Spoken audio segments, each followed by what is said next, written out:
Satan is here. 10, 9, countdown, 10 seconds.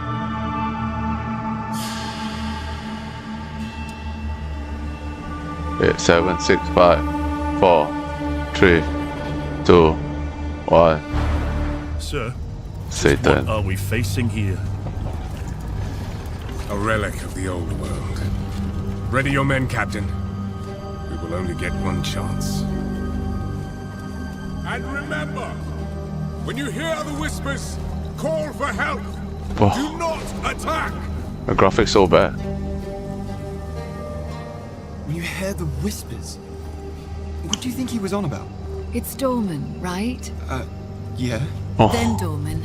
Shut your damn mouth. Ugh, why do I always get stuck with these rookies? Hey, the kid's got a mean cleave. Give him a chance. Quiet.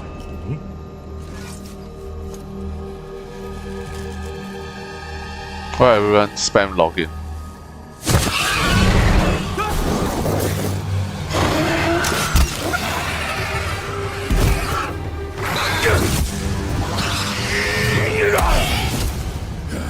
Sullen!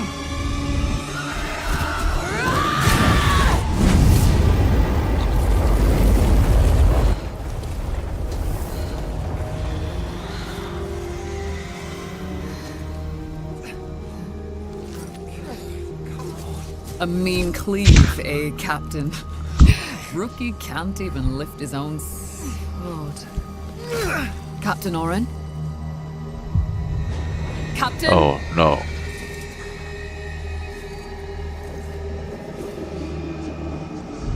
It's here.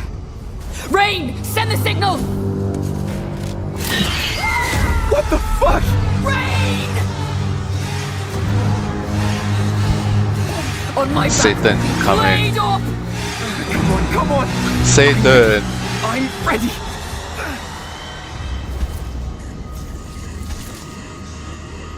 Voldemort. It's a man. No, it's not. It's a woman.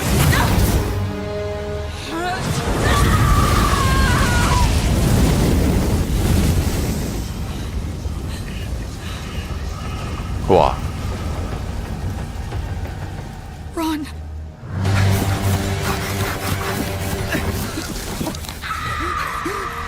She's dead.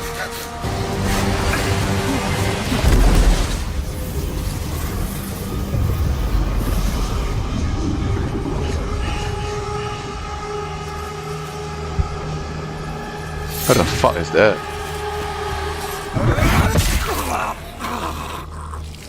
Oh.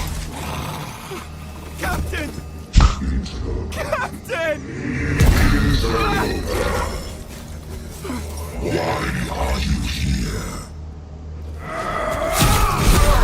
Eh? Whoa. Rare sword. Stop! Humanity isn't ready. On your feet, lad. Sir, the captain, You'll be fine. Here.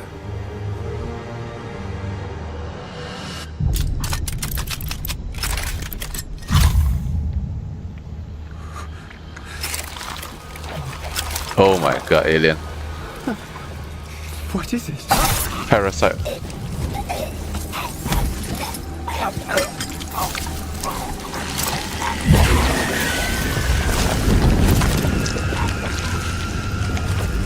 Get the body. Ew. Stop. Mortal. It can still be contained. You don't know what you have unleashed. Your kind no longer control this world. We cannot destroy your body, it's true. But you will watch as we destroy everything you have built. Bind him!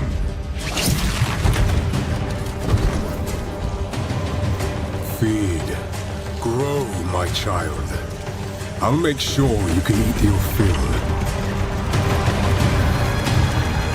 Ew. Whoa.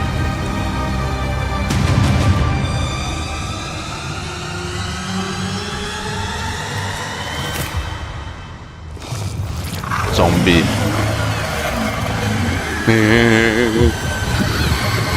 So scary. Oh, I'm so scared.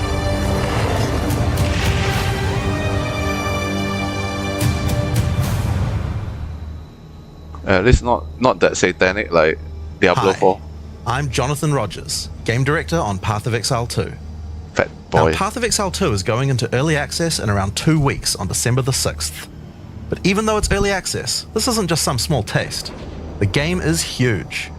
In this live stream, we're going to be introducing everything you can expect. So without further ado, let's roll the gameplay trailer. Existence is a thing of beauty, Well, the viewers going like, oh, Precious. that shit. but impermanent. Life and death are mortal enemies, and yet bound to one another. The continuation of life must be protected at all costs. Ooh, Some have said what's this? my methods are brutal. Saw. This is like Saw. This, I say, there can be no salvation without sacrifice. Oh, mercenary.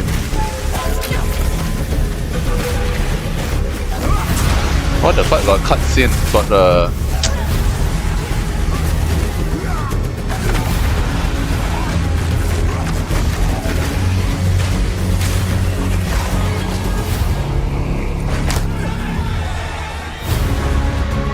Whoa.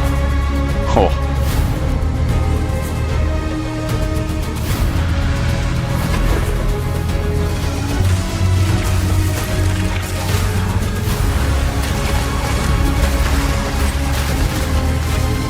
Oh my god.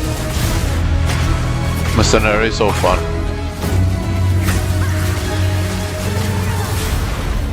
We are faced with the end, and I will do what I must. Wait, what? Why the map looks like that?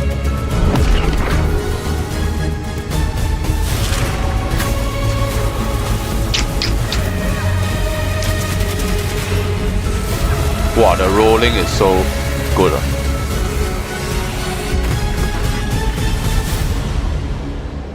You can control the rolling.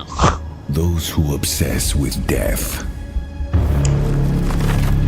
let them soon be acquainted with it. Now, as you just saw, even in early access, Path of Exile 2 is a big game. It's actually been 5 years since we announced POE2, and over that time we've revealed a lot, but it's been in bits and pieces. It's pretty hard to keep track of it all, so today we're going to do a full rundown of all the content that will be available at the start of early access. Classes, character progression systems, and for the first time, a full overview of the end game. This is going to be a big one, so get comfortable. For 20 years, Rayclast has been free from any sources of corruption, but the Count of Ogham, tempted by promises of power, intends to harness it once more. The dead are rising, monsters are mutating, and madness is spreading. Under the dark influence of corruption, the Count doles out sentences of death to any who would question him.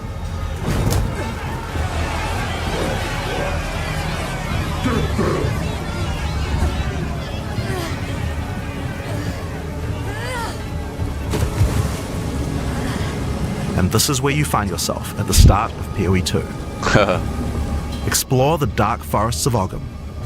Traverse the barren plains Oi. Black. of the Vasteri Desert. And Bro, delve into the Twitch jungle is the ruins of worst Utsa, place to an ancient Val city. put it on YouTube, man. Come There are on. challenge- The quality is so sucky, man. Twitch. challenging monsters, hidden runes, lost camps and treasures, roaming merchants, and of course, unique bosses. No two areas are the same. It falls to you to track down the seed of corruption, Bro. the source of all this devastation. Twitch sucks, man. On the way, That's why I you'll don't face stream fearsome on monsters, Twitch. meet strange characters, That's why I don't forge stream on unlikely Twitch. bonds, and uncover lost civilizations.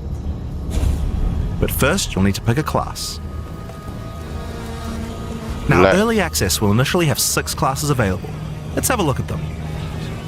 The Monk is a fast and furious melee fighter. He dashes in and out of combat and has mechanics that involve building up and keeping momentum. Fail, bro. Fail live stream. Fail live stream, bro. Fail fucking live stream, bro. Fucking lag. Just watch it on YouTube. Is there a YouTube Using a channel, skill gem bro? will open the gem YouTube cutting doesn't menu, lag, bro. which shows all the active skills available in Shameful. POE2. You can choose an existing. Technical difficulties, yeah. Now we are having technical difficulties. It's really technical difficulties. Shameful, man. Rubbish. POE is rubbish. You don't even have YouTube, bro. Come on, man. Stream on YouTube. It doesn't lag. It doesn't have technical difficulties, bro. Shameful. I don't even remember my password actually.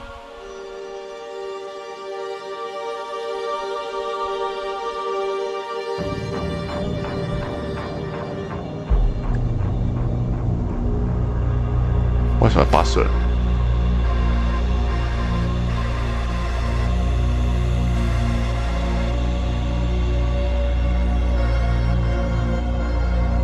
Wait, I don't even remember.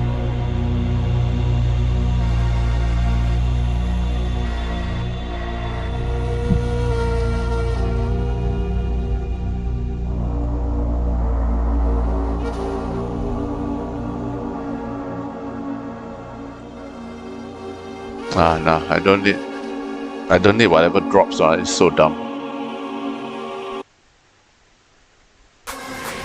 POE 1 better than POE2, somebody said. 10 enriching nutrients of multi-pro. Too much for Twitch to handle. Today. That's why, bro. Nobody live stream on Twitch, bro. YouTube is the highest quality. It doesn't lag. Never ever. You will never see YouTube live stream lag, bro. And then Twitch, the quality is so low. Sir, just what are we facing here? It's not 1440p. Precious. Those who Power and tends to harness. Wow, so shameful, man.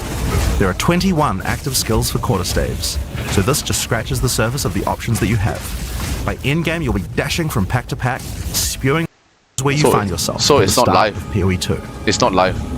Explore the dark forests of Ogham, traverse the barren plains of the Vasteri Desert, and delve into the jungle ruins of Utsal, an ancient Val city. There are challenging monsters, hidden runes, lost camps and treasures, roaming merchants, and of course, unique bosses. No two areas are the same. It falls to you to track down the seed of corruption, the source of all this devastation. On the way, you'll face fearsome monsters, meet strange characters, forge unlikely bonds, and uncover lost civilizations. But first, you'll need to pick a class. 6 classes. Now, early access will initially have 6 classes available. Let's have a look at them. The Monk is a fast and furious melee fighter. He dashes in and out of combat and has mechanics that involve building up and keeping momentum. Like all classes in POE2, you'll want to use a wide variety of skills to mix and match different combos. To get new skills, you will first need to find skill gems. Using a skill gem will open the gem cutting menu, which shows all the active skills available in POE2. You can choose an existing skill to level up, or choose to engrave a new one. Since this is a level 7 skill gem, even if you pick a new skill, it will immediately be level 7, so there's no harm in trying out something new. The Monk primarily uses the quarterstaff. There are 3 schools of martial arts: lightning, ice, and wind. But don't think you have to stick to just one. The best combos are going to involve mixing elements of all 3.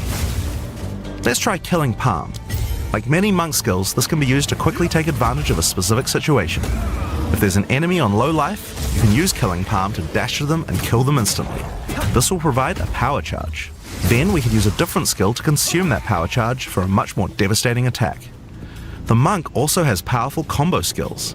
Tempest Bell, for example, is a skill that places a giant resonating bell. Hitting the bell causes it to ring, dealing damage to all enemies around it. You can also do Why things is like it so freeze or small? shock the bell, which will add elemental damage to the strikes. The monk also has a variety of abilities to empower his staff. If an enemy is close to being stunned, you can use Staggering Palm to punch them down. After that, any attack you do will shoot out wind projectiles. Oh, this one's so weak, man. There are 21 active skills for quarterstaves, so this just scratches the surface of the options that you have.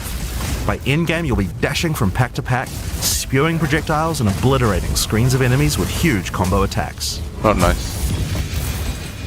Now, if you like a style of melee that's a little slower but hits much harder, then the warrior is for you. He pounds the ground with big chunky attacks and can shrug off the hits of small enemies with large amounts of armor. Even though the mace slams are slow, you never lose control. Longer attacks can be retargeted as you go, and if you find yourself committed to a long attack, you can dodge roll out of it at any time. Among the skill option for maces, you will find a variety of slams, fire attacks, war cries, and shield skills. Here, I'm going to slam the ground, rending it apart with lines of fire. Any slam skill will then cause these fissures to erupt with lava. I can even run through them with a skill like Stampede to do huge amounts of damage. The warrior can also use war cries, which can empower your next skill. Seismic Cry, for example, will double any slams from your next attack. The Stampede counts as a slam, so I can double that for even more craziness. If you want to go a little faster and be a little more defensive, equip a shield. In POE2, you can raise your shield at any time to block all damage from the front, even spells. While holding up your shield, your stun meter will build as you take damage, so be careful. If it reaches 100%, your stance will break and you will be vulnerable. Some enemies also have unblockable attacks, which are indicated by this red flash. If you see one of these coming, make sure to dodge out of the way. Using a shield also gives you access to shield skills like Shield Charge, which allows you to charge towards enemies and stun them. While charging, you're also blocking the whole time, so you have full damage immunity from the front. The warrior also has access to totems. Some totems have built-in abilities like Shockwave Totem, which can be placed to stun nearby enemies and trigger aftershocks like those from the earthquake. But you can also get Ancestral Warrior Totems, which allow you to use any slam skill in your repertoire. This is a meta skill, which means that it's a skill you can put other skills into. I can take a slam like Sunder and socket it into my Ancestral Warrior Totem. Now when I summon him, he'll sit there and slam the monsters from a distance. There are 20 active skills for maces, so there's a lot more to try out, but by endgame you're going to be dropping hammers from the sky, leaping fearlessly into combat and separating the very earth you stand on. Time for some ranged attacks. The ranger is primarily about the bow, but we wanted to make sure that she feels agile as well. In POE2 you can shoot while moving. Combined with all the skills the ranger has that allow you to jump around, you will have a lot of mobility in combat. Bow skills have a variety of lightning, poison, ice, and physical attacks. Lightning attacks bounce around between targets. You can also stick lightning arrows in the ground which explode when hit by the bouncers, or electrocute enemies to take them out of combat. Ice attacks allow you to slow and freeze enemies to keep them away from you. Using poison, not only can you slowly damage your enemies from afar, but also grow some interesting plants. With 21 bow skills and all the mobility and combo tools the ranger has, you can take advantage of every situation. By endgame, you'll be creating hundreds of arrows, be they falling from the sky, bouncing around between enemies, or spraying out of tornadoes. You might have noticed in the bottom left of the screen that the flask slots look a little different. In POE2, you have one dedicated life flask slot and one mana flask slot. Flasks gain charges as you kill enemies, and typically allow you to heal 6 or 7 times if they're full. But that's not the only thing you can use charges for. Charms are a new item type that will automatically defend you from various debuffs or damage types. Having trouble with getting frozen? Equip a Thawing Charm. When it's fully charged, it will make you immune to freeze for 3 seconds if you get frozen. To recharge them, just kill more monsters. You can gain more slots for charms by upgrading your belt. The Mercenary wields a crossbow that can be loaded with different ammo types, offering versatility, power, and mobility. All classes in Path of Exile 2 can be controlled with WASD, which makes this class play exactly like a shooter. For the crossbow, you will find skills that work like shotguns, sniper rifles, assault rifles, Shotgun. and even grenade launchers. But not only that, there are a wide variety of more interesting elemental ammos too. It's very fast to switch between ammo types so long as you laser, already man. have them loaded, which makes the mercenary able to combo abilities together for devastating effect. Use Glacial Bolt to create walls of ice to separate enemies, then switch to fragmentation rounds to explode the ice, Wow, dealing the massive particle AoE is damage. so crazy. If I come across an armored enemy, I could use armor-piercing rounds to break their armor, and then high-velocity rounds to take them down. Oof. Or perhaps I could fire a gas grenade to poison enemies before detonating the cloud with an explosive shot for massive damage. If you want to call in some suppressing fire, you can summon artillery ballistas. These have a minimum range, so you'll want to prepare your position carefully before moving in. There are 22 active skills for crossbows. By endgame, you'll be calling destruction down from the sky as you litter the battlefield with grenades and pepper your enemies with your automatic shotgun. If you're looking to take a backseat and let your minions do the work, then the witch should be your choice. She can call forth hordes of undead monsters to fight for her while casting powerful chaos spells that debilitate her enemies. Occult skills are some of the most varied in the game, with skeletons, noxious spells, specialty minions, curses, and sacrificial magic. Before we talk about minions, we'll have to talk about a new resource in Path of Exile 2 called Spirit. This is a spirit gem, which allows you to pick from a range of persistent skills. All classes have a variety of these skills which can add some very interesting effects, like Arctic Armor, which does cold damage to enemies that hit you, or Raging Spirits, which summon fiery skulls each time you cast a fire spell. For the Witch, though, we'll want to be using our spirit to create permanent minions. These minions will be revived automatically when they die, so you don't have to worry about resummoning them all the time. Here, I'm using the skill screen to allocate which minions I would like in my horde. You can see the spirit cost of each one. Skeletal warriors are cheap, but weak, useful for tanking damage and distracting enemies. But I want more heavy hitters in my army, so I'm going to unsummon some warriors and instead add skeletal arsonists. Permanent minions come with special active abilities called command skills. You can order these guys to detonate your own minions for even more damage and area of effect. If you want a bigger army, you'll need a scepter. This new weapon type is imbued with even more spirit, allowing you to summon even more friends. And if you want an even bigger army than that, you can take advantage of corpses to summon true hordes of minions. But what can a witch do while her army is at work? Well, she has a range of chaos spells to spread disease amongst your enemies, or bone skills to impale them. Or, you could curse them to make them weaker so your horde can take them down. There are 25 active occult skills. By the endgame, you'll be the leader of a fearsome army of the dead, consuming everything in its path. Messy. The sorceress bends the elements to her will, using them to unleash devastation on her foes. This classic spellcaster weaves a flurry of elemental magic from afar. The elemental skills have everything you might expect and more. Fireballs, icy explosions, lightning storms, you get the idea. Each spell is unique and has many different ways to build and combo with others, even between different elements. For example, Flame Wall conjures a burning line that not only damages enemies, but also empowers all projectiles that pass through it. If you place a wall and fire lightning sparks through it, they'll gain extra fire damage. It's a good idea to take advantage of the ability to automatically swap weapons when you use certain skills. Having a special staff with bonuses to fire skills and another with bonuses to lightning skills can really power up a combo like this. The sorceress can also take advantage of powerful trigger gems. For example, you could grab the Cast and Ignite gem and use it with Firestorm. As you ignite enemies, a counter will go up in the top left corner. When it's full, a Firestorm will automatically be cast at the enemy that was ignited. There are 25 active elemental skills. By endgame, you'll be firing off projectiles left and right as you rain down elemental storms on your foes. Now, those are the characters that will be available at the start of Early Access, but we will be adding 6 more character classes with just as many skills and options as these. There's a lot more to come. There's one more important thing to mention about skills. Even though we talk about them as belong to each class, in reality there are no restrictions. You can use all these skills on any class so long as you have the attributes.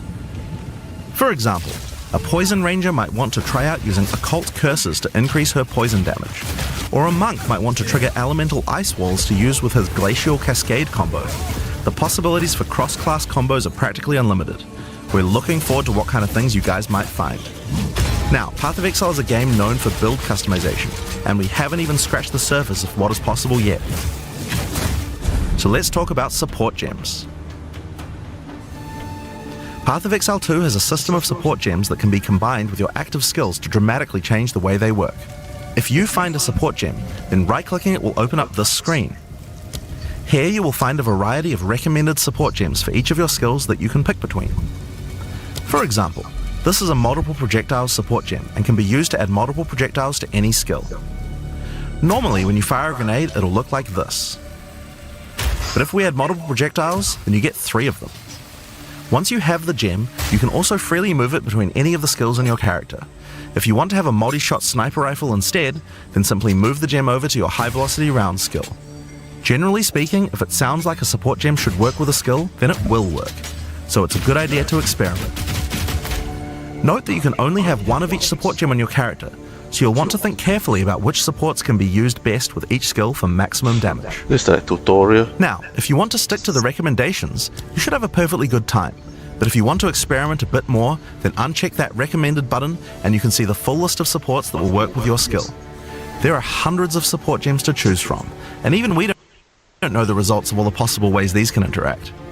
Each skill can have up to 5 supports socketed into it, and if you're clever, you can come up with some pretty interesting ideas. Now all of this is just scratching the surface. You can make frost vortexes, break people's armor, make minions explode, make skills repeat, make enemies set each other on fire, cull enemies or pin them to the ground.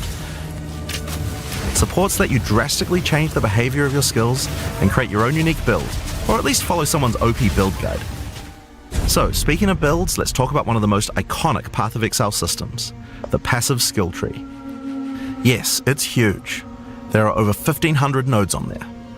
Now a lot of people open the tree and can get a little intimidated at first, but try not to be scared.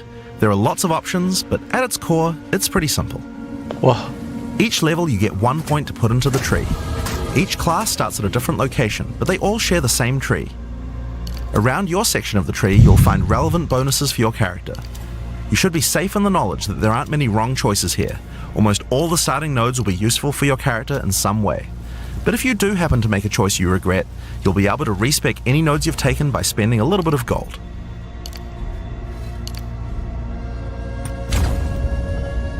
Now, the tree is generally divided up into clusters which have similar themes. In each cluster you will find small nodes that give simple bonuses like increased damage, but the real power comes from notables. Notables normally have much more interesting bonuses, and they tend to care a lot more about how your build works and what skills you're using. For example, in the mercenary area of the tree, this one gives a 25% chance for crossbow skills to not consume a bolt. And here's one that gives grenades a chance to blow up a second time. This one gives a chance for projectiles to rebound off terrain, as well as giving you some pierce chance to make that more likely. Note that even though this is in the mercenary section, this would work with projectiles from all classes, so there are often reasons to go to different areas of the tree. In order to get between these clusters, you will generally have to allocate nodes in the attribute highways. Attribute nodes allow you to pick which attribute you would like to use, so it's very easy to get points for any attribute that your gear might need. You can change which attribute these nodes give you for half price at the respec vendor. In addition to notables, you will also find even larger passives called keystones. Keystones have both an upside and a downside, and often require changing your entire build to design around them. A great example is Giant's Blood, which allows you to wield 2-hand weapons in a single hand, but doubles the attribute requirements of them. You can use a 2-hand mace with a shield, or even dual wield them. Or how about Mind Over Matter, which makes all damage go to your mana pool first before your life pool, but you lose 50% of your mana regen. Skills like these can be tough to build around, but if you're up for the challenge, they can be very rewarding. As we showed you earlier on the Sorceress, you can swap between weapon sets on the fly as you use certain skills. One of the new features in Path of Exile 2's passive tree is that you can choose to have your passive tree change as you switch between weapon sets to take advantage of specific bonuses on the tree. For the Sorceress, you might want to change between fire and lightning specialization. Or you could switch between one-hand and a two-hand setup in order to be able to block boss attacks while following up with heavy hits from your bigger mace. Or perhaps you could have a full curse setup on your witch to debuff enemies before switching to a chaos degen build for maximum damage. The lighting is very good. If you want to stick with just one weapon set, you can just use these specialization points as bonus points to invest however you like, but creative players will find plenty of opportunities with this system. You can get weapon specialization points throughout the campaign from optional bosses and quests. For example, if I manage to defeat the Crowbell, I'll get a weapon specialization book. There are lots of other permanent boosts available from the campaign too. On the map you can see icons that indicate the many optional encounters you can find. Some of them have permanent character boosts, and others have powerful items. If you're having trouble getting past a boss, it might be a good idea to explore and see what you can find. For example, if you defeat Blackjaw the Remnant, you'll gain a permanent increase to fire resistance. One of the most important finds are spirit bonuses. You can find the first one here in the canopy in Act 1. Defeat the boss in this area to acquire a permanent addition of spirit. The permanent buffs you gain from spirit are very powerful, and every class will find a use for them, so make sure you hunt down these upgrades. There's one in each act. Now we haven't even talked about the most important element of character progression, items. That's why we're all here, right? Items in Path of Exile can be broken down into 4 rarity groups: normal, magic, rare, and unique. One of the things you're going to want to do as you play through the campaign is upgrade the items you find, and you can do that with currency items. An Orb of Transmutation will allow you to upgrade a normal item to a magic item with 1 mod.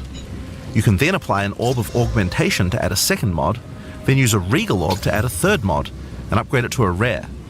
Finally, you can use some Exalted Orbs to add more mods to your rare to a total of 6 mods. One of the things we think is really important is to make these options available to use as you play. All the items that add mods are much more common than they were in Path of Exile 1, so that you can use them throughout your campaign playthrough. We want you to find things on the ground that can be crafted into upgrades much more frequently. As well as making the drop rates on these items much more common, you can also get them by disenchanting unwanted gear at the magic item vendor. If you disenchant magic items, you can build up to an Orb of Transmutation, and by disenchanting rares, you can build up to Regal Orbs. Another important area of crafting items in POE2 is sockets. Some items you find will have sockets that can have Ezomite runes placed in them that add more mods to the item. If I insert this Glacial rune into my helmet, it will give extra cold resistance. This is a great way to solve problems that you have with your build, like resistances or damage.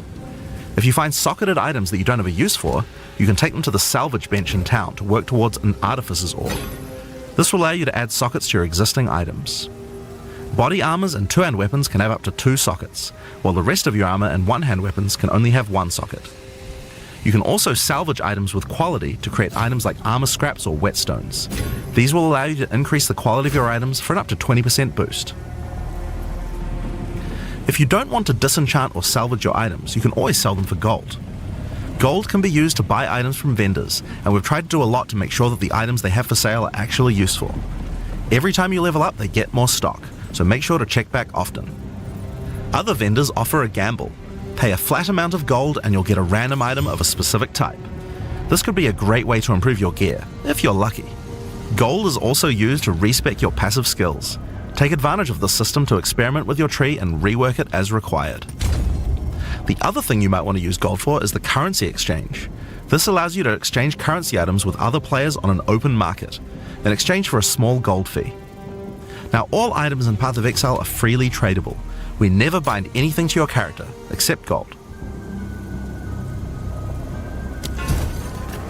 Now, most gear in Path of Exile 2 is randomly generated, but there's another type that isn't: uniques.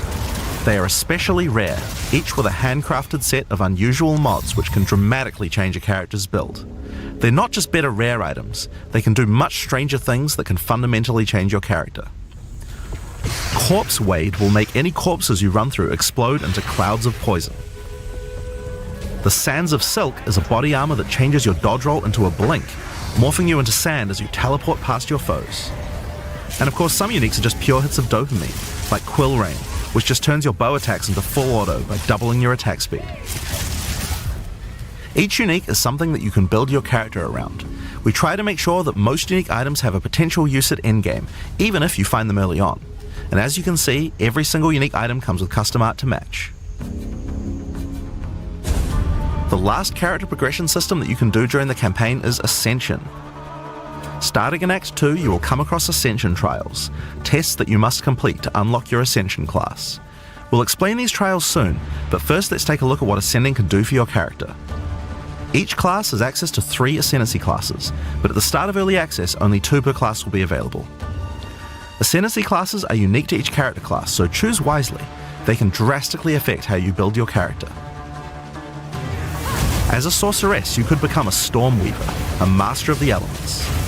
Tempest Caller causes elemental storms to be summoned each time you do a critical hit with a spell. With Strike twice, you can stack 2 copies of Shock for more damage, and going deeper into the tree, you can make all your damage types apply Shock. Make a Shock build from any skill. Alternatively, you could become a Chronomancer and command time itself. She literally has the ability to stop time with Time Freeze. Not only that, but she has many other time manipulation abilities. Using Temporal Rift, she can teleport back to a previous location, resetting her life and mana back to what it was. Or with Time Snap, she can reset all her cooldowns and cast all her spells again. On the Warrior, you can choose between the Warbringer or the Titan. The Warbringer channels the might of his ancestors to gain tremendous power. Using Answered Call, you can summon ancestral spirits linked to each of your totems. With Jade Heritage, you can encase your body in a protective layer that absorbs all damage until it breaks. Warcaller's Bellow allows you to explode the corpses of your enemies. And with Great Wolf's Howl, you can ignore the cooldowns of your war cries. Let all that anger out. The Titan class is all about hitting big. With Earthbreaker, every slam is a chance to create an aftershock. With Crushing Impacts, every hit becomes a crushing blow, which will allow you to stun your enemies with ease. With Surprising Strength, you can take advantage of stunned enemies to deal 40% more damage. As a ranger, you might choose to be a Deadeye, an expert markswoman who can take down foes with style. With Endless Munitions, every attack gains an extra projectile. With Gathering Winds, she gains a small increase to movement speed with every attack, but be careful, she loses them when getting hit. With Eagle Eyes, she will never miss, allowing you to stop wasting all those passive points on accuracy. Alternatively, you could become a Pathfinder, the master of flasks and poison. She can choose from one of several throwable concoctions, allowing her to spend her flask charges to throw explosive bottles that deal various types of damage. A bleeding concoction will make your enemies bleed, while a fulminating one can shock your enemies, allowing you to do extra damage. Contagious Contamination allows her to spread poisons between her foes, while Overwhelming Toxicity doubles the number of stacks they can be infected by. Running Assault allows her to move much more quickly while firing, while Relentless Pursuit makes her totally immune to being slowed by enemies. The Witch can ascend into the Infernalist or the Blood Mage. As an Infernalist, she can summon a loyal Hellhound companion. The Hellhound sets enemies on fire, as well as taking a percentage of the damage if the Infernalist gets hit. With Pyromantic Pact, you can turn your mana into Infernal Flame. As you cast more spells, the flame builds up, and if it overflows, you'll take damage. Using Bringer of Flame, you'll want to make sure you keep the flames topped up. While your Infernal Flame is above 30%, all damage from you and your minions will ignite enemies. She can also transform into a literal demon. While in demon form, she takes an increasing amount of damage, but her cast speed and damage increase rapidly as well. So if you're planning on transforming into a demon, make sure you stack a lot of life recovery. She can also become a Blood Mage, a master of life and energy.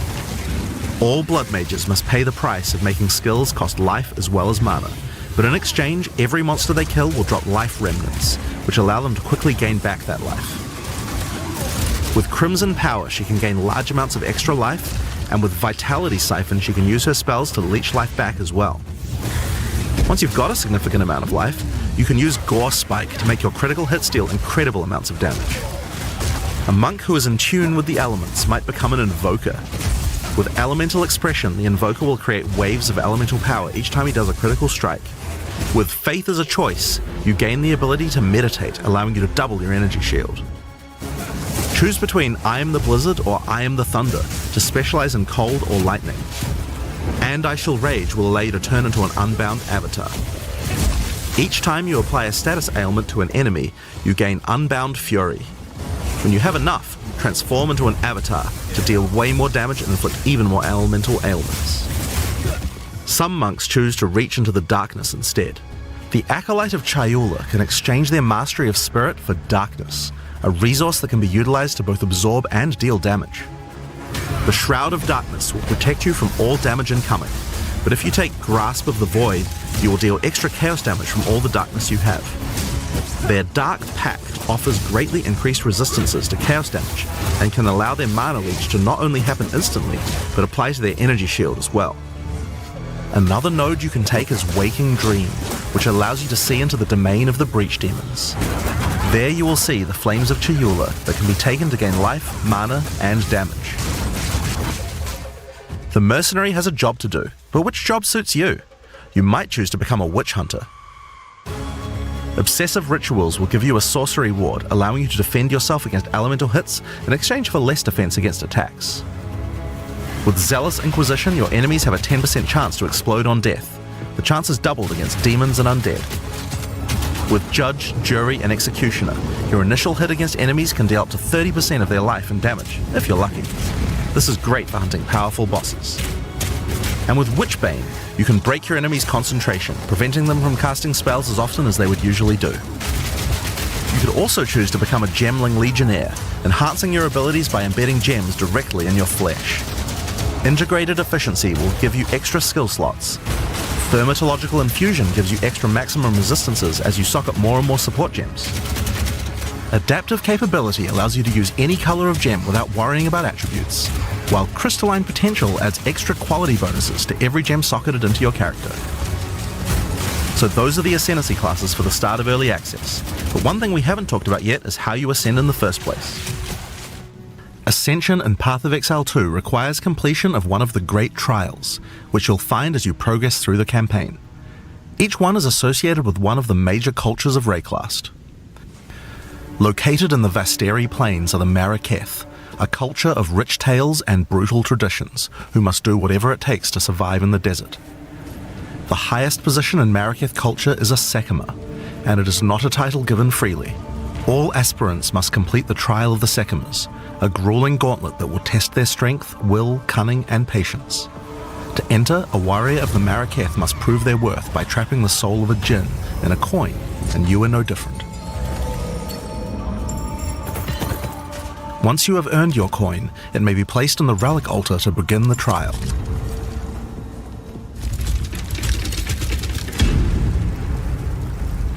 In the Trial of the Sekimas, each room has its own challenges to overcome. In this room, each rare monster you kill will send its blood to the chalice in the center of the room. Once the chalice is filled, you will be able to proceed. While fighting monsters in the trial, you will need to be very careful. Each hit will not only hurt you, but will damage your honor. The monsters are well telegraphed, so that you can avoid their attacks, but if you run out of honor, you will fail the trial and need to find another coin in order to try again. It is a good idea to make sure that you are well prepared before challenging the Trial of the Sekimas. After each room, you will be rewarded. In this case, you have been given a key that can be used to unlock chests later in the trial. Once you have claimed your reward, you will be shown a map of the rest of the floor and may choose how you wish to proceed. Which challenges would you like to face, and which rewards do you want to claim? Some rooms are more dangerous, afflicting you with debuffs that will persist for the entire trial.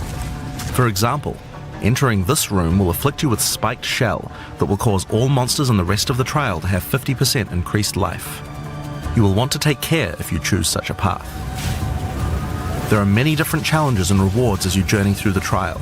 Deadly traps, waves of monsters, and strange artifacts will test your honor.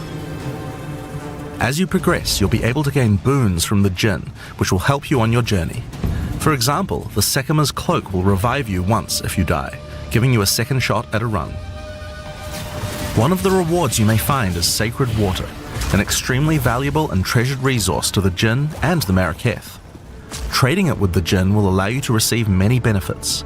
You can recover honor, gain additional boons, or remove afflictions. At the end of the floor, you'll find a powerful boss which will truly test your limitations. In order to ascend, you will need to defeat him.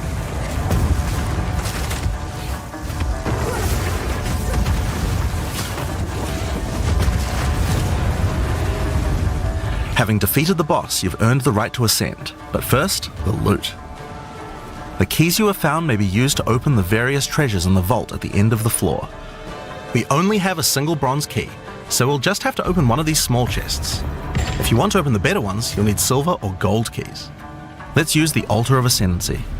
Your first ascension will allow you to pick your class and grant you 2 points to use in the tree. Now there are more floors and many more rewards that can be found within the Trial of the Sekimas, but we'll save that for the section on the endgame. For now, let's talk about the second Ascendancy trial, the Trial of Chaos. In Path of Exile 2, you can choose whichever trial you like to earn your ascension. Each culture on Rayclast had their own methods to ascend. If the Trial of the Sekimas is not your kind of playstyle, or you're finding it too difficult, you could try another. You can gain all your ascension points from just one, or mix and match them. It's up to you. For early access, we will have 2 trials as options, with a 3rd trial coming later for the full release. While exploring the Vaal jungle, you'll discover the Temple of Chaos. Before the Vaal embraced the science of corruption, their civilization worshipped chaos. This ancient trial was once used by the Vaal to test their high priests. A high priest of the Vaal must show willingness to risk everything to gain power. Entry to the trial requires a token from a strange entity known only as the Trial Master. For those in which he sees potential, he shall inscribe an ultimatum. Many have attempted these trials in search of greatness. Most have perished. Will you be able to defy the odds? Before you begin each chamber, the Trial Master will offer you a reward and a choice. Choose one of 3 tribulations to affect you through the rest of the trial. These modifiers might beef up the monsters, curse the player, or add environmental hazards like turrets or trap runes. In this case, we will be picking shocking turrets. As you enter the room, the Trial Master will fill it with hazards to test your commitment. In this case, you must destroy all the monsters that fill the room, while dealing with the lightning projectiles from the shocking turrets.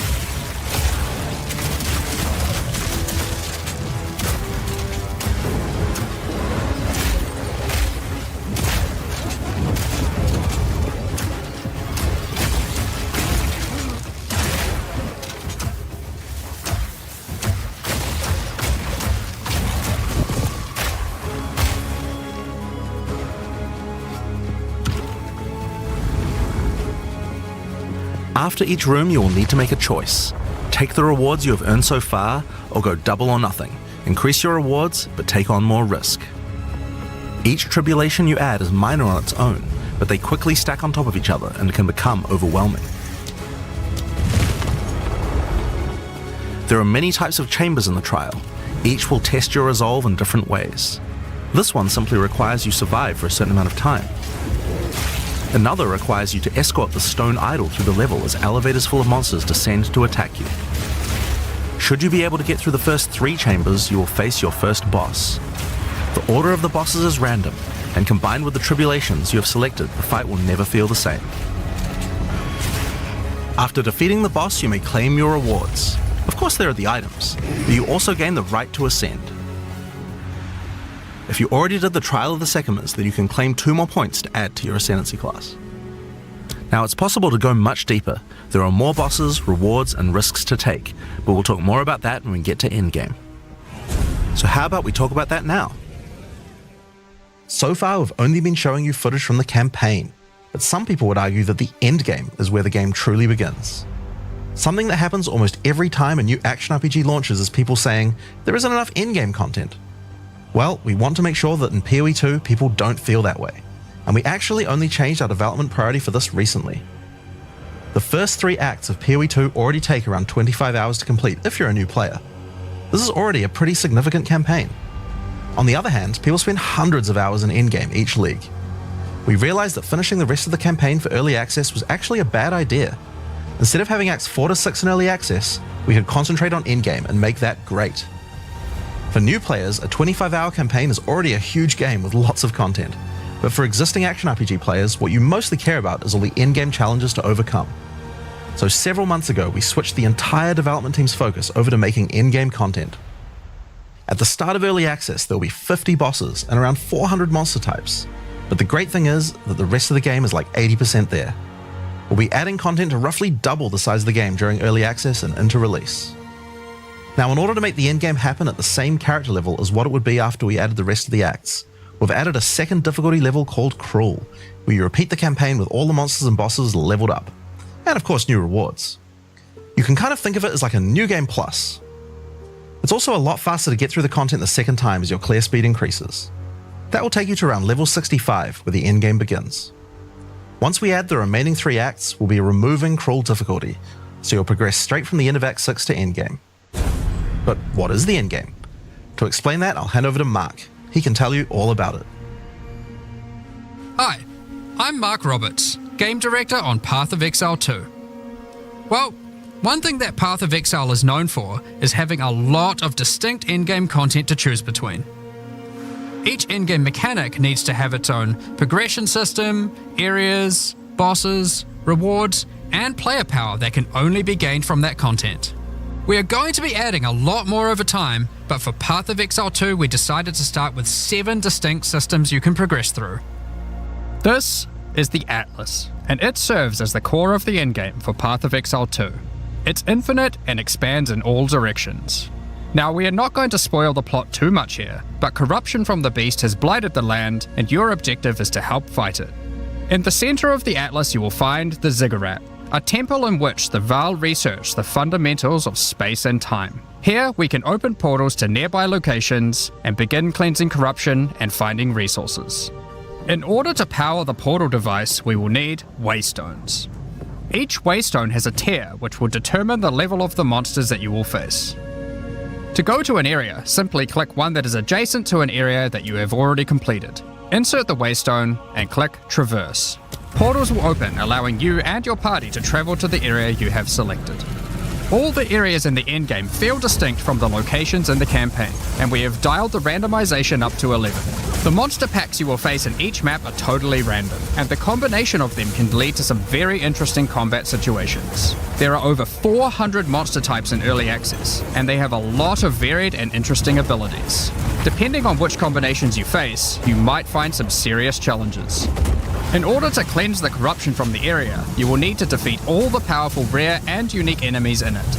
Once you have done that, the area will be marked as completed and you will be able to travel past it to progress deeper into the world. If you die, then the map can no longer be run, and you will have to find another way around to get to the areas behind it. There are also all kinds of other random encounters you might run into as you play maps. One such encounter are precursor artifacts. These are ancient, corrupting monuments that irradiate the monsters around them. The monsters that feed off the corruption are drawn to their power. If you defeat the monsters and cleanse the artifact, you will get a powerful temporary buff. Some of the buffs make you faster, others rain lightning or fire around you, and some even give you increased experience or help you find better items. You can also find strong boxes. These enigmatic chests guard piles of treasure, but are always a trap. Monsters lie in wait to attack you the moment you open it, and the boxes often have mechanisms to unleash powerful spells or dangerous debuffs. There are different types of strong boxes containing different items, and you can even use your currency items to craft them on the fly, so you can optimize the contents. But be careful of opening one you can't handle.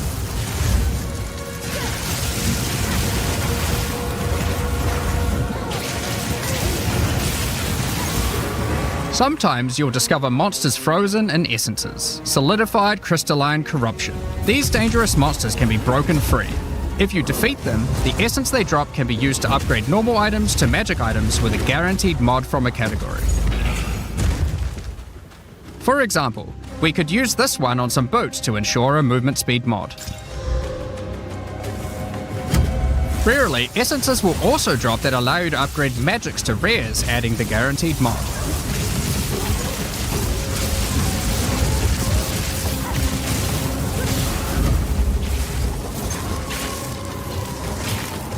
This is incredibly powerful since it allows you to get a second deterministic mod in your crafting projects.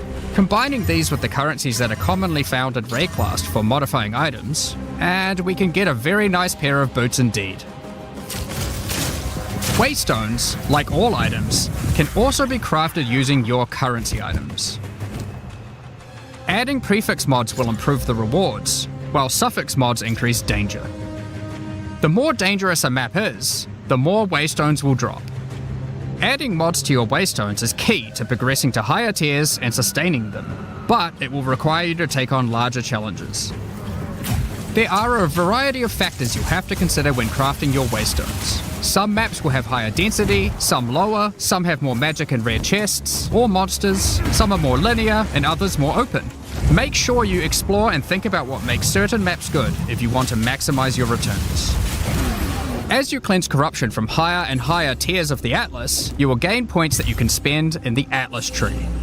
This tree allows you to juice the danger and rewards of all areas in the endgame.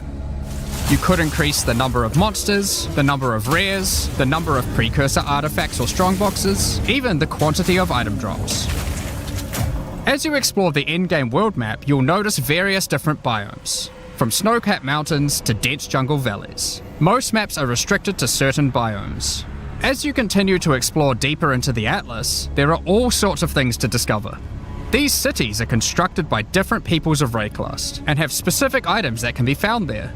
These strange structures marked on the map don't appear to do anything for now. Perhaps you'll work out how to use them later. You might find unique maps like Untainted Paradise, an undisturbed island full of beasts that give an extreme amount of experience. You may even find a lonely man just enjoying his retirement who will give you a unique item for free. In addition, you can find special areas that would make a good spot to set up camp. Clear these areas of their hostile inhabitants, and you'll be able to claim them as your own hideout. You can decorate your hideout as you see fit and invite various NPCs to join you there to create your own personal base of operations. A great tool for exploration are towers. These mysterious precursor constructs are dotted around the Atlas. Completing the tower will reveal a large area around it, allowing you to scout out your next challenge. There are lots of things to find, so keep looking. Some sections of your Atlas are influenced by corruption. This adds extra modifiers to the maps in the region, increasing difficulty and rewards. Here, slaying monsters in close proximity to each other will cause the vestiges of corruption within them to merge together, forming powerful and grotesque abominations. You may have noticed while looking at the Atlas that some of the areas have these icons above them. The icon indicates that the area contains some kind of special encounter. This icon indicates that the area has a powerful boss. Because only 1 in 4 maps contain a map boss, we are able to make them very powerful and very rewarding. These bosses come from the campaign, but have had their difficulty increased with changes to AI and some of their abilities. It's worth noting that because you can see where the bosses are, you can choose to take them on or avoid them. If you do choose to hunt bosses though, then you will be rewarded with special points for the boss hunting section of the Atlas skill tree. The points here will allow you to specialize in boss killing, giving you much greater rewards for defeating them. For each different type of content in the endgame, we are adding specialized trees in order to make it so you don't feel the need to respec your points when you change between different types of content. We will be showing you 7 of these by the end of this presentation, so there is still a lot more to come. Bosses are not the only icon you will see on the Atlas. Let's take a look at one of the endgame systems, Breach. If you played POE1, you might be familiar with Breach. For POE2, we have created sequels to several POE1 leagues. While the mechanic is familiar, the monsters, bosses, rewards, and progression are all new. A breach is a tear in the fabric of reality. Opening it will allow you to see the demons and otherworldly monstrosities that lie in wait on this other plane of existence. By engaging with a breach, you'll create a bridge between their world and Rayclast. In order to keep the breach open, you will need to kill the demons that pour forth. The faster you can kill the monsters, the more monsters you will fight, and the more loot you will find. You can also find clasped hands that will open and drop more items if you run over them. These can be a good boost to the rewards of the breach, so keep an eye out. One of the rewards that you may find while fighting monsters from Breach are tablets. Tablets are special items that can be used with precursor towers to add more encounters to the Atlas. Breaches will drop breach tablets. Clicking on a completed tower will allow you to consume the tablet to add more breaches to areas within range of the tower. This makes all the content in the Atlas self-sustaining. Want to do more breaches? Find the tablets, add them to your towers, get more breaches, getting more tablets. Soon your Atlas will be covered in otherworldly domains. In addition, like all items in PoE, you can craft them. Use your currency to add mods to your tablets, allowing you to upgrade all the breaches in range. Tablets can have up to 2 mods. These mods do things like adding extra rare monsters, extra clasped hands, or even monster density of breaches, allowing you to keep them open longer. Often you will find multiple towers near to each other with overlapping areas of effect. This can allow you to really juice the mechanic by stacking the mods from multiple tablets. In your fight to hold the Breach demons at bay, you may want to use the powers of their world against them. Each in-game mechanic always has player power that can only be gained from that mechanic, and Breach is no different. In Breach you will find catalysts, items that can increase the quality of rings and amulets by improving specific mobs. You can also find Breach Rings, a special base type that can have its quality improved by catalysts up to 50%. In this case, you could create a ring with around 170 life. Breach Rings can become some of the strongest rings in the game, giving you some good motivation to face the demon hordes. In addition, each endgame mechanic needs to have a pinnacle endgame encounter. While killing Breach monsters, you may find Breach Splinters. Collect enough of these and you'll be able to create a Breach Stone. Using a Vaal technology called the Realm Gate, you can use your Breachstone to access their domain and bring the fight to them. In this twisted domain, you will find nothing but a single massive breach. Triggering it will reveal hordes of Breach inhabitants.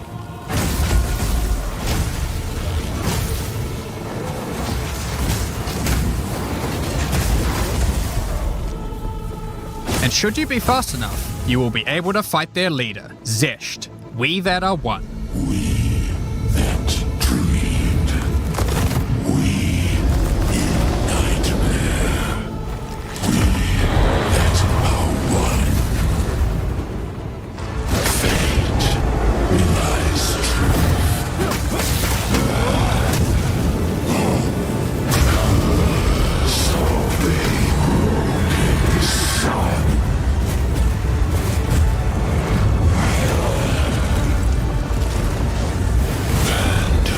This is just one of the pinnacle encounters of POE2. We won't be showing the rest of them, so you will have to discover them for yourself. But rest assured, this is some of the hardest content we have ever made. All of these encounters have specific uniques that can only be found from them, but that's not all. We still have the progression system. Defeating Zesht will give you points to allocate into the Breach section of the Atlas tree. Allocating these points will make breaches and the Breach domain even harder, but will give you more rewards. The small nodes will increase the difficulty of the Twisted Domain, while the large nodes have more specific bonuses. For example, this node adds more clasped hands to your breaches, and adds a pack of magic monsters that can guard them. Get some more points and you can allocate Waking Nightmare, which will double the number of splinters you get from clasped hands, and inflict you with a mysterious debuff. In order to earn more points, you will need to defeat Zesht at a higher difficulty, and some rewards from Zesht can only be found by increasing the difficulty of the Twisted Domain above certain thresholds. Defeating Zesht at difficulty 4 will be a challenge indeed, but there are many more threats in Rayclast. Ritual altars are sacrificial sites built by the mysterious King in the Mists. If you encounter this symbol on the Atlas, then you know that the area contains ritual altars. Ritual altars demand tribute. Every monster you slaughter in the circle will feed the altar. After the sacrifice, touch it to begin the ritual. The monsters you just killed will be resurrected by the King of the Mist's dark magic, and you must fight to survive. The tribute you have offered to the altar can be spent to buy powerful items, but they can be expensive. To gain more tribute, you will want to find more altars. Each successive ritual you do within an area will spawn the monsters revived by the previous ones, in addition to the ones you sacrifice next to it. By the end of an area, you will be fighting a truly imposing number of foes, but will have a significant amount of tribute to spend. One of the rewards you can buy with tribute are omens. These are special items that allow for metacrafting. Crafting items that affect other crafting items. Have an item with good prefixes but bad suffixes? This omen will help you to remove the mods you don't want, while keeping the ones you do. There are a bunch more of these with different effects, but we will leave them for you to discover. Now don't forget that Ritual will also drop tablets, which can be used to specialize into getting more rituals. If you want to get to the pinnacle boss of Ritual, then you will probably want to use them. They can also be crafted to grant mods, making your rituals more rewarding. The pinnacle encounter of Ritual is the King in the Mists. Feared by the Asmeri people, he is said to have brought eternal darkness to the Wildwood. We won't show the encounter, but just like Breach, there are a range of unique items you can get for defeating him, and you will gain points in the Ritual section of the Atlas tree. Some maps have been touched by insanity. A mysterious entity has taken a special interest in you. Step through the looking glass and you will find your nightmares coming to life. When you touch a mirror, the mists of delirium will spread out across the area, infecting your mind. You must stay within the mist to maintain the nightmare, which is as profitable as it is terrifying. Everything you kill will increase the rewards that drop. However, the deeper into the mist you travel, the stronger the monsters are. Be careful not to overstay your welcome. Rare and unique enemies will become vessels for terrifying demons, who will manifest out of them to unleash powerful attacks on you. The mist also offers a strange crafting material, distilled emotions. By combining these emotions, you are able to instill your amulet with a notable from the passive skill tree. This is like gaining an extra passive point for free, attached to your gear. They are also particularly great because you don't have to traverse the tree to get them, allowing you to get off-class bonuses that would normally be much harder to get. Distilled emotions can also be used to instill your endgame maps, applying Delirious to them and adding additional difficulty and rewards, allowing you to further juice your endgame maps. The tablets you can find from Delirium can be used to further improve it, increase pack size, make the fog dissipate slower, or improve your progress towards the pinnacle encounter of Delirium. Speaking of which, every now and then you will find simulacrum splinters. The mysterious entity will create strange encounters based on warped versions of your own memories. Monsters and simulacrums come in waves that get progressively more difficult. You will receive loot at the end of each wave, and you will have to make the decision to leave now or continue on, facing up against even tougher foes from the mist. The bosses you will face as you get deeper into a simulacrum are truly terrifying. If you can complete a simulacrum, you will gain points for the Delirium section of the Atlas skill tree. Next up, we have Expedition. Occasionally while clearing corruption, you will encounter these Kalguran settlers. The Kalgurans have discovered ancient burial sites with lost Verisium artifacts, and they want you to help dig them up with explosives. The Kalgurans have marked the locations where the relics can be found. Place explosives as best you can to dig up as many as possible. There is just one problem. Corruption has brought the corpses of their ancestors to life, so you might have to do a little cleanup before you can reclaim the artifacts.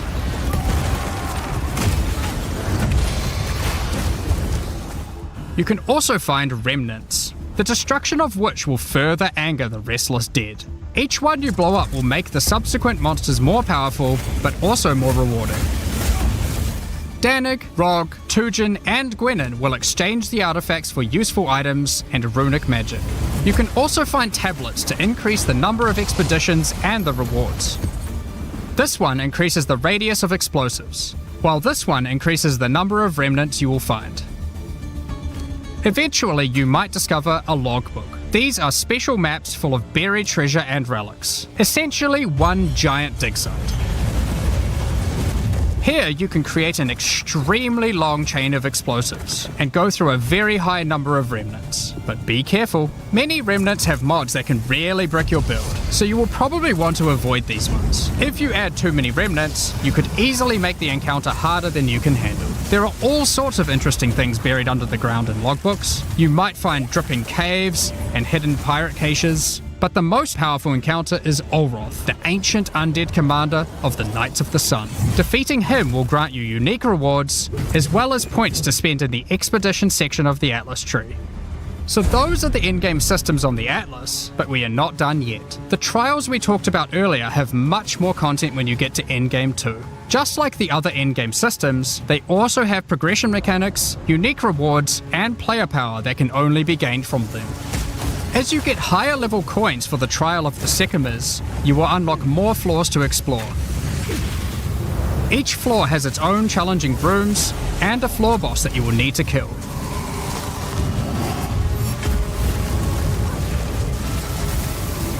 There are 4 floors in total, leading to another pinnacle boss at the end of the last floor, which can only be accessed at endgame. The Trial of the Sycamores is where you'll find jewels, which you can socket into your tree. These are like passives that you can craft with your currency items. They can be really powerful as they allow you to stack modifiers that may not be easily accessible on the tree normally. This jewel gives lightning damage and shock chance, for example.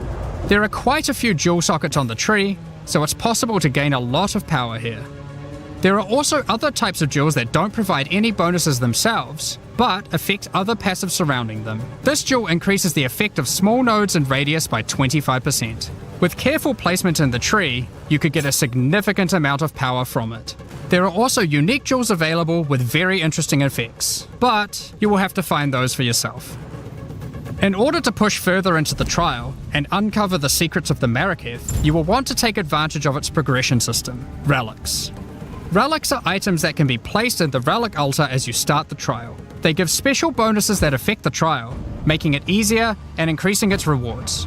Of course, you can craft these with your currency items, making them even stronger.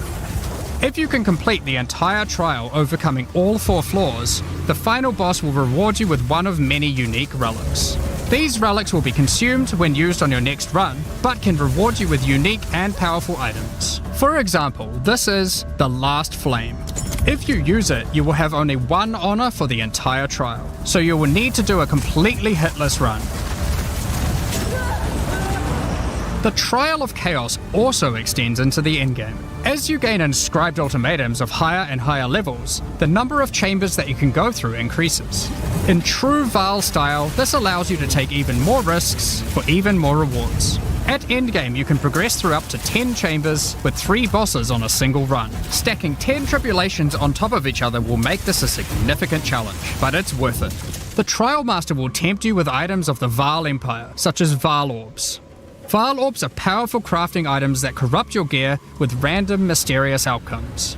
Corruption prevents an item from being modified further, so it has to be the last step of your craft, but it's also the most impactful one. For example, if you use one on your body armor, it might add a new powerful enchantment, or it might re-roll up to half of its modifiers. Vaal Orbs also have the ability to add a socket, allowing you to bypass the normal restriction of how many sockets an item can have. A body armor could get up to 3 sockets this way, allowing for a significant number of mods. Vaal Orbs can even modify uniques. Adding enchantments or sockets to uniques can make them incredibly powerful, but there is a good chance that you will break them as well. The Trial Master will also occasionally offer you soul cores. Originally formed by Chaos, the Vaal sought to replicate soul cores through human sacrifice rituals and blood magic to power their civilization. Soul cores are powerful socketable items, with mods that cannot be obtained from regular runes. Like all endgame content, there is of course a pinnacle boss. The final chamber will drop keys to this mysterious door. Some say this is where the Trial Master himself resides. Perhaps you are willing to take the risk to find out. Had enough yet? Because there is still just one more thing. The most difficult content in Path of Exile 2. While mapping, you might come across this fortress that has emerged from underground, surrounded by an enormous maze riddled with danger. Is the maze preventing something from getting in, or something getting out? This fortress is of ancient origin, and its construction has similarities to the towers and tablets that you have been using on your journey through the endgame. It is clear from the entrance that there are 3 keys required to enter. Local factions are vying for access to the fortress in order to seize the power they believe will be inside. Each of the faction's leaders have managed to get their hands on one of the keys, so you will need to defeat them. Each faction is led by an Uber-Act boss. You can see one of them inhabiting this city, but in order to fight him, you will first need to defeat their 2 lieutenants in the adjacent zones. Be careful. If you fail against either of the lieutenants, or to kill the leader, they will move on, and you will need to find them again. Kill all the Uber bosses and you will gain access to the fortress. We aren't going to spoil it as we can't wait to see you guys attempt it for the first time. But is there a tree you get points in after killing it? Of course there is. This is Path of Exile. There is always another tree. So these are your challenges for POE2. As you can see, this project is crazy huge, way bigger than even we expected when we started out. But how do you gain access? Well, during early access you'll need a key to get in. To thank our existing POE supporters who have spent more than $480, we'll be giving you guys a key for the PC version for free.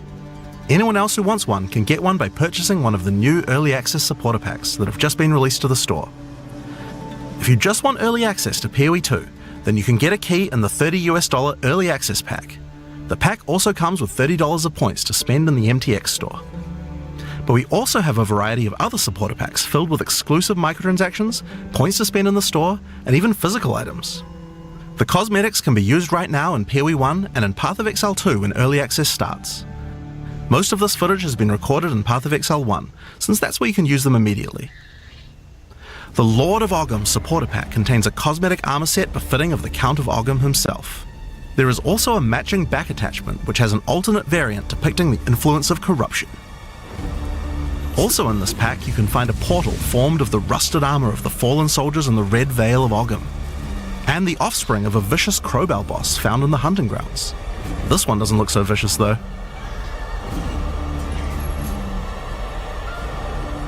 On top of that, you'll receive the Iron Count's Y-hander to apply to your one-handed or two-handed swords. For those who are wanting to decorate your hideouts with fond memories and tales of Path of Exile's history, you will also get a series of hideout statues. This pack contains the statue of Hillock. For Path of Exile 1's closed beta, each pack contained a true New Zealand icon, the Kiwi. Following this tradition, all packs in this series will also contain a new themed Kiwi pet.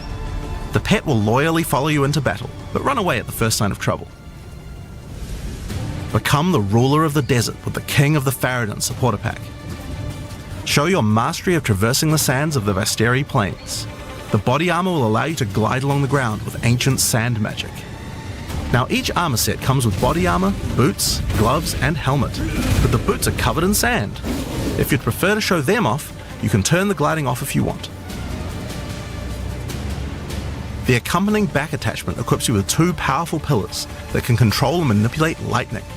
They will periodically release their energy in a powerful blast while in town, and hover in a circle around you, arcing lightning between them, forming a barrier of energy. Replace the appearance of any bow with the Farad'n's Glory skin, or replace the appearance of a spear with the Tyranny's End spear skin. This spear skin can be applied to staves and war staves in Path of Exile 1.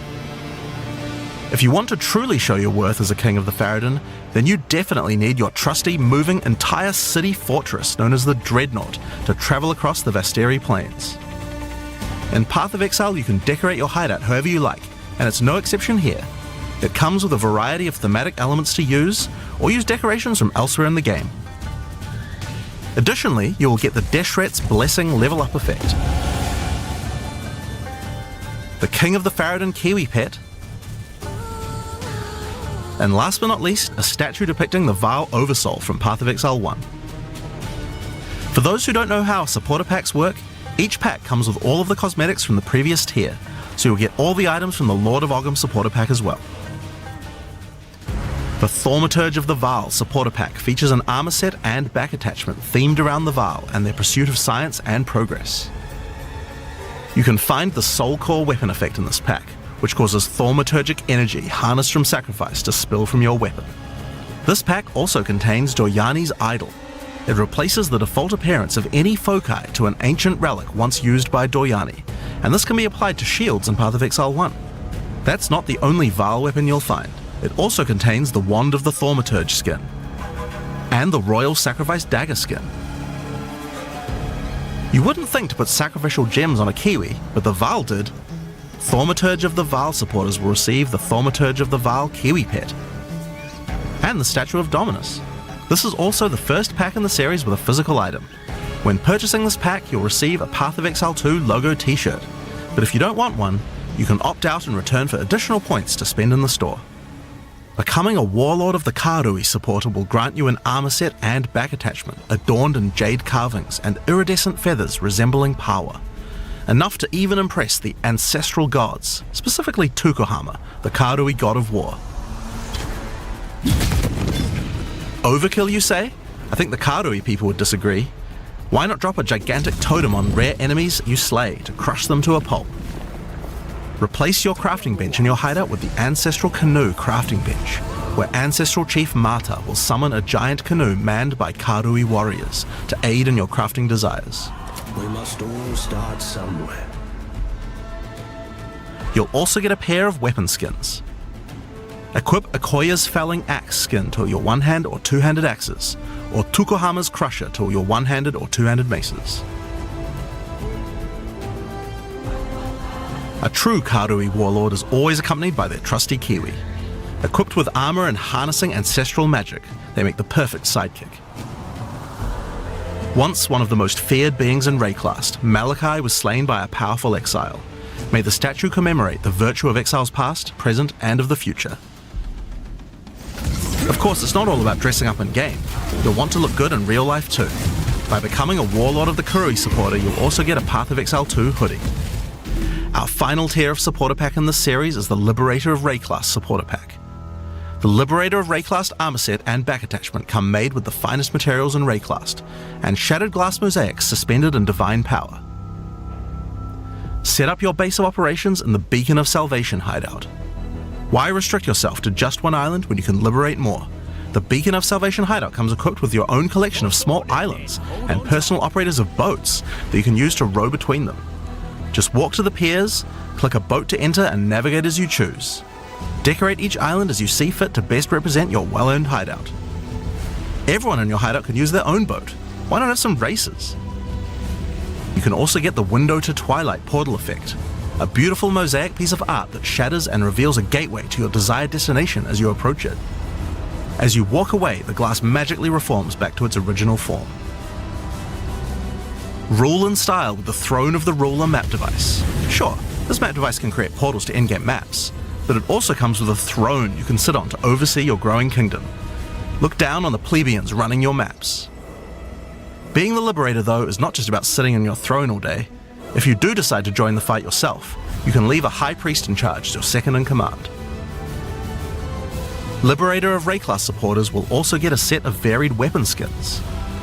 The Light of Divinity Scepter skin, the Deliverance crossbow skin, the Justice flail skin, and the Redemption shield skin. Once again, you'll have an accompanying Kiwi, and of course a statue depicting one of the most iconic events in Rayclast's history, the battle between a powerful exile and Kitava, the Insatiable. With the help of two deities, Sin and Innocence, the exile was able to defeat him once and for all. This supporter pack also contains the Path of Exile 2 art book. This 215-page full-colour art book includes a huge amount of amazing concept art and lore produced during the long and exciting journey of Path of Exile 2's development. And finally, Path of Exile has a tradition of letting the community participate in designing game features. For Path of Exile 2, we'll be adding the Twilight Order foil reliquary. By becoming a Liberator of Rayclast supporter, once Path of Exile 2 is released, you will be able to select any unique item you have found and be able to drop it from the reliquary. Once players have submitted their items, keys to the reliquary will start dropping, and other players will be able to find foil versions of uniques that you have submitted along with a message for the lucky player. The more players submit the same unique, the more chances there will be for the reliquary to drop them, so choose wisely. Now, almost all of these items are available to use in POE1 right now.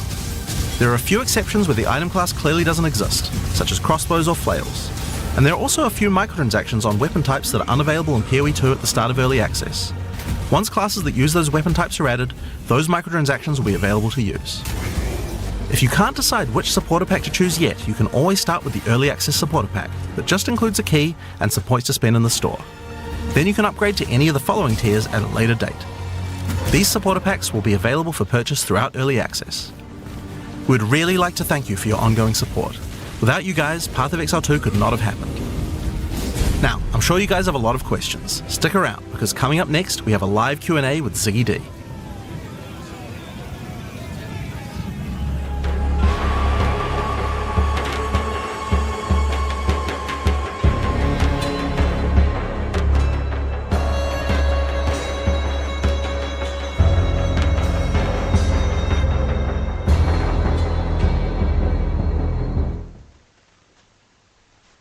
To the post-show discussion and Q&A. I hope you all enjoyed what you've seen so far. It's been pretty exciting for us here as well, as you guys have been inspired already just watching things. And you're already cooking a new ascendancy class. Yeah, for sure. You've got to do design whenever you can. Yeah. Absolutely. There's been a few fun moments here already. But I'm your host, Ziggy D, and I'm joined by Jonathan and Mark to talk about everything you've seen. Honestly, it's so much. I mean, we were really keen to make sure that when we went into early access that people didn't feel like it was just, limping along and kind of, just like a minimal amount of content. We really wanted to kind of blow people away. So hopefully people feel like, there is enough content. Because, it was certainly a mission to get all that stuff in. Yeah, I did come here expecting that there would be, maybe a basic mapping placeholder end game and your 3 acts and, the half the classes. But you've made a decision here, clearly, that's got to go the core PoE player community in mind. Absolutely. So, I mean, we have to make sure, like, I mean, look, Path of Exile's endgame is kind of known for the fact that you get to choose between different types of content and that, like, you know, some people enjoy one thing, some people enjoy another. And I feel like that choice is like a huge part of what makes it good. So if we didn't have that when we entered endgame, then I don't think that would be, you know, like, that wouldn't be a Path of Exile endgame. So that's kind of what we have to make sure of. So we kind of said, okay, well, like, what is the minimum number of like different in-game things you need to be able to have in order to be able to actually have a viable in-game that you feel like you get different choices, and that's how we ended up with what we have here. I definitely feel like a lot of games nowadays release, you know, and their campaigns intact and real good. You get to the end game and it just falls real flat. Yeah. And it was certainly a very important moment for us when we were like, hold on, that's the wrong thing to do. Like, let's not make the same mistake as everyone else. Let's pivot. And we actually did that, and like, it made a world of difference and made the game all of a sudden, you know, 100 times bigger with an infinite amount more content, right? It was definitely hard though, because like, okay, like, it's like we're you know, we're progressing. It's like we would have made it. We would have gotten, you know, all these acts in if we hadn't have changed direction. It's like to actually say, you know what, we're going to specifically not finish this content that we'll be working on, you know, that we you know, it's like pins down everyone, we're stopping work on this, we're going to move over to endgame because it's actually more important. Like, that was certainly a hard one. That would have been some whiplash there, I imagine. For sure. Well, I mean, it's like suddenly the whole, you know, like environment art team, it's like, you know, they're all just like, whatever you're working on, just scrap. You don't want to scrap, but, you know, like, just stop it. we're doing something else now. So saving clothes, Especially for a lot of the developers, because you got to also think, like, a lot of our developers have just been working on this campaign for, what is it now, 6 years? Like, I think it's even longer, actually. Yeah, it's like just this epic journey, whereas none of them, you know, a lot of these people haven't been working on Path of Exile 1 this whole time, where so some of us are like, you know, we're just churning out endgame with every league and doing all of that, but for a lot of these people, a lot of these developers, yeah, it was quite jarring to swap over, but everyone embraced it. You know, we talked about it, everyone was happy about it and stoked about it, and it just ended up coming out real awesome. So I think it's landed well, and it definitely kind of blew me away when you. So even before I saw anything, we were in the car on the drive here, and you were just info dumping all of the end game. You're like, oh, we got this feature, we got this feature. I'm getting dopamine just from hearing about it. I haven't even seen anything yet. But do you guys feel like you're competing against yourselves a little bit here? Because Path of Exile's kind of set the bar. The original game has set the bar for what is available to endgame in a game like this, and it makes it's not acceptable really to launch with just nothing in terms of endgame now. Absolutely. I mean, I mean, like, if you're not competing with yourself, then I don't think you're going to make good progress, right? So that's what you really have to do. Yeah, but cracking that out for beta even. Yep, absolutely. Pretty well, as I exciting. said, I just think it would not have landed nearly as well without that. And I think it's important that our existing Path of Exile 1 community feels like they're also served. Like, yeah, sure, we're doing all this stuff for new players, and that's really important, and that'll expand the audience. But, you know, if we launched and all the POE1 players are unhappy, that wouldn't be good. So, you know, we have to make sure that they also feel like, you know, they've got a game for both them and for all the new players we hope to bring to the genre. And you definitely want all those different axes as well. Like, just having two, right? You'll get a lot of content can be immediately divisive, right? Obviously, that's the nature of it. That's how it goes, right? And so you have all of these different avenues because there are different players who like different types of content. So if you're just like, here's your one end game system, well, immediately then there is a portion of players who are just like, I don't want this, right? And so having all of these options is like ultra key, and that is what Path of Exile 1 has taught us. And again, it's like, I'd say lessons learned, you know, for the genre, and it is expanding in other games and stuff. But certainly, as you said, competing with ourselves, yes, POE1 has like, you know, 40 axes, you know, and we've got 7 really good ones here, and obviously more to come. But 7 is a lot, mind you. Especially when it's all like, you know, like people have to learn a lot of things again. It's going to be very interesting to see how long it takes people to do the kind of difficulty 4 pinnacle content. It's like we have it. We have to. It's honestly like we actually don't even really know, because like you never know what people are going to find in terms of builds and so on. Like I'm hoping that it will take people a while to be able to work it out. But you know, you never know. Maybe end of day 1, people just be like, oh yeah, easy, no problem, mate. You know, could be what it's like. We have a few people that are doing that sort of thing. I saw like a solo self found level 100 in 24 hours or something. Jeez. Okay, we got this. Is where we've got it now, is it? So but I imagine there'll be a little bit of a soft reset there for people. For sure. A relearning period. There's stuff to learn. And I mean, POE2 has changed a lot over the years, so more than 5 years of development now. And what was that initial pitch when POE2 was first put forwards? Like, as to what it's going to be, because it was much smaller in scope originally. Yeah, so when we started, it wasn't even a sequel. It was just we're just updating the character rigs, and over time, it kind of feature creeped into a proper sequel. But the thing that we were saying is, whenever we were talking about it, and I guess this is the main thing, is that we're like, okay, when we make an area here, it needs to be that there's like a theme for it. It feels unique from everything else. We're not going to just like have recycled stuff like within the campaign that just feels like, oh, we just took this area and modified it slightly. Each one's got to have its own stuff. It's got to have monsters that were like carefully thought about that like, fit in with the world. And it's got to have bosses that are actually like good tier quality, and every area is going to have one. So those decisions have kind of been things that have meant that they really raised the quality bar to a level that took us way longer than we even really expected. Like those things there, just like it's huge, right? Like honestly, I feel like we underestimated significantly what it would take to deliver that level of quality. I remember really early on, a battle I fought for, and I mean like way back, was like, if you think back to, say, Diablo 2, which obviously still holds a lot of, power in terms of design motivations and philosophy and stuff within the company, you get things like the super uniques, and POE1 did them, and it's just like, here's a boss with 1 or 2 skills. And I remember very, very, very early on in POE2, I'm like, I want every single boss to be memorable and a thing. I don't want a unique monster that's just like dies in 2 seconds and uses heavy strike and has a fancy name. And I remember, I even got some push. Poor Caliph. I remember getting some pushback at the time and thinking like, I love the bosses, my favorite part of everything, and so I was just like, man, I don't want this. This is just terrible. But of course, that decision, me pushing for that, me wanting that, turned into this megalithic. What have you done? Now we have 50, aiming to be 100. Honestly, probably later, several more 100 once all the end games, everything start to evolve and more expansions comes out.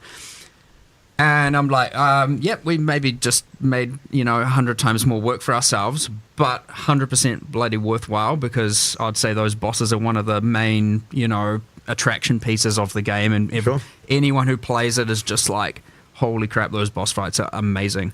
So like, obviously some are bad and some are good to different people and all that. That's how it all goes. That's part of all the fun. But it is true that me pushing for that thing literally created thousands and thousands and thousands of hours of work. Now, worthwhile work, but it is again that exact thing of like, the scope was kind of small on numerous axes, and as we just raised the quality bar to what we thought was good, it certainly went from, what was it initially, just reskinning some character classes and new rigs or whatever, into this like mega scale entire campaign, everything. But full standalone separate game. Yeah. Fun other anecdote since we went out of that territory. It was originally codenamed Project Chimera. What? I don't. It was this pipe dream. I've never been a fan of these codename things. It was this like, there were times way back in the original Office, there was all this like, sometimes there'll be a feature you can't really do in POE1, and it was always like, we'll do it in Project Chimera. That was like amongst the developers, and people were like, what the heck is that? Now, ironically, there is a boss in Act 3 called, well, it's got a different name, but it's called the Chimera internally. It is a chimera. It's a multi-headed beast, and you've seen it in a few of the marketing, things here and here, different trailers, little snippets of it.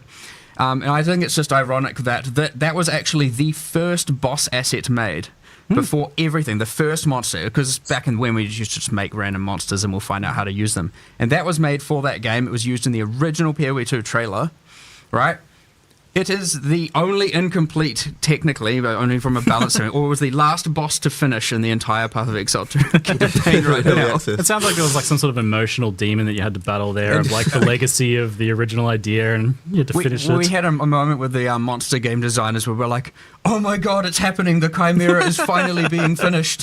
Holy, this is like, we were effectively like, we need to celebrate this boss finally being done. It was like at the origin, and now it's at this, point where we're about to deploy early access. Not to say the end, because the end is forever away. Yeah. It's still the beginning of a journey in many ways. Yep. But on that note of celebrating, like, how do you guys feel having now kind of, for the first time, I feel really like laid bare kind of everything you have, you're putting it out there, and only being 2 weeks away from everyone playing it? Well, it's always scary, coming into a release, and I think especially for there's like a bunch of people on the POE2 team who have who are, like they have this is their first game that they're going to be releasing, and that experience is something that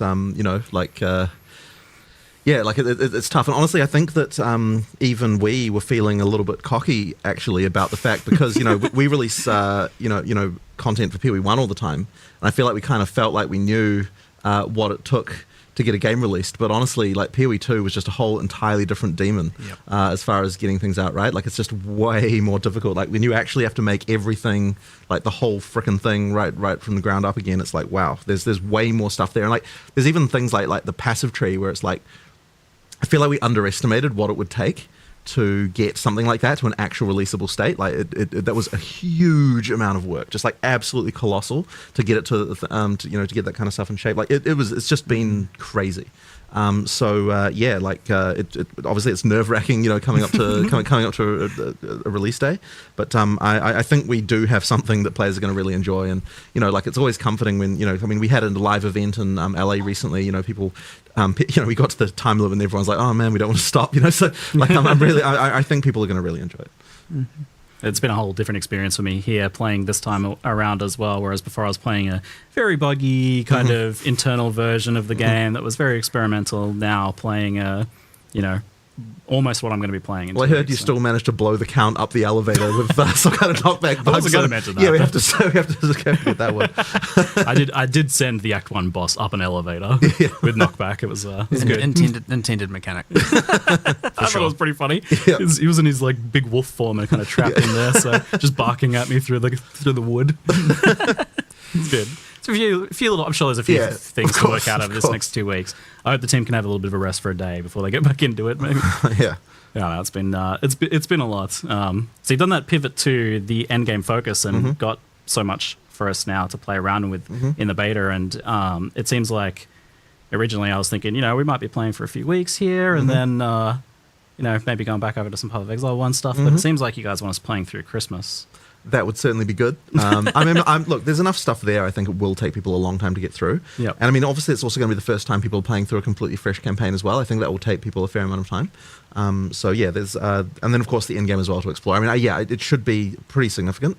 We've always wanted it to be that Path of Exile 2 leagues, are going to be, like how POE1 leagues are, where you play them and you play them for a reasonable amount of time, and then sure you get done with them eventually, and then you've got the next content that comes out. So in order to be able to realize that, you have to have enough of a base to make that happen. Yeah, people are definitely wondering how invested they can get in the beta. So I definitely want to ask a few questions kind of around that idea.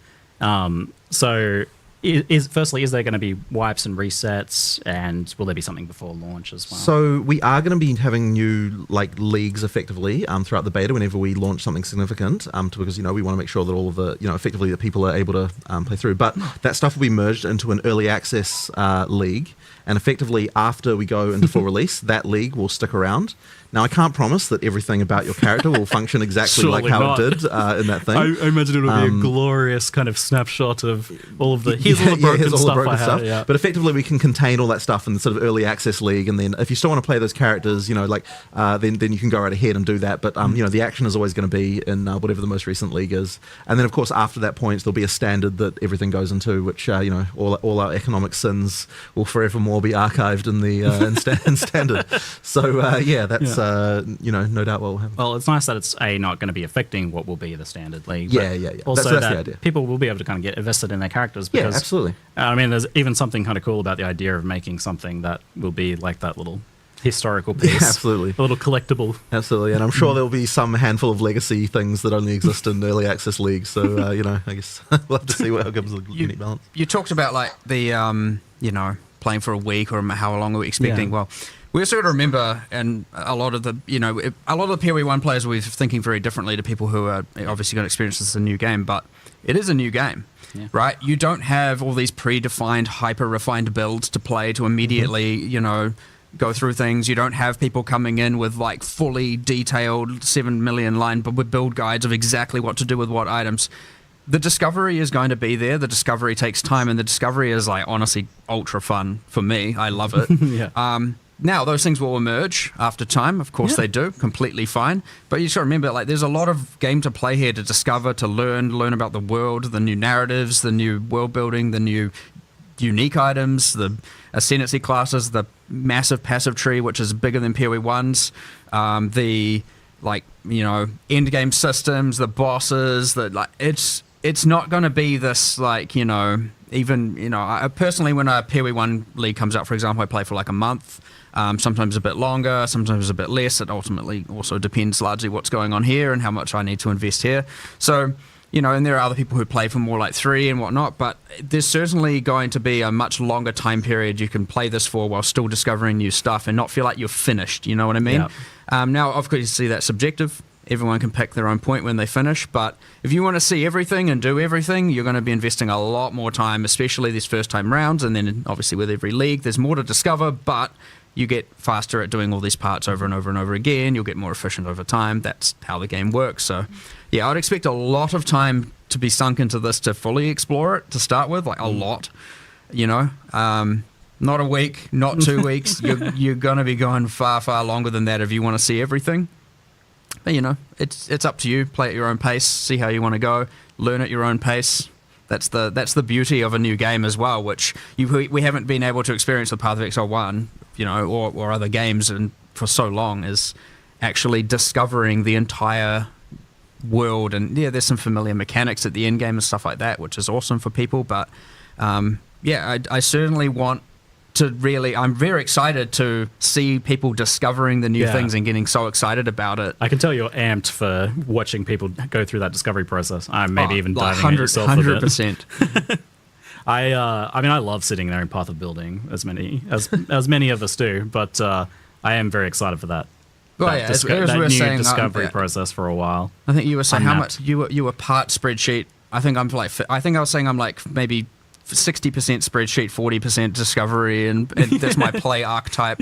You know, so coming up with our player profiles, Timmy spikes, and things like that for both of Exiled characters. The discovery part of me is ultra excited, and I'll mind you, that's coming from someone who kind of knows all the content. I'm still, because there's something different about making it versus actually playing it live with the players, seeing them discover it, uniques being linked in chat and on Reddit and all of that is just so cool. So we're going to get a massive dose of that, and it is like genuinely exciting to just see how people are going to think, you know, what's worth 1 chaos or what's worth 10 chaos, what's worth if chaos is even the metric. Is chaos even the currency that people settle We already? were arguing about this earlier. I'm pretty sure that 1 C spam in chat might turn into 1 E, because, like, you know, 1 exalt, given that exalt is now... I think it'll be chaos. People probably... Ad remove will still be... People don't appreciate, by the way, like, so when we say we've increased... you're going to be getting multiple exalts in Act 1 in POE2. Like, we actually have increased that a lot. It isn't just like an idle, you know, like I can thing. see exalts becoming the new kind of like chaos. I think actually that chaos will being be the new divines. I actually agree. But we'll see. That's my point. But it's a new economy, right? Like, who even knows? Yeah. The market will have to... But I like that we're already arguing about this. It's good fun. So do you have some kind of like beta release roadmap for updates and things like that for people to look forward to? I mean, we certainly did have one 6 months ago when we were, but now that we're sort of getting to release, it's like, oh my god, like, you know, we have to look at it. So, I mean, look, I don't think it'll be any less than 6 months. I think it could easily end up being more. I certainly don't want to. I mean, look, 2025. I think really want to be, you know, full release in 2025. I don't really want to be spending more than a year. That would be pretty crazy. But I mean, honestly, like, we have to get all the content finished and all that sort of stuff. You know, we always feel like we underestimate these things, and of course, we have to learn what we need to learn. We have to get the game to the point when it is really fun. You know, we have to make sure that, like, all of the things, like, you know, we've got the difficulty right for all the players, we've got the economy right, like all the stuff. I mean, there's a lot of things that we're gonna have to sort out. And so I kind of have a feeling that the first few weeks at least are gonna just be a scramble of, like, you know, oh crap, someone like worked this crazy thing out and we found this thing, and, like, you know, that's always scary, you know, because it's just when we add content to POE1, it's like at least the kind of base of stuff that we have is kind of, you know, well tested and people know kind of what's going on with it. But here it's like just complete new world, and we're the kind of game that has a lot of ability for players to do stuff that we wouldn't anticipate.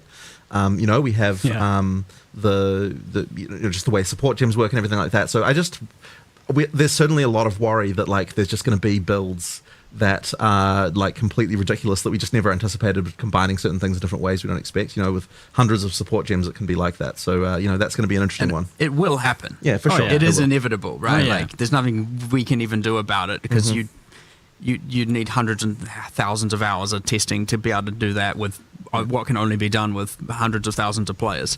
But that's also the magic of it all, which is awesome.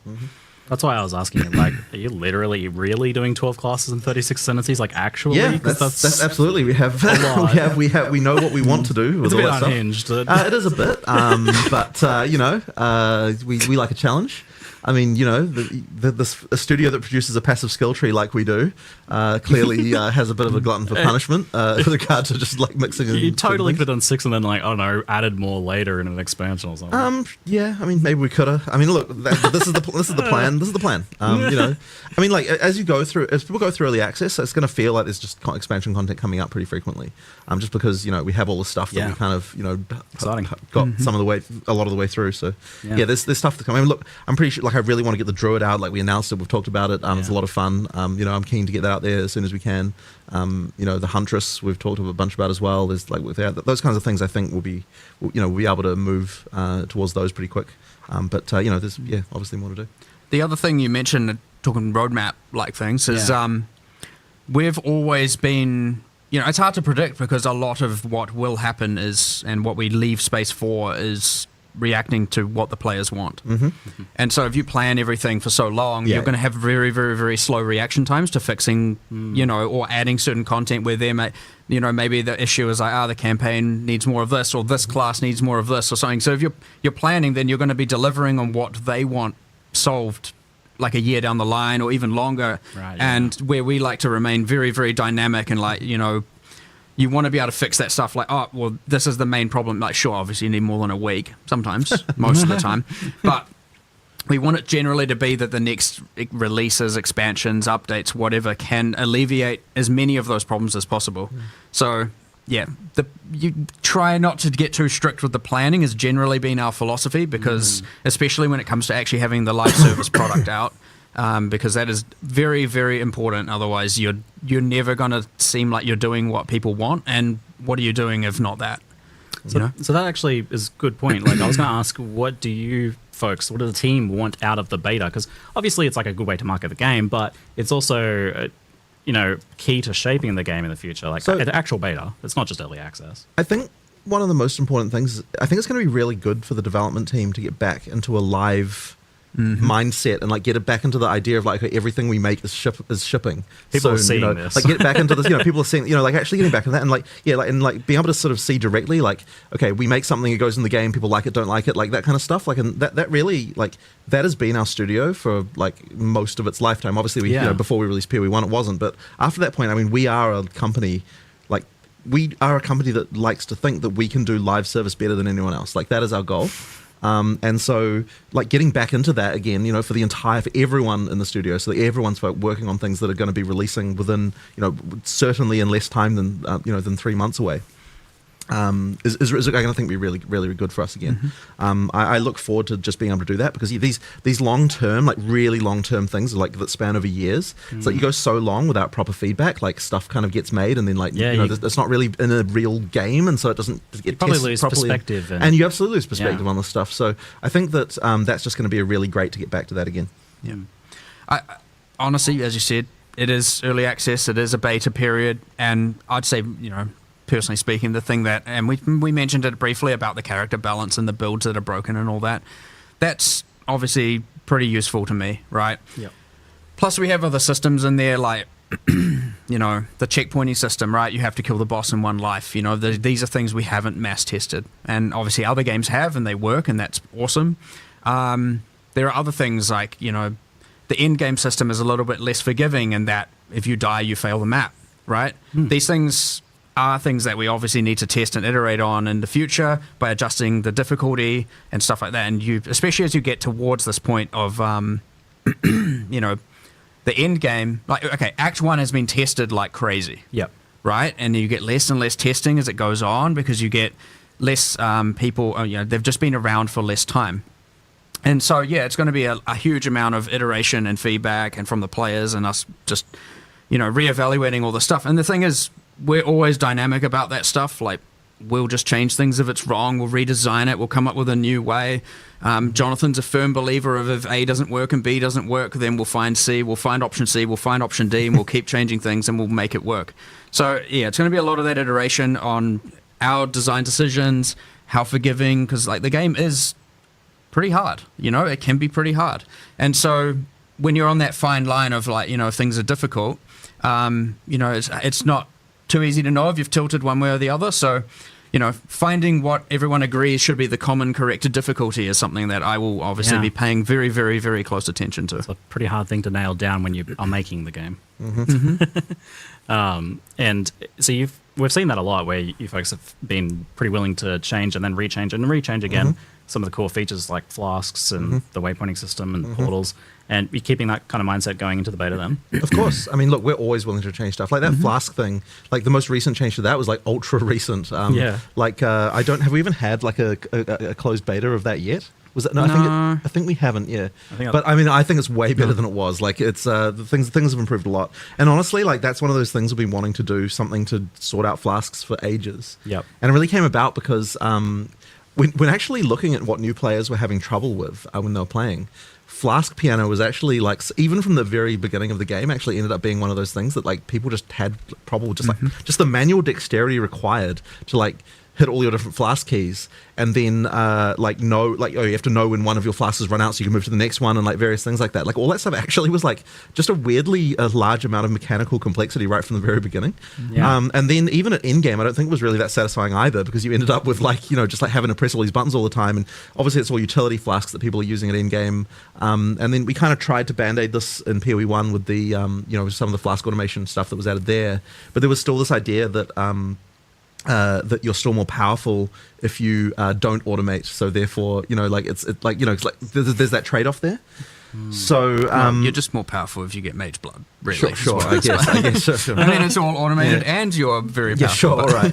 But so the point is effectively that the charm stuff that we're doing effectively means that you no longer, the game is making that decision of like that stuff will be automated. You no longer have to do that like crazy flask piano to get the best the best out of your character. And I think that is definitely a step in the right direction. And the other thing as well is it actually makes the crafting more meaningful, I think, on the flasks, because when you've got like 5 slots, then like the individual mods and the individual stuff like seems to tend to not matter as much. I mean, obviously, people want instant recovery and things like that, but like but like now it's like the actual, it's much more meaningful. Like on your life flask, the choice between do I want instant or do I want way more life, like that kind of stuff actually can be a lot more meaningful once you've only got one. So yeah, I think it is a lot better personally. You have we'll jump ahead to Floss since we're on the topic. You have locked in effectively the fact that there's a mana flask there now, so there's always going to be a mana flask slot. And how does that tie into your design for mana? And are we always going to be using a mana flask slot, or if we solve another way, what does it do? You can absolutely solve another way, and then you'll just have a flask slot that isn't doing anything for sure. But I think it kind of has to work that way because we really don't want. Because like once you sort of start to get into changing that around, I feel like the system sort of starts to break with regard to like the feeling of like I know where mana is, I know where my health is, like that kind of stuff. That being said, we've always got uniques and stuff like that. I believe there's already there is a unique that allows you to equip 2 flasks. But the thing is, then that's a build choice that you're making, so it's a little bit different, and that's fine. But I think the system as it works now it's a lot easier. So it does sound like on the mana side of things then that there are going to be multiple angles of solving mana, not necessarily so we've got Leech edition number 475 is how it works. And we've finally got it right this time. I think it works, and I think it's good. So I think that Leech will be more common. I'm not going to have to like crack out the Leech diagram showing the different buckets and things like that. I was saying, I think that Leech might be... No, I think... I was going to say Leech is one of the topics in the studio that has wasted the most designer time of anything in the industry. But I actually don't think it's that. I think the actual worst offender is what stats should Dex give you. I think that is like that one has wasted there's so many arguments about that. I feel like that one's never come to the fore. Like we know about the leech one, but no one is happy about giving accuracy. But no one has a better idea than what accuracy that it can give. And then, like everyone's going to come up with like in chat a bit. I bet they'll be like saying, "Oh, it can give this or this, whatever." But there's like, seriously, there's been endless arguments about that topic. It's outrageous. Yeah. You've got me thinking about it now. Yeah. I mean, speed would be good, but then that's probably too much. Too much. Something like Dex, you just can't. Dex stacking speed. Oh, we can get all the designers down here right now. Yeah, I know. We'll just have it out again. We'll just have it out again. The longest Q&A of all time. Yeah. It's already going to be that. Yeah. Sometimes you're just like, you start the day, you're like, all right, here are the problems we need to solve, and then you're like, what about? But then accuracy on Dex comes up again. No, it's 3 p.m. and we're still discussing dexterity. Yeah. So go home. Just make it accuracy again. Yeah, exactly. That is literally how it comes back to accuracy every time. This is okay. Yeah. Rewinding a little bit, we can't forget our roots with Path of Exile 1, of course. Mm-hmm. So for the PoE 1 enjoyers, what is the plan for PoE 1 during the course of this beta? Is there going to be leagues launching? Is it on the back burner? Yeah, there absolutely will be leagues launching. Now, I don't know the exact date, but the plan is kind of late February. Yep. But I mean, look, we'll see what happens. I will admit that unfortunately we did have to steal a few PoE 1 resources just towards the end here, which is kind of been a bit unfortunate. I really wish we didn't have to. But as I said, we kind of underestimated some of the stuff. But everyone is going to be going back to PoE 1 again for the February League. And we're going to make sure that we can do that. Like one of the things that was a big problem for our studio when we had a long-term project and a short-term project is that you've always had that thing of like you always want to work on the short-term thing. Yeah. So now that we've got 2 short-term things coming up, I actually think it's going to be a bit easier to prioritize in some respects because funnily enough, it's just like all that stuff is then is like coming up soon. So but we'll see how it goes. But we need to get that PoE 1 expansion out next. Yeah, obviously, I just want to always make it clear that, the reason why things can't be so planned out is, again, we're just releasing this game. Yep. Obviously, we pivoted to endgame, and then that needed more resources. And then, of course, combined with the fact that, things obviously change. There are unpredictable things in the environment we can't necessarily guarantee. And then, of course, you have, Christmas coming up and all of that, right? There's so many variables to consider, but we also don't know how much time is going to be invested necessarily or need to be invested into live operations for post-release. How many problems are going to go wrong? How many builds are there? How many of the uniques are broken? How many, and where do all these resources go? There are like just millions of variables here to consider, and so like it can get very, very difficult, especially at this time. But once you release, you have a bit of a grace period, so to speak, where more like a period of extreme amounts of fire, where we're putting out fires everywhere. But we have a period where we're fixing everything. You get everything stable, and then we're going to be like, all right, let's recalibrate, figure everything out, and what is our plans, and then establish all of that, based also on the feedback we get from that period where everything's on fire. Not to make it sound like it's going to be bad, but that is the inevitability. Is that there's always problems. And hopefully, it appears good from a player perspective, but there's always going to be like, oh my god, people found this, and we don't have to see all the fires. Like ideally, the best thing is when we're able to fix some kind of exploit before people even hear about it. Yeah. And when I say exploit, I'm just talking about some broken thing. Like if we we obviously normally have to worry about like the whole mid-league nerf concept, but it's like if you can deal with something within like an hour or two of it happening, then it's like you're kind of okay because no one had a chance to kind of like everyone didn't swap their build over to it or whatever. Yeah. We're gonna have to be really on the ball for PoE2 just because there's so many things that are new. Well, I mean, look, we have several bosses with several elevators. How many of them can be pushed up the elevator? You know what I mean? Well, that's what I mean. When I say a fire, I'm talking about bosses getting pushed up elevators. Like, that's not okay. I am liking my mercenary flashbang knockback is very fun. Right. Yeah, you need to look into that, by the way. The whole flashbang. I feel like you're going to nerf my build. Yeah. Is this from he's finding fires already? Yeah. No. These are the fun things. Discovering that stuff can be very fun for the players. It's just internally, it's like, oh no, what are we doing? It can get a little bit panicky after release, and it there's lots of things going on. You're like, oh geez, what do I solve first? But obviously, it's the same as PoE 1. We're good at it at this point. Got some experience. Yeah. Belts. you aren't going to be torturing us with like releasing beta stuff at the same time as POE1 league launches. Yeah, the plan is to keep them separated a bit from each other so that you get a chance to play. Don't make me both choose. Yeah.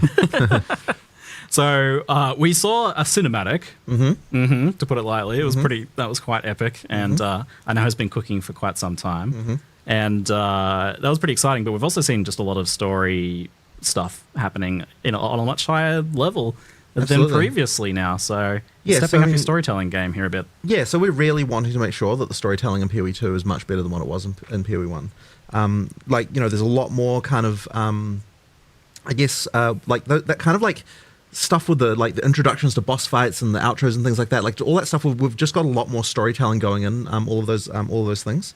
We do have the intro cutscene. There's also kind of like light, like between the acts. There's these kind of like more kind of motion graphic type cutscenes, just kind of establish things. And there might be some more surprises later on in the game as well. Not in early access, unfortunately. Later on that you can see as well. But ultimately, we just want to make sure that I think a lot of people who got through the POE1 story had no idea what was happening by the end. Effectively, we want to make sure that is not the case this time around, that people really are able to absorb things. But guilty. One thing I will say, though, is that it's ultra important to us that we don't break the feeling that, like, when you're playing a second time, that it feels like we don't want it to feel annoying the second time. We were talking about this morning. About we don't take the control out of the player's hands. So I'm personally a believer of the fact that if you just when you change the camera position for a cutscene, immediately it feels way more annoying, like, because there's this whole thing of like if you click on an NPC and like the camera changes position, like, sure, when you're playing through the campaign the first time, that kind of thing is like, that can be cool, but then if you're like you're playing through the second, third, fourth, fifth time, you want to be able to go to the NPC and go click, click, click, click, click, and just get past, and without it feeling like you've had to sort of worry about anything. So like effectively, we want to make sure that it's still that we still have that, because ultimately, we're a game you expect people to play through many times.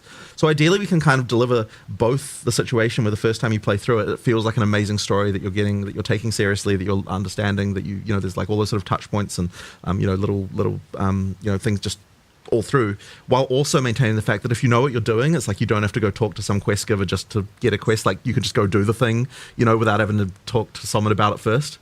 That kind of stuff is really important, just to make that stuff work well when you know what you're doing. Yeah, you said something this morning that stuck with me, where you said like Path of Exile is a game where the player's meta knowledge is allowed and encouraged. Absolutely. So you're allowed to cheat the quests. Effectively, yeah. So effectively, there's what the character knows and there's what the player knows, and in our game, what the player knows needs to be sufficient as far as like being able to progress the storyline. If you don't want to have it so you just talk to an NPC just to find out something you already knew as a player. If you kill this boss, you get the next area's waypoint, so you just like kill it, log out, log in, waypoint, right? I love doing that. Meta knowledge. Yeah.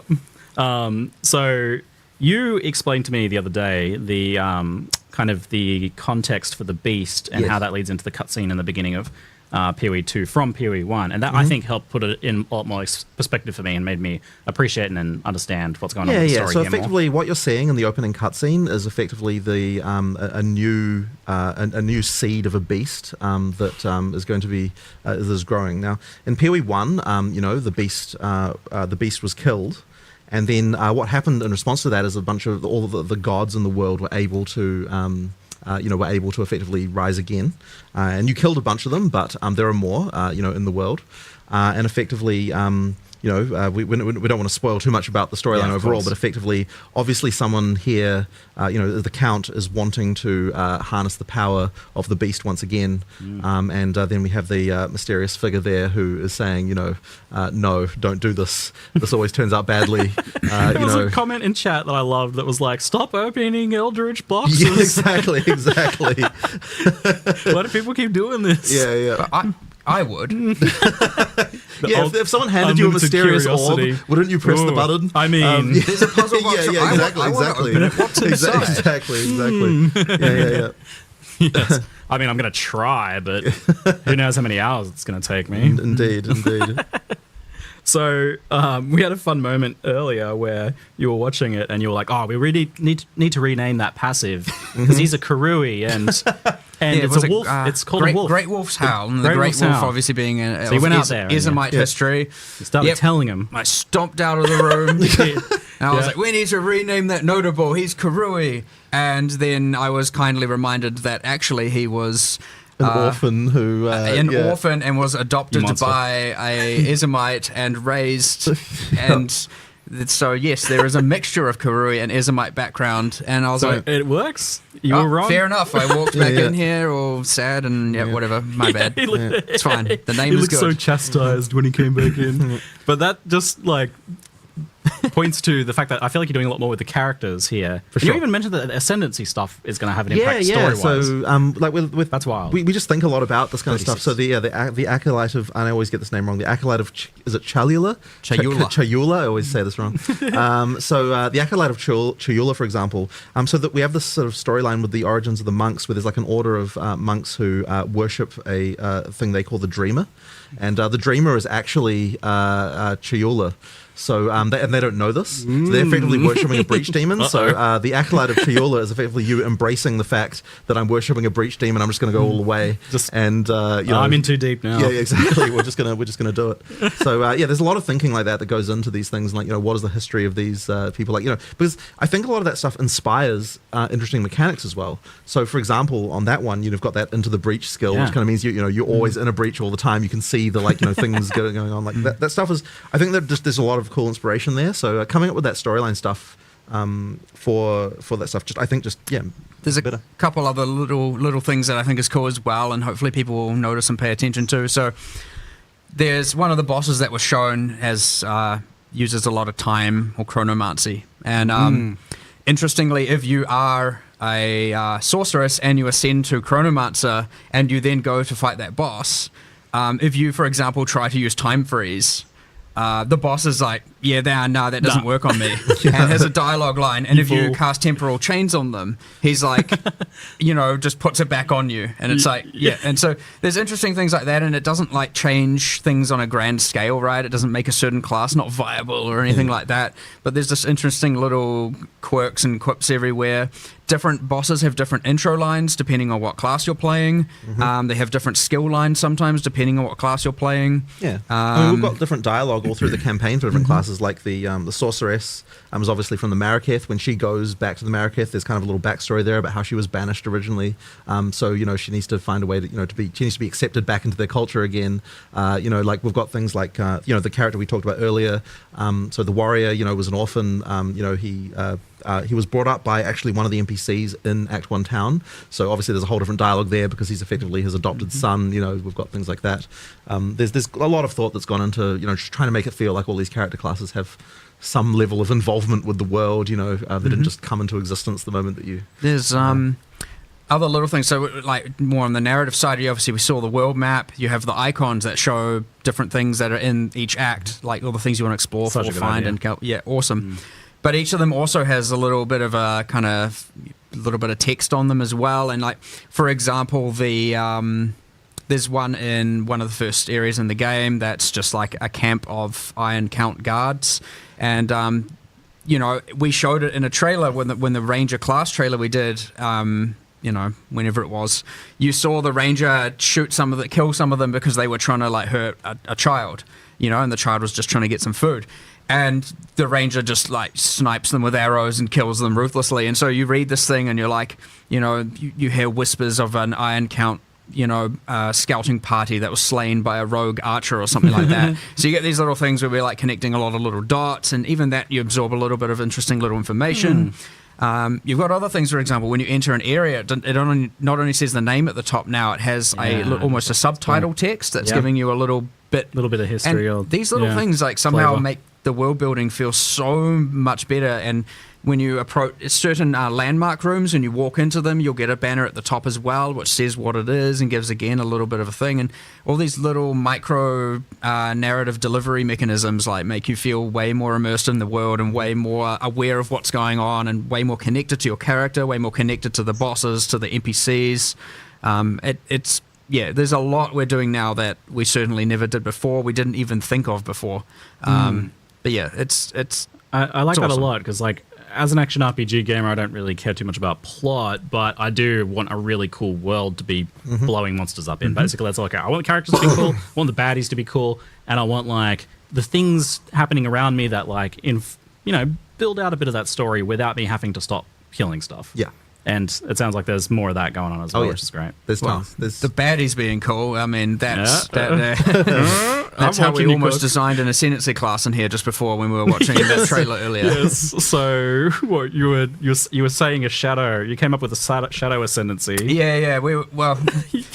Internally we had some developers watching the trailer yesterday, getting excited about it, and then I was like, I want to play that. I want to play that character. I want to be that character. Yeah. That's awesome. That like kind of Val Thaumaturge type character, and so like cool. All of a sudden it's like, we should make that a class. And then we had another guy like suggest it should be a shadow, and so now I'm like, oh yeah, we're definitely, come on, we have to do a Val Thaumaturge like shadow ascendancy. Like that's gonna be cool. And you can do awesome things now. Even I know it's hard to see because you hide it under all the armor, but you can do things like, you know, with our character classes, just due to the upgrades and models, where all of a sudden now the character can have tattoos added to them and stuff like that is completely feasible in the future. And like, I want to do a lot more of that stuff. Like for the there's little things like for the Warbringer, I think was the class name, on the warrior.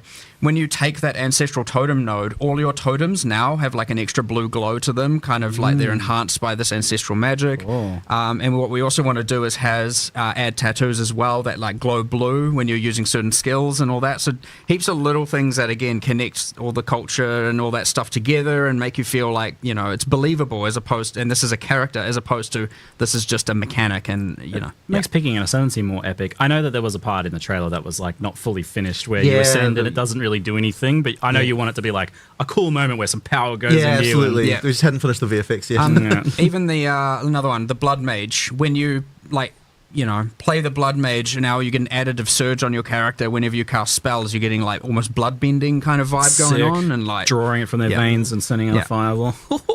It's cool. Yeah.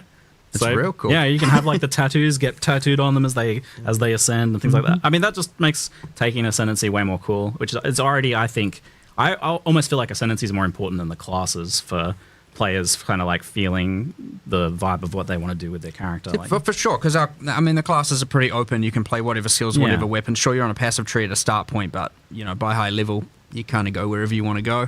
Using jewels, especially getting off-class stuff, you can kind of be whatever you want with the base class. Yeah. So eventually, the ascendancy is what becomes more of that important identifying feature, because that's what you have actually chosen that makes you distinct. That another different class wouldn't be able to actually have. So yeah. So you want to make that super cool. And on that note, I know I was definitely confused. I know people were definitely confused and a little worried about ascendancy and what's happening with that. And people were like watching the the Sekima trial and being like, oh, what if I don't like this? Oh, is this another lab again?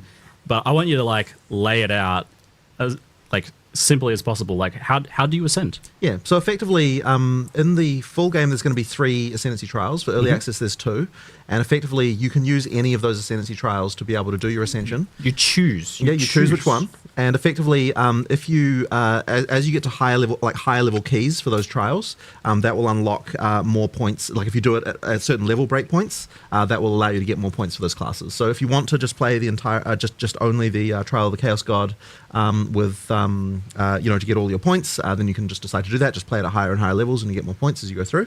If you want to do a mix, that's fine too. Personally, I think people will want to try out all the different content. I mean, you might think that you, but even within the trials, there's choices, right? Like, I know that there's always contention around traps, but because in the because in the trial of the Sekimas you can choose which rooms you want to go to. If you don't want to deal with traps, you just don't pick those rooms, right? Like, you don't go to the gauntlet rooms. Don't go to the gauntlet rooms. You can just go to other things. Do and the combat ones. Do the combat ones, and that's fine too. So effectively, it's like you always get to choose like what you're doing there. Like it's funny because like I know traps are so contentious, but also there are other people who just enjoy that stuff. So we want to have something for all those people too. There's these Path of Exile, divisive content, but lots of choice, and you can choose what to do and what not to do, and then we're embracing that here now, and that is. I mean, just you're clearly leaning into that now. You have such a competitive advantage in that you have so much content, and even with POE2, that's still going to be the case. So you can lean into that, like making content that is spicier but divisive, for sure. And now you're like separating trees and having these things be able to be focused on a lot more. And you're doing that with the trial, with the ascendancies. So Mm. and you can kind of do all of them and drip feed yourself smaller progression if you want. And there's also stuff that you're going to be getting from those, like specific rewards and everything that might incentivize you to do that. But of course, on the other hand, if you don't want to do that content, we have full open trade, right? You can just trade for the rewards, and that's fine too. So that's always part of the. Yes, like the rewards there. For example, like jewels drop throughout the world. But if you want to get more jewels, you go and run Sanctum. Now, if you want to get the radius jewels, it's Sanctum. I can't. Trial of the Sycamore. So just for anyone who isn't a Path of Exile 1 player, this is effectively a sequel to Sanctum League that we did in Path of Exile 1. So it's mechanically very similar, but it's obviously, a Marraketh, like a Marraketh trial now, and, we've changed a lot of things about it have changed, and the content is new, but it is effectively the same overall mechanic, in terms of that sort of roguelike mechanic that we have. And it's the same with the other one. You have Ultimatum and POE1 being the theme, and of course now it's redesigned and it's evolved into Trial of Chaos. So a lot of people in chat would have been spamming Ultimatum, and for those who haven't played would probably be like, what? I don't understand. Effectively the Trial of the Chaos of Chaos is a sequel to Ultimatum. Which is and we just have to get used to the new names, which is very hard. Anyway, the point being, of course, and Val Orbs drop in the world as well, and if you want a larger dose of Val Orbs and, you don't want to trade, feel free to run some ultimatums. Thing is, because they're all item-generated keys as well, it's not like you have to do it right then and there. You can trade the keys away. At any point, you can also buy more keys if you want to farm more of that thing. And if you just want to do it later, just stockpile a bunch of them, run them all at your leisure. You know what I mean? It's like you have the freedom. They are itemized, tradable, as a lot in Path of Exile tradition, but as is everything, right? We do the only thing you can't trade is gold. So we're like the exact opposite of most games, where it's like the gold is freely tradable and the items get locked. We're like the gold is the only thing you can't trade, and every other item is free and open. And that's because you've made gold be this like way to be like you're playing the game, so you have access to this, and absolutely, so you don't want to trade that away. Effectively, So. How, on the ascendancies and the trials, how hard do you foresee getting your ascendancy to be while leveling? Do you expect people to fail out and attempt these things multiple times? And what does that look like if you do? Well, I failed the first time I did this. Did the trial. It is important to know that first itemized key is a quest key, and we have special rules around it that if you do fail, you can just repeat it, right? Yeah, you changed that recently because that was something that I didn't actually realize you'd changed. I guess it was a little bit too harsh to require to get another one. Yeah, you weren't the only one failing it. Yeah. So pretty much you get to reattempt it, and for something like Ultimatum, just to immediately start thinking of exploits, it's like, I can just do 3 of the waves, then intentionally fail, and then repeat them. Well, we've thought of that. Don't worry, you can't. But the first ones are repeatable. You're not going to be like, oh, what the heck? Now I have to just play to the whims of random generation to ascend like that. Right. Yeah, so it is pretty hard though. Like it'll take. I definitely don't think you'll do it on your first attempt. I did. I did pass on. I was clenched though. Yeah. Okay. Yeah, especially that boss fight. I was watching him do the boss fight. You came by right as I was doing the boss fight. But you had some kind of powerful boons there, to be perfectly honest. So. I got 60% move speed. But that was part of my strategic choice. I was watching you from. I'm like, how is he so fast? This isn't the POE2 slide. I was like, what was dodge rolls going across half the arena? This game's supposed to be slow. No. It was good. It was good fun. I quite liked it. I mostly like Sanctum. I don't want to do it all the time, but I did quite like the Trial of Sycamore. But knowing that there's other choices, so I can do Ultimatum instead or something like that, is fun. 100%. So you've got these 2 roguelike dungeons that are going into the beta that launch, but they're done very differently. One's got the honor system, which is like a separate health, but it's based on and scaled by your health, which I noted as quite and your defenses now. It can be fully mitigated and everything. So fully scaled by your character. You go in a tanky character, you'll be tanky in the dungeon, which is really cool. So and then with Ultimatum, and just because people will ask, in Ultimatum there aren't any traps. Yes. So that's the no traps in Ultimatum and no honor system in Ultimatum. If you just want more of a pure combat experience, then that's your choice. And then there's going to be a third one as well, which they will eventually. Is a secret for now. So once Act 4 goes in, then we'll have a third trial. So people sort of broadly know that the Kuruia in Act 4. So it's the question of how would the Kuruia ascend. is the question there. Yes, and if there's any other things that have been called trials associated with the crew at some point in the past, and how likely that is to be related. I'm just thinking now, we're just thinking of that Val Thaumaturge class before, and I'm already thinking like, oh, it'd be so cool if you ascend an ultimatum. We want the trial master to say different lines to you because you're like choosing the way of the Val. I can't stop thinking about all this stuff. I did hear a few of his lines in some of the gameplay Jonathan was showing me. It was quite good. I love that he's back, the trial master. Yeah, he's cool. Good. A little salty sometimes that you're taking this power, it seems. So we have the unique rewards from each of them. We got like the like you said, the jewels are global, but there are unique jewels, and then there are unique socketables from the other one. Yep. And is there something planned to be unique from the final third trial that will be added later? Of course. Yes, there is already. Secret. I know what I'm not going to say it, don't worry. Okay. Keep some secrets. Fine then. Yeah. Again, I value the discovery, right? I'm certainly, if I accidentally say it, it is certainly by mistake. But yes, don't. And that Val orbs from the ultimatum in particular they seem like they're a lot more important, a lot more powerful. I mean, I certainly think that like some of the stuff is a lot better with how they work. So So one of the things that we wanted to change was that implicits on items are truly implicit. Like you can't get rid of them; they stay there. And so that means that when you do a Val orb, the mod that you get there now is an addition to whatever implicit already had, which is obviously good. And then the next one being that you can get plus one socket above the normal limit, which is also kind of powerful. So especially with the soul cores, so that in the Trial of Chaos, you get soul cores that you can't get from anywhere else, and those effectively are mods that are typically a bit beyond what you would normally get like on regular items, whereas runes, which kind of drop everywhere, those ones are just kind of normal everyday mods that you would expect to find on any resists kind of item. And things like just that. Resists and damage and that kind of stuff. So effectively the soul cores is is kind of the more end gamey socketables that you might want to be using. And obviously being able to get plus one socket, I mean, it's something that everyone will want, but on the other hand there is that risk of just bricking your item. So that's the deadly gamble you have as your final crafting step there. Val orbs are more forgiving though. They are, yeah. But like if you think about we talked about enchantment, so some slots you might value the enchantment over a rune or a socket slot, right? That probably, especially towards end game, I'd say that's probably going to tilt that way because maybe a soul core contests with it, but the whole point is that there's choice there involved. And then there's enchantment. We just talked about the socket. There's obviously always the case of doing nothing, which happens. But for just say regular rare items, it will re-roll like 1 to 3 modifiers at random. Effectively, do a chaos orb on 1 to 3 modifiers, not all 6. And as much as that can often be a downside, because if you're using it on a very good item, obviously it's going to take away the good ones. Interesting. But if you're using it on a mid item, you can actually turn it very good. And I've had this happen. Like when I've been playing, I've got like, it's just, life, defense, double res, and something else that I don't want.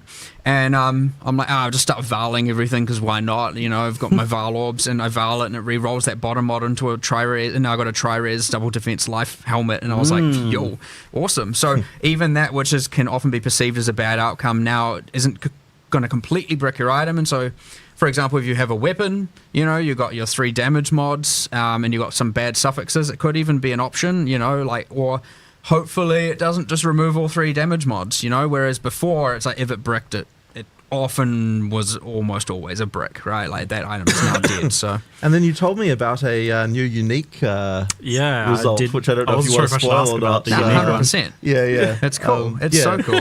I'm surprised you even got that one past Rishi, honestly. I mean, he got it made. Okay, great. We discussed it. I agree. I agree. I messaged it to him thinking he'll be like, no way, this is unacceptable. But just he was all for it. It didn't turn into a dexterity chat. Yeah. And so, what it effectively does is it just takes the mod values and it goes up to, I can't remember exactly the values, but let's just say it changes all the values to between 0.8 and 1.2 of what they were multiplied. But it doesn't care about the minimum and maximums. So, for example, if you had 1,000 Life Helm's Heart, you can use this to get, again, this is me assuming it's 20% variance, but because I can't remember what we balanced it to, but you'll be able to get a 1,200 Life Helm's Heart, for example. Now that's obviously giving up the enchantment and a socket, Just thinking about sockets on Calm's heart. I can't remember what we did, but whatever. I think you can actually do that, which is interesting. But ultimately, it's like, now I'm choosing, do I want the enchantment? Do I want an extra, 100 something, 200 life, whatever that ends up being? Or do I want the socket? So it's quite an interesting choice and adds an extra axis of corruption to unique items that is, I think... Corrupted divining of uniques. Interesting. Yeah, effectively, it's divining them, but with higher maximums and lower minimums. Surely there's going to be some broken things like max res or something like that. We'll find out. Cross that bridge when it comes to it. Yeah. It's fine. So that was all just talking about the trials, how you actually get your ascendancies. But what about the actual ascendancies themselves? How are they cooking? Well, they're fun. They're cool. Yeah. We certainly tried to get what we've tried to do is for the classes we've tried to have one that's a bit more out there. Yeah. Something that isn't just like if you think even about in POE1, you've got the duelist. You can go like champion or slayer or holy words I don't remember, but you know the drill. And the gladiator. And the problem is like. Okay, they're all just about like hitting stuff with weapons, and they haven't. There's nothing really out there. They all sound cool. Like, don't get me wrong, and they can be cool, and they do have differences, but there's nothing that's like kind of crazy. So all of a sudden now, when you're like sorceress, you're using all your elemental skills, and now you can just like go into this thing that can stop time. It's a little bit more crazy, and you got the mercenary, and you can turn into a gemling legionnaire and like, effectively fuse gems into your flesh to like mutate yourself. It's like not just talking about crossbows and projectiles over and over and over and over again. It's like doing kind of whack stuff. So I really like that. That's awesome, and we're going to make sure every single class has one thing that is like definitely out there, and then one thing that's more predictable, more to the expectation of the trope. For example, the Deadeye to the Ranger, and but yeah, lots and lots of cool interactions, just cool playing with different mechanics, and we've tried to make them like, for example, none of them call out a weapon, right? None of them. So we're trying to make sure that they're broad enough to be that. You might be a ranger going a Deadeye, but playing a caster, right? Yeah. Playing spells, like keeping all of that open, that flexibility, that kind of crazy, for the Johnny players, as we call it, out there who want to just completely experiment and figure out, the most broken, weird stuff, and you get things with that when you're still like, okay, I'm a ranger. And I'm using a Quill Rain in one weapon set, spec'd into a bunch of prod speed, attack speed, and in my second weapon set I'm using a Spellcaster Staff with a bunch of projectile stuff, and I'm invested into more spell damage side, and you've got a whack tree, and all of a sudden now you're this like Deadeye, Archer, Spellcaster, Mage hybrid doing all kinds of wacky stuff, or like even, or let's say the same build and experimenting with a bunch of triggers, and so you're using your bow as a Quill Rain as a high attack speed delivery mechanism for, laying down a bunch of either CCs or slows or building up crowd controls, and then you're using the caster stuff, and like you get some pretty out there things going on. And the important thing is it's not like just like benefiting only arrows or only bow attacks or anything like that. It's broad and now opens up the world to what you can do. And same like the Gemling Legionnaire on the mercenary is entirely just about gem slots, skills, support, etc. You don't have to be anything. You can be literally whatever build you want. And yeah, so that's embracing that and making sure that people still, even though we have all these classes, we're embracing that Path of Exile, you can do anything fantasy that we want people to be able to do. And if you don't want to, go with the trope, perfectly fine. Yeah, and you'll still be powerful. It sounds like you're really trying to avoid that thing that we've had a couple times in POE1 where like a certain niche is relegated to one ascendancy. Like that's the only way to go for it. Sure. It sounds like that's not going to be the case here. Well, at least if we're doing our job right, that should be the case. Yeah. And with so many of the ascendancies as well. Got a lot of choices. Originally the plan was to like have all of the POE1 ascendancies available, and it was some sort of weird split campaign stuff and all that. I don't really know at this point. It's a bit confusing. You mentioned Deadeye though, so it sounds like some of them are coming forwards, but is it all just being I think it's more redone at this point? At this point they'll just be different, right? Like originally way back when we were planning on just keeping the ascendancies as they were and putting them over. But at this point that wouldn't even be good enough because like it doesn't fit the kind of like Path of Exile 2 way of designing this thing. So I mean, look, we might have a class called the Deadeye and it might have the same themes, but it'll be like different actual mechanics and different things. I mean, yeah, even the Deadeye, you got Tailwind, works differently. You've still got an additional projectile. You know, like there are things that certainly carry over, but it's really easy, and it's honestly been fun just looking at them going like, you know, now we have all these system changes, all these skills, and everything works like this. Just what would the perfect class be? Not like, how can we retrofit and band-aid a POE1 class to work? It's just way better to look at it and go, here's all the things we want. Yeah. So, well, yeah, like when you only have now the life and mana flask and stuff, it could, obviously things don't work quite the same, but then now you have the charm system, and all of a sudden, if I you actually did do have wonder that, if you Pathfinder could, would be cool with that. Exactly. About stacking charms. So it's just, here are, 12, eventually 36 classes. It's not really like, here's the POE1 counterpart and they're identical kind of thing anymore, for sure. Too many things changed for that to even be possible anyway. Yeah. All right. That sounds very epic. We can skip over the flasks and trinkets as we did cover that very well. So moving into skills, I realized I had many pages of questions here, and then I was like, wait, we haven't even talked about skills here. so much for us to discover over the course of this beta.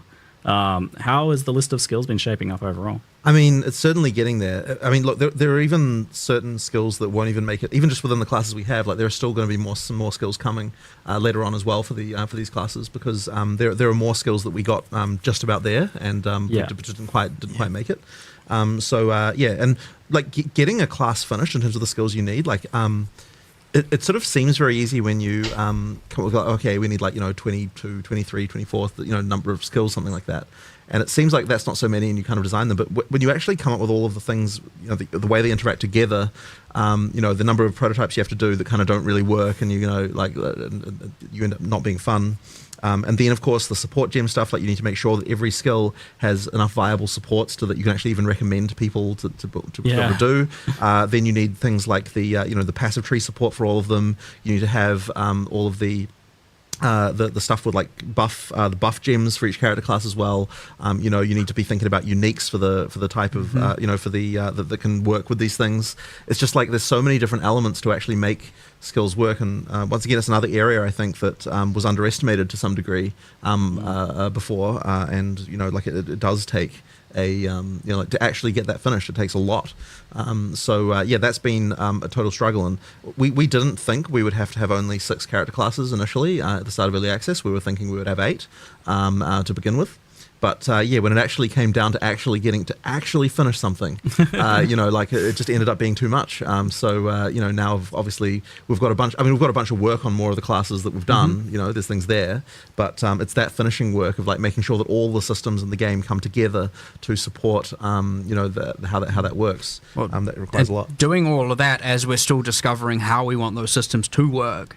Like the changes to support gems and all that. As we're also making support gems, as we're making character classes, just can cause things to slow down quite a bit, and then we have to recalibrate and all.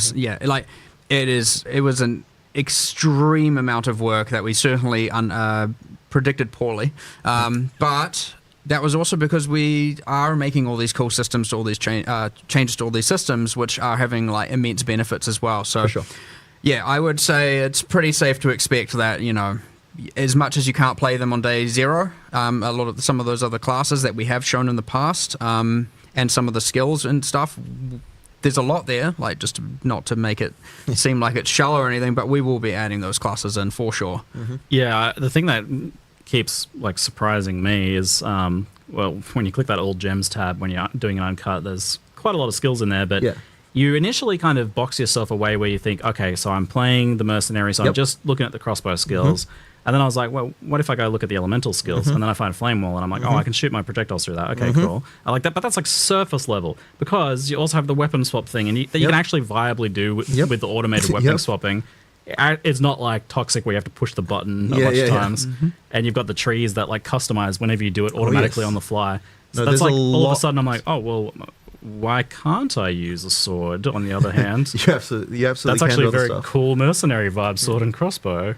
So yeah, I mean that stuff is like is crazy. I mean, like in the you know, actually there was one in the community guys recorded where they were using a bell, the bell skill with the quarterstaff with the rapid shot mercenary skill. And when I saw it, I was like, oh man, you know, that's like it's like a whole other thing.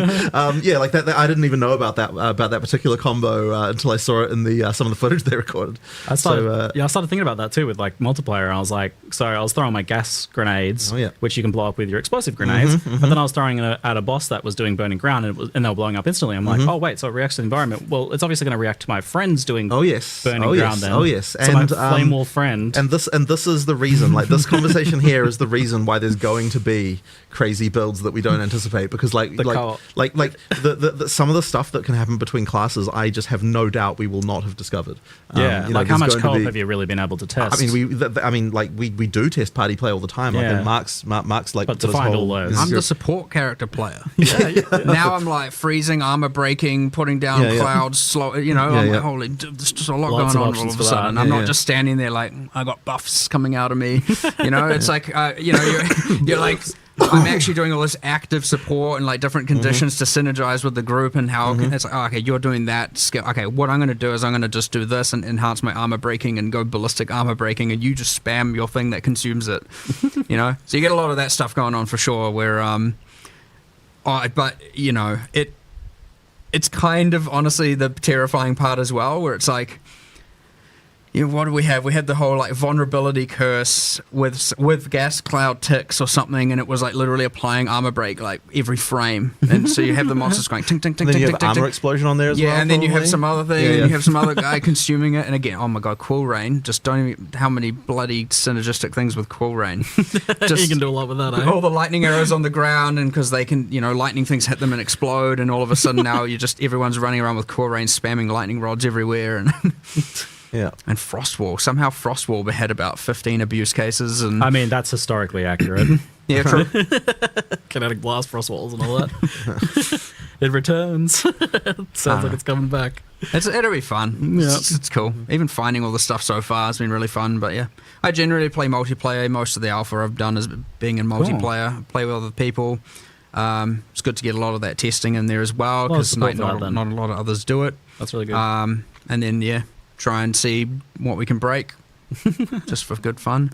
Honestly, the thing that's like hard is to then like, because you get this thing which is quite interesting where you have a staff is both a player and a developer, and I'm of the like, don't you better not keep that you know, something that's I wouldn't say exploit, but you know, something that's OP, a secret, right? You better bloody tell me, because it's the exact reaction you had earlier. You were saying people weren't telling you about their good like builds. You get a situation where someone doesn't want to tell you about their build, that's because they're like, oh, Mark will nerf it then.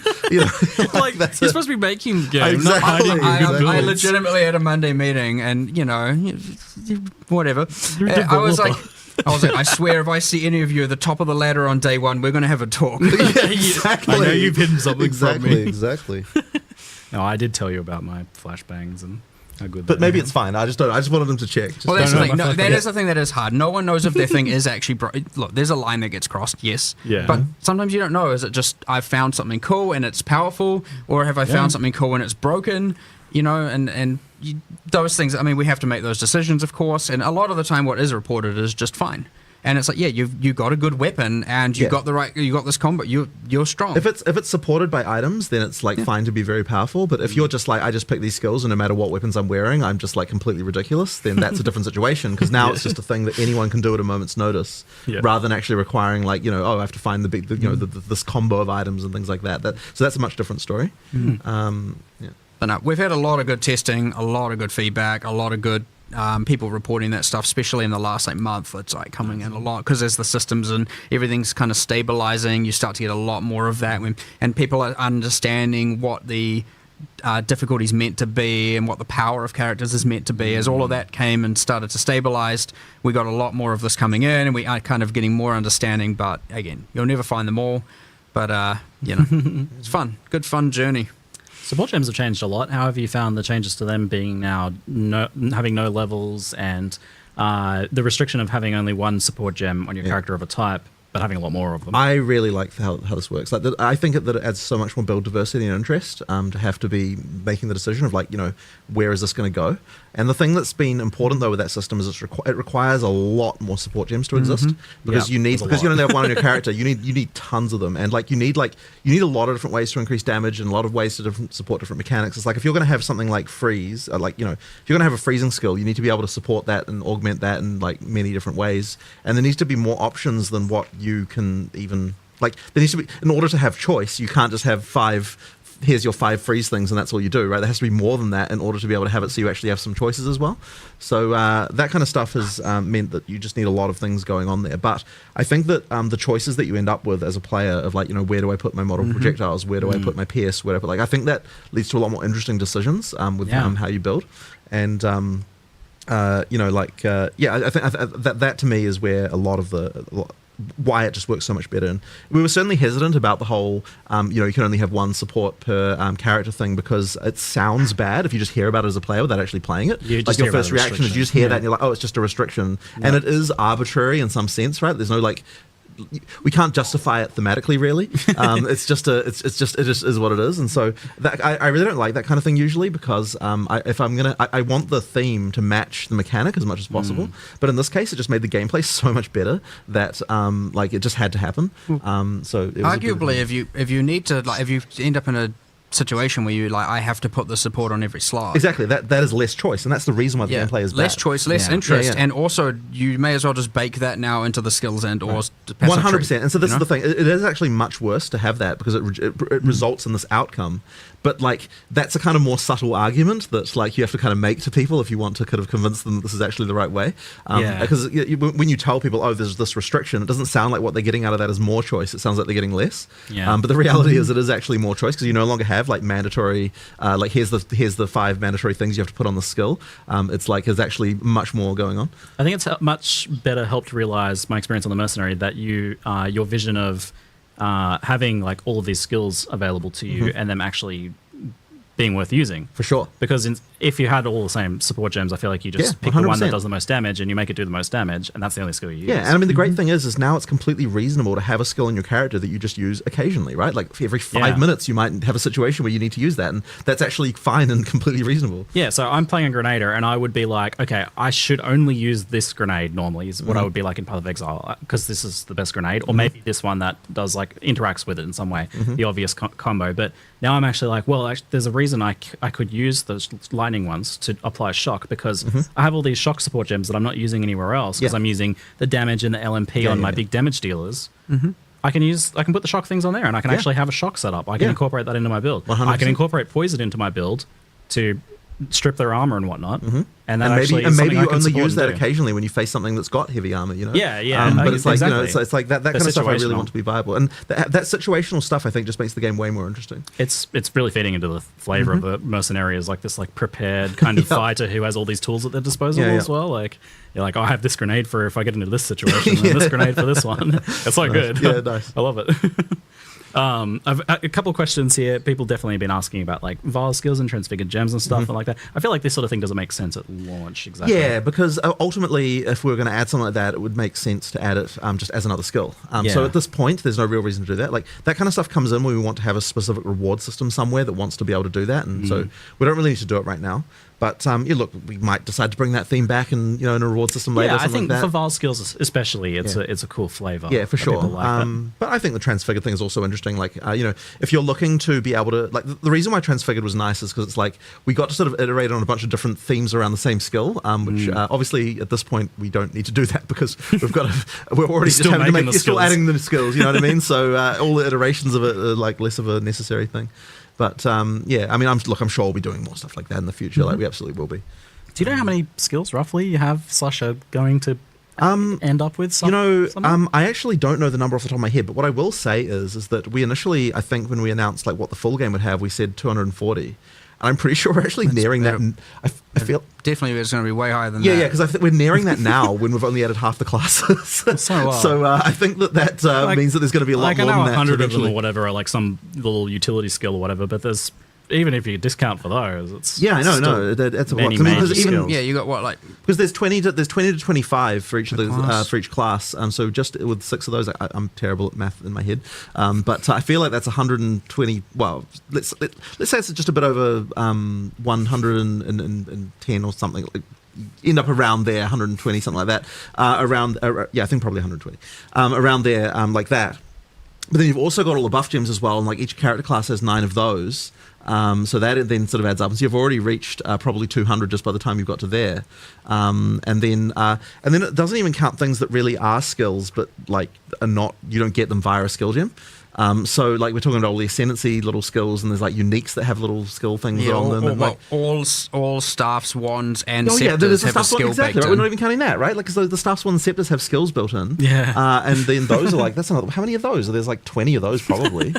Yeah. I mean, like if you add them all up. I don't know who remembers all these things. Yeah, I know, but there's no one has counted recently. But there's a bunch. Countless skills. Ascendancy classes with skills. It's true. tons. Yeah. It's tons. Yeah. Someone And chat, those skills, by the way, ascendancy class skills are fully supportable. Yeah. Yeah, that's wild because I remember you did the thing with default attack where you can support that now. Yep, if you can want. support default attack, and you can support any skill that comes from something. That one caught me by surprise. I was like, oh wow, you can actually link those up. Yep, it's so that you're going to end up with quite a lot going on there. I was even surprised when I was like, oh, I can add additional accuracy to Herald of Ice, and it like provides a buff to my character. I can like add buffs through support gems. Well, you know why that is though, because those things like heralds are so hard to find like a good set of supports to recommend. Yeah, so like, damn, we have to come up with like tons of these now. They're like really difficult. difficult. I like that idea though. You can like create a custom aura. Yeah, absolutely. Cool. So yeah, it's that actually means it's actually nice because part of the it means that you get the feeling of having more aura effects on your character without having to have the spam of actual auras that many characters had in POE1. Like you get to kind of have all that stuff as well. So that's been really nice. Thanks for the invisible aura MTX. Well, it does remind me though. So with all this is very off topic, but with all the very good teasers you've been doing for like new 3D art for uniques and stuff like that, have you had any thoughts about reworking the skin transfer MTX in some way, making it more permanent? Honestly, it's not in our thing about stuff we're thinking about. You know, like it'll work the same way it works for now, at least. But obviously, skin transfer in POE2, there's a lot more cool base art. Yeah, that's going to make people actually want to use it now. So you'll probably be using that a lot more. So yeah, it'd be cool to see something for that in the future potentially. So onto the end game, which was I feel like a big bulk of the announcement for sure. Yeah. So just as like an overview, so we have the end game versions just for beta launch, by the way. Yeah. Because it's going to be a lot more later. Yeah. We have the end game pinnacle versions of the 2 trials. Yep. So as like fully farmable content. They don't have trees though. Those ones. They don't have trees, but they do have a progression system of some kind. So you've got the relics, in the Sanctum sequel, and then for the Trial of Chaos, you have the inscribed ultimatums have getting mods from the end. So when you kill the final the final boss of that, which is alleged to be the Trial Master, then you alleged, then he'll drop items that can then have mods on them to make the trial itself harder. And there's also some pretty interesting ones on there that we actually were going to put in the video, but it was starting to get a bit long. Which was that you've got the thing which where you've got the bets that you can make of like put up 13 exalts, and then you might get double that back if you're able to complete the thing. So those are some of the mods that can spawn on there, and as well as mods that make the actual trial harder as well. So there's things like that as well. So yeah, those two have those kind of like different outside the Atlas tree because they're not really part of the Atlas. Like you'll get keys for them while you're playing in game, but technically speaking, they're kind of like they scale to end game, but they're not like sort of part of the whole Atlas. You don't like play them there. Yeah, so they're their own distinct endgame exactly, too. Exactly. So there'll be 3 roguelike dungeon things that will be sure. Like or I wouldn't say 3 roguelike dungeons. I will say there will be 3 trials that have various mechanics that can be different. Yeah. But then of course you've got the 4 kind of what I guess would say sort of. I don't know. We actually need a name for what are we calling the things that are icons on the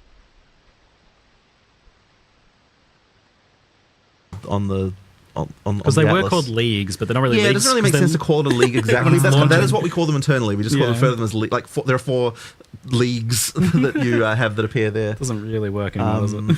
I don't have a good idea right now. Yeah, we'll need to come up with a we name for probably that. have actually named it. I just don't remember what it is. Right. And then you've got the kind of boss hunting kind of element as well. And then the kind of, I guess what you would say is the pinnacle of the kind of boss hunting thing is then, you've got the cities with the lieutenants and then the Uber Act bosses. And then above that, you have the pinnacle boss who we don't want to spoil. Although I did show you a little bit about it just in private before. That one's going to be hard. Like, I know you're cooking up some pretty difficult mechanics there. It's fun. That's the fun stuff. Mm-hmm. Yeah, because now you don't need to worry about if people can't progress through. It's not a progression blocker. You can just kill them. It's a progression blocker to difficulty to the higher difficulties though, because once you kill that, of course, then you get the increase of the difficulties, and then it's like, okay, now try it again, but way harder, and then there's four levels of difficulty for each of those for each endgame system like that. So like apart from the trials, the endgame trials, everything has like its own distinct passive tree, and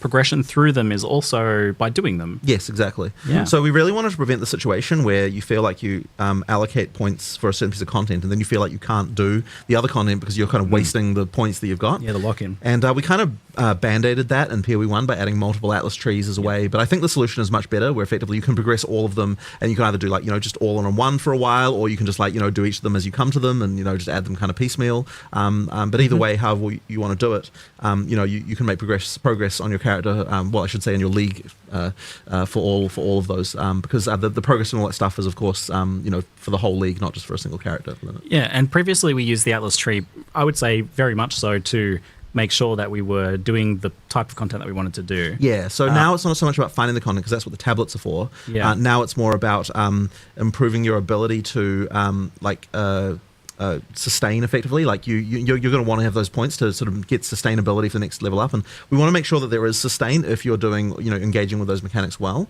Yeah. But effectively you do have to actually to get sustain at higher difficulties. You will need to be able to be making smart choices in terms of allocating and using the tablets correctly and that kind of stuff. It is part of that sort of story of all of that. That's kind of the main thing with that. Yeah, this idea of sustaining the content you want to do by doing it is a little different to how it's been in POE1 a lot of the time, where it's you had to fuel it by going back to maps to, right. Get your delve juice. I mean, you're still doing maps ultimately, in terms of find, but effectively, so long as you're doing the content that you that you want to do, you should, and as well, and making it harder. So your build has to be good enough to be able to sustain it. Then you will be able to sustain that stuff. And if you want every single map to have a breach in it, that's absolutely doable by using the tablets correctly. Yeah, so the Atlas passive trees and the trees for each of the distinct types of content is about scaling the reward and difficulty primarily now. Yeah. Absolutely. And what does, I saw on the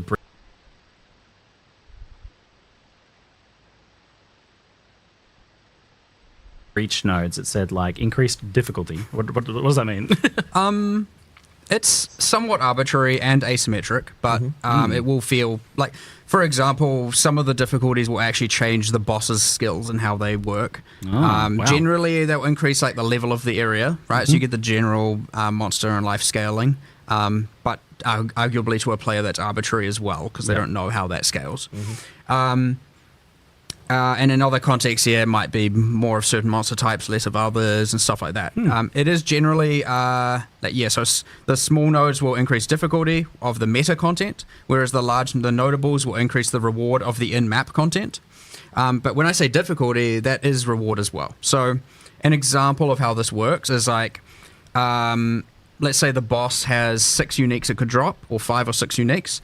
It can drop 3 at difficulty 0. Then at, say, difficulty 1, it can drop, maybe has increased level or higher item level, some rarity. Now also that when I say rarity, also do note rarity does increase the grade of items, not just that's wild. making them yellow or orange. It does make them better yellows or better not better oranges. Right? But it does affect. Yeah, it affects other things about items than just the rarity. Yes. And so, when I talk about just getting rarity here, I don't want people to, and POE1 players in particular, to think, they're just going to go from yellow to more yellow. So anyway, and, maybe the next tier will add a unique to the pool. like a more, what we hope will be more valuable unique. And then the next one can do a bit more rarity, something else maybe, introduce a different unique perhaps. And then the last difficulty introduces something ideally, without giving away exact specifics of them, more in the line of a modular unique item, say like Megalomaniac or like Forbidden Flesh and Flame from POE1. So a unique item that is like ideally very powerful, very chase, but has a lot of different combinations. Watcher's Eye is another good example, right? So a new series of jewels is a good example. There are other uniques that are modular and stuff, and that comes in at the last tier. And so you want to really be getting to that hardest difficulty so you can be getting these like farming for these extremely good, powerful, unique items. But of course, you have the thing, if you're never ready for it, if you try it and you're like, oh, this is too hard, you can always just respec the nodes. Yeah, you can unspec them away and then not, just effectively decide, like, I've got these points, but I'm not, I want to go back and do this later. And so that ability to effectively configure the difficulty like that, I think is... So if you're maybe target farming one of the uniques, the difficulty 0 drops, you might want to just be like, I'll do that. I'll do the difficulty stuff later and I'll just farm it at this difficulty. So, and I think that's a much better way than than some of the systems we've used to scale that in the past. And the nice thing is, of course, with difficulty is that we can effectively use whatever scaling levers we want to make that more difficult without necessarily having to, like because we could have been like, oh, you increase difficulty, it's like 200% life or something like that. But by effectively being a bit more vague about it, we can actually like specifically tailor the difficulties of the different tiers, like, with more specific changes. Yeah, this like multiple projectile thing he shoots has more projectiles. Sure, and that kind of thing. So, just whatever we feel works best for making this particular fight more difficult. It seems like there's a lot more for players to kind of discover experimentally there as they progress. For sure. In what ways are they getting harder? And that is going to be different for different players too, where like a different build is affected by a difficulty change more so than others. Potentially. And that's an interesting question as well, I think, where how much are you guys pitching these sorts of distinct endgame pieces of content at being like completable by the same build or by encouraging players to make a different build that's better at certain So this is a very difficult one, and it's something that we've discussed a bit recently, is like the harder you make, the harder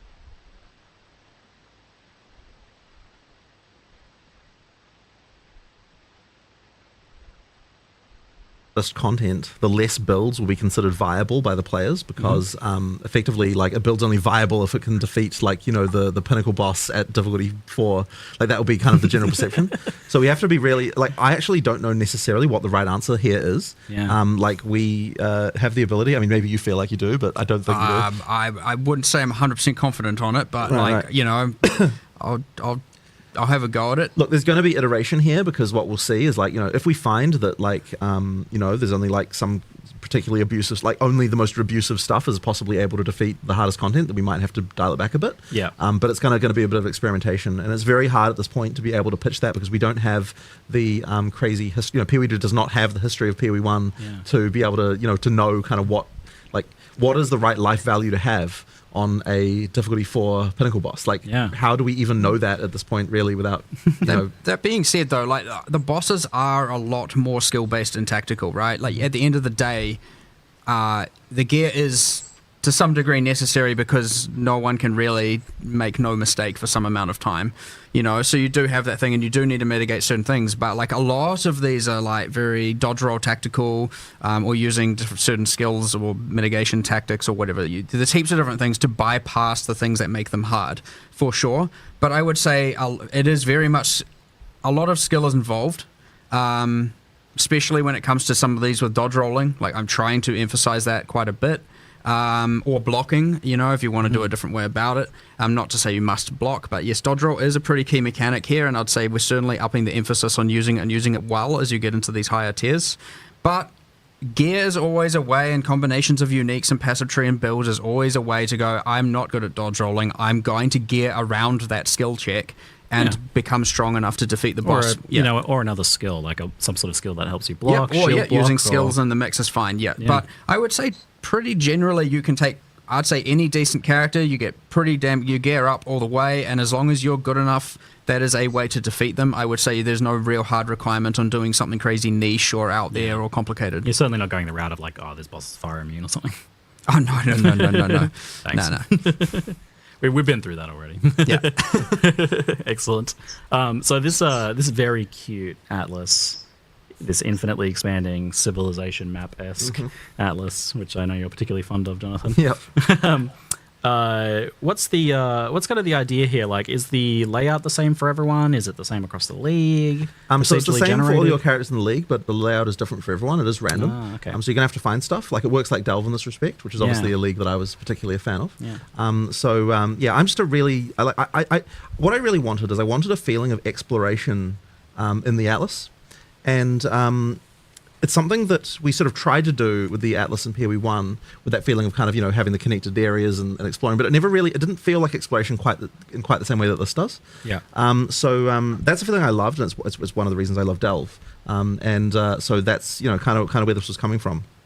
And at the same time, it's sort of solving various other problems that we've always had where, one of the things that's really cool to do is to be able to have things like, okay, like in this area, you've got like this item drops and like that kind of thing. Like I guess in POE1 you had div cards, but yet there was always a problem where if you have differences between in-game areas in a system that works like POE1 does, then effectively that's the only map people, like whatever the best map is, that's the one everyone will run like continuously forever. Yep. So effectively, we wanted to try and make sure that you actually like had an experience that had more variety while still retaining the whole, like, I get to play the content that I want. So ideally with the Atlas we kind of get that we've got in POE2, we get to kind of have both of the best of both worlds. We get to make sure that there is some variety, you feel like you're exploring, but because once you've run a map that's run and now you have to move on and do it and find another one, it's not just like just play one map again and again and again, but yet the content can be added to it. You can do things if you like the particular maps, because there are biomes and you can see them from far away, you can be like, okay, I know there's a particular desert map that's great, so I'm going to go for deserts, and that's fine. You can do that kind of thing. So like you've both got controllability, but also the ability for us to kind of make more variants. You get a lot more very high satisfying spikes. Yeah. Where, like, for example, you get more variables where you just have, okay, there are like 4 towers, really. You got a good tower cluster, and you've got really good maps in that range. So, like, there are maps. So, in Path of Exile 1, for example, the range is effectively, say, how do I quantify this? Like, say, 350 monsters up to 700 monsters. Yeah. Whereas the range here is like 300 monsters up to like 1,500 monsters, much more drastic range. Now, those numbers are arbitrary, but it is approximately the representation of the range. Obviously, you then modify it and add more to it and all of that. So you will have some maps that are like extremely good with Delirium, and some maps that are like way better with something more like Breach. Yeah. Because Delirium enhances the monsters of the map, whereas Breach entirely adds the monsters. And you will even have things where there are maps that are like way more magic monsters, way more rare monsters. And so you probably want that with, pick your league of your choosing and whatnot. You have all these variables that are at play, and so you all of a sudden find a really good set of towers with some really good maps and radius, and then you'll get really good tablet modifiers, and then you'll get really good maps with really good prefixes, and you want to just combine all of this and you obviously instill them all, and you corrupt them all. And there's the corruption influence. We didn't show that, and so did we? then there's the corruption influence on them. And it's like, okay, like... It is possible for there on one map to be many, many mechanics stacked to the point of craziness. So it sounds like the juicing is definitely there. Well, yeah, I mean, that's important, right? I mean, like, that's part of the POE experience. But, yeah, for 100%. But how much control do you have as a player, though, over min-maxing your just exploration of the Atlas map? So effectively, can you do better in some way? So effectively, what you're going to want to do is the towers are where you go to like see areas around, and then there's the structure of the connections is quite open. So like you can beeline for things pretty well. Yeah. Like if you you can certainly see a lot more maps than what you play, if you know what I mean. Yeah. So because of that, choosing what you want is easy to do. And you can kind of see the towers in the fog. Yeah, so you can see the towers in the fog from a distance, which means that like a lot of the time it's like go to a tower, you'll see some maps you want to play, you go play those, then it's like the next tower is just a few other maps away. Go to that tower, see the next area, and so on. I'm guessing that's like a certain range out you can see. Into the fog of war. The fog kind of in 3D the fog's actually a 3D thing, and it rises slowly as you get away from where the thing is. So that's how you kind of get the towers to. Cool.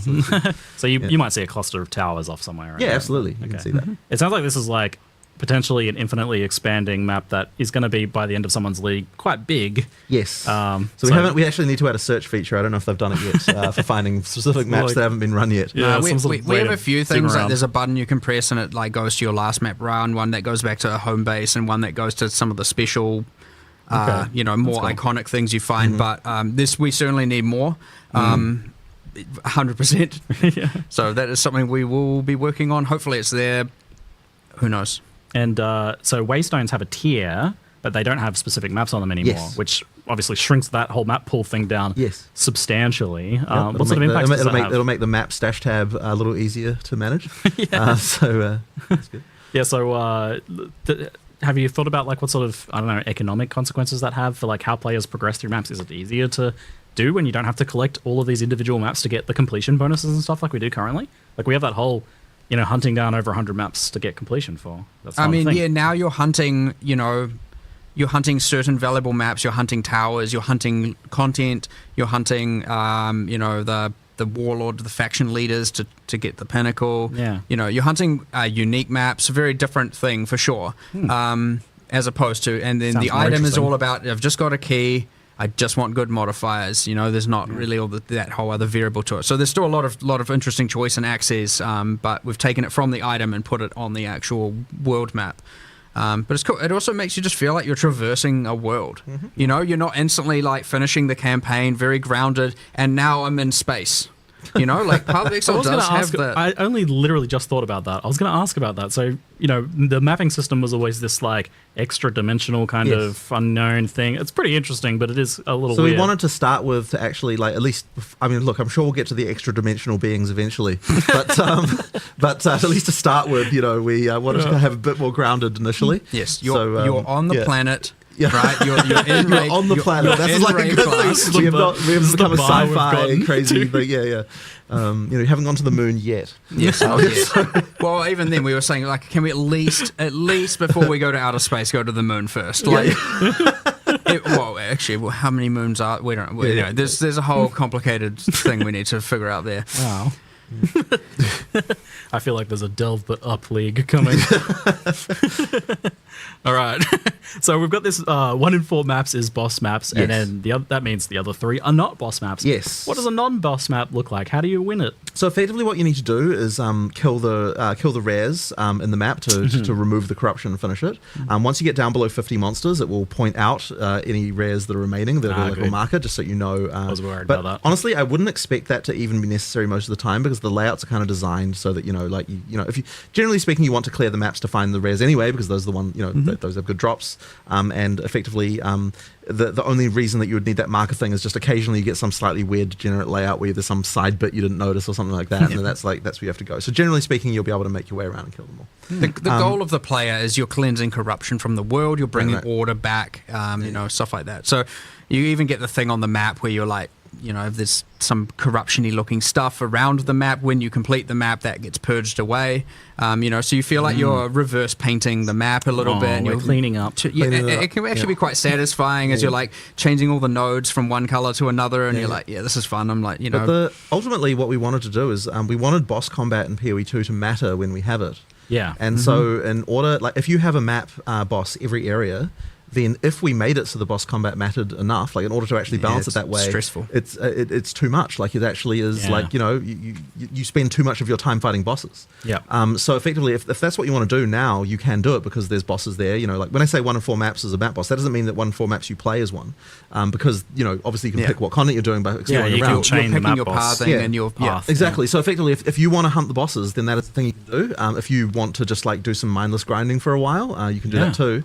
And what it means is we can actually make the bosses way more rewarding. They can drop way more items than they were going to because of the fact that there's not one at the end of every area, right? Like we can actually, and the fight is substantial. You get a lot of drops. That actually is something. And they get their own tree. And they what? Oh yeah, I don't know. Right? You mean the boss killing tree? Yes, there's a tree for boss hunting. Sorry, I thought you meant every boss had its own tree. And I was like, geez, did you do some design while I was looking? Not yet. Josh was like, wait, stop. It's too much. Jeez. That's like a year 3 feature. Okay, we'll keep that in mind. Yeah. Yeah, so there's actually like I do love that there's a boss hunting because I'm super into that. There's a boss hunting tree that you can fill out as well. So how do you get points on that? Like, Yeah, so effectively, I mean, well, you can... You get a lot of points for the core tree. There's a core tree that affects all mapping. Yeah. That a lot of things like pack size, quant rarity, and you've got multiple keystones that can work together, and all can. So I think there's 3 of them. One plays on like corrupted maps. One plays on like prefixes and suffixes, and I can't remember what the other one does right in this very moment.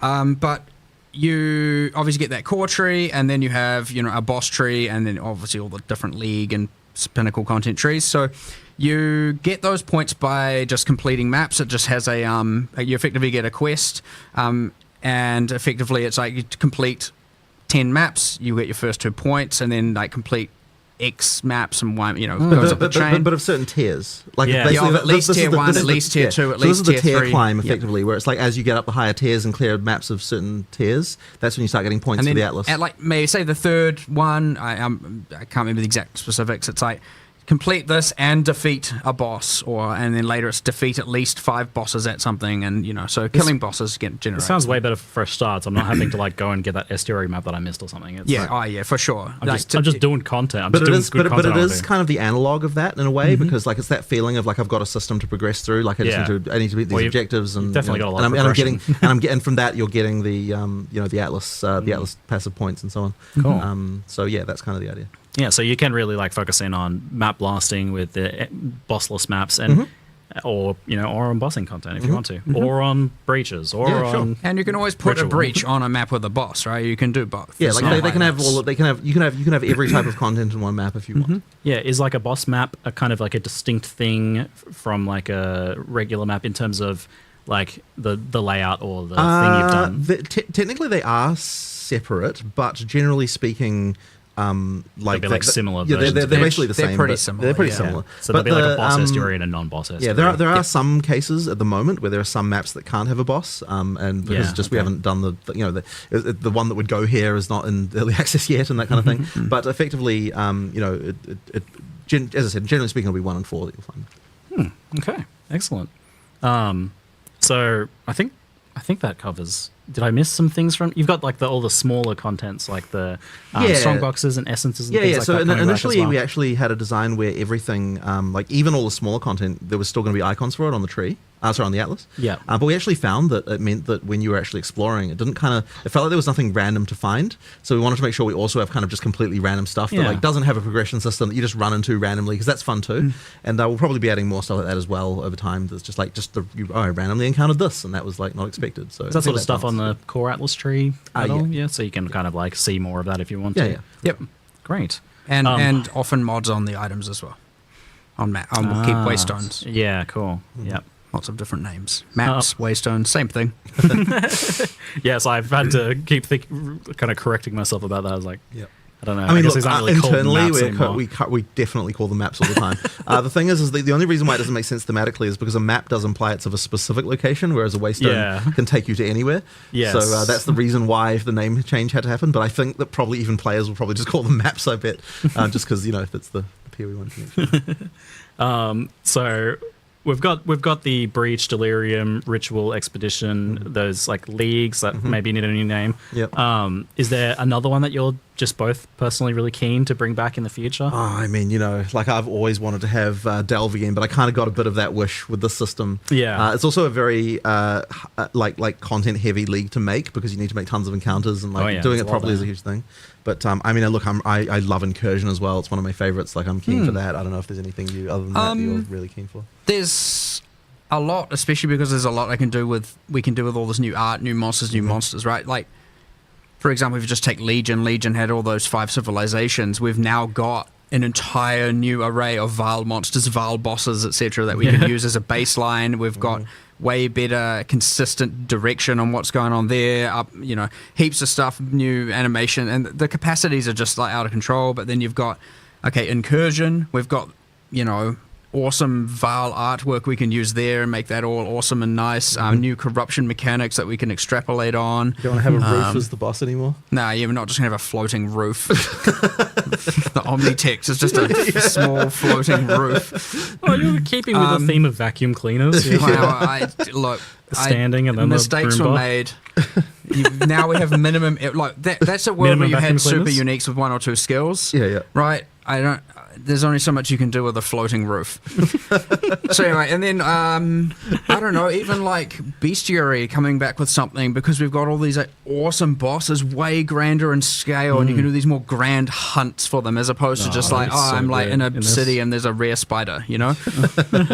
You can just get way more epic and way more involved and with all the new art and so much stuff to like. A Bestiary 2 that's like hunting big beasts and preparing for them and tracking them.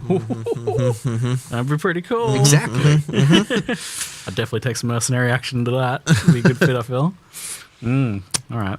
Well, there's lots for us to look forward to there. You have some kind of like penned already for adding to the beta. I mean, all plans can change, but there are absolutely. I mean, look, that we've done things like commissioning art assets and so on. Like we've got there's stuff coming along. It's just a question of like when we actually get there, what's it going to look like? Yep. All right. Let's talk about crafting a little bit, because you've done a lot there, and it's pretty fundamental to the game, I think. So, what's the core of what you're trying to do with crafting in Path of Exile 2 compared to Path of Exile 1? Kind of noting that you've really kind of stepped back from the idea of like reforging an item many times or scouring it. So we really want to make it so that you're finding crafting items all the time. You're using those crafting items way more often than you were in POE1. Yeah. That you like the game of like picking something up, like seeing what I could modify it to, and then actually equipping those items is just happening way more often. And there's so many subtle changes around this, like in terms of just like the way that the base mods scale and items and the like things like that, like all the stuff to kind of make it so that as you find new base types and new things, like you've got a reason to craft them. Part of that is making sure that you've got enough of that currency. It actually took us a long time to even get comfortable with the idea of making something like an Exalt drop that often, because there's just this thing in your cemented in your mind of like this is rare, right? Like it's an Exalt, how can it possibly drop like multiple times in Act 1? Like it just seems crazy. But with the way like removing scouring affected so much of the way that we can craft. Like I know that you noted earlier that you can. There's so many more things you're allowed to craft now that you weren't allowed to before. You can craft relics, which yes, and the reason why that's allowed is because without scouring, like those crafts become one-time things, which means that it's actually okay to allow for that stuff. And I think that's opened up a huge amount of stuff. There's so many more types that can be crafted. It adds so much more value to the dropped item as well. Exactly. So that stuff has just, I think, opened up a huge amount there. And it also has, and this wasn't necessarily an explicit goal right at the beginning, but it's also meant that the game of like, I'm just going to click again and again as my crafting session is no longer really the meta. Just spam re-rolling. Yeah, exactly. Like everything kind of is something that you want to be able to use. You are still reforging and metacrafting things. Oh yeah, we've still got stuff like that, right? We've got nulls and you've got but that stuff is higher up. Like that's kind of more of a later game thing. It's not yeah, exactly. Because you have to think about it after each time. Of like, will I improve this? Will I make it worse? Yeah. There's stuff to do there, and like like the metacrafting that omens can do. Is also very interesting. Like there's some pretty powerful stuff there, but once again we introduced that stuff later on, and so effectively we want to I guess for lack of a better word, democratize crafting at early levels, like make sure that everyone's able to do that stuff while having the more advanced stuff be kind of a little bit later. We certainly had a goal at one point where I was like, we're talking with Rishi and I'm like, if every single time we're doing alpha wipes or getting the staff to play, I'm like, if I am not seeing and hearing about people using Exalts during Act 1, then we have failed. And we need to drop more of them. And so we ended up, like, I would say, honestly, in the last month, we have, like, over, like, 8 to 10 times the amount of currency dropping, and... there's the cool things about it as well, which are the subtle things, like a boss is way more likely to drop the higher tier currencies and stuff because, again, rarity affects that as well now. So you're like way more incentivized to go and kill bosses to get them, and there's heaps of awesome stuff around there. But we're actually now finding people are exalting gear during the campaign, throwing it on weapons and building weapons from scratch that you find are very good. Transmute, Org, Regal, Exalt. That process is like... Transmute, Org, Regal, Exalt is like a thing that you're doing often. And like enjoy, and when you find good bases and you do stuff with that. I can speak to that experience. So I've played probably 6-ish hours. I'm most of the way through Act 2 on my mercenary, and I've found maybe 6 or 7 Exalts. I took a ring from like a 1 blue stat ring that had a nice roll, maybe a nice life roll or something, and crafted it up to 6 property rare. And I crafted a crossbow that I found with good sockets that had a good damage roll in it, and I took that to 6 properties with multiple damage mods. And I'm like, each time that power was going up, and so I was doing that. It feels good. I felt like the bottleneck was regals, which was actually kind of interesting because I don't know if that's intentional or just luck, because I did really have to think about which blue items were good enough to take to a rare. Yep. So that I could then put my exalts on them. So you get more of those by disenchanting rares. Yeah, they so are effectively- farmable. So they are farmable, which is completely intentional. Yep. We want to make sure that like if you don't have enough of those, like so generally speaking, it's like you're going to want to keep like I feel like once you get like more than like 5 or 6 transmutes, then you stop disenchanting blues and start selling them instead. Yep. And the same thing That's can be right. true also for regals, where it's like, okay, once you've got more than a certain amount, then you're like, okay,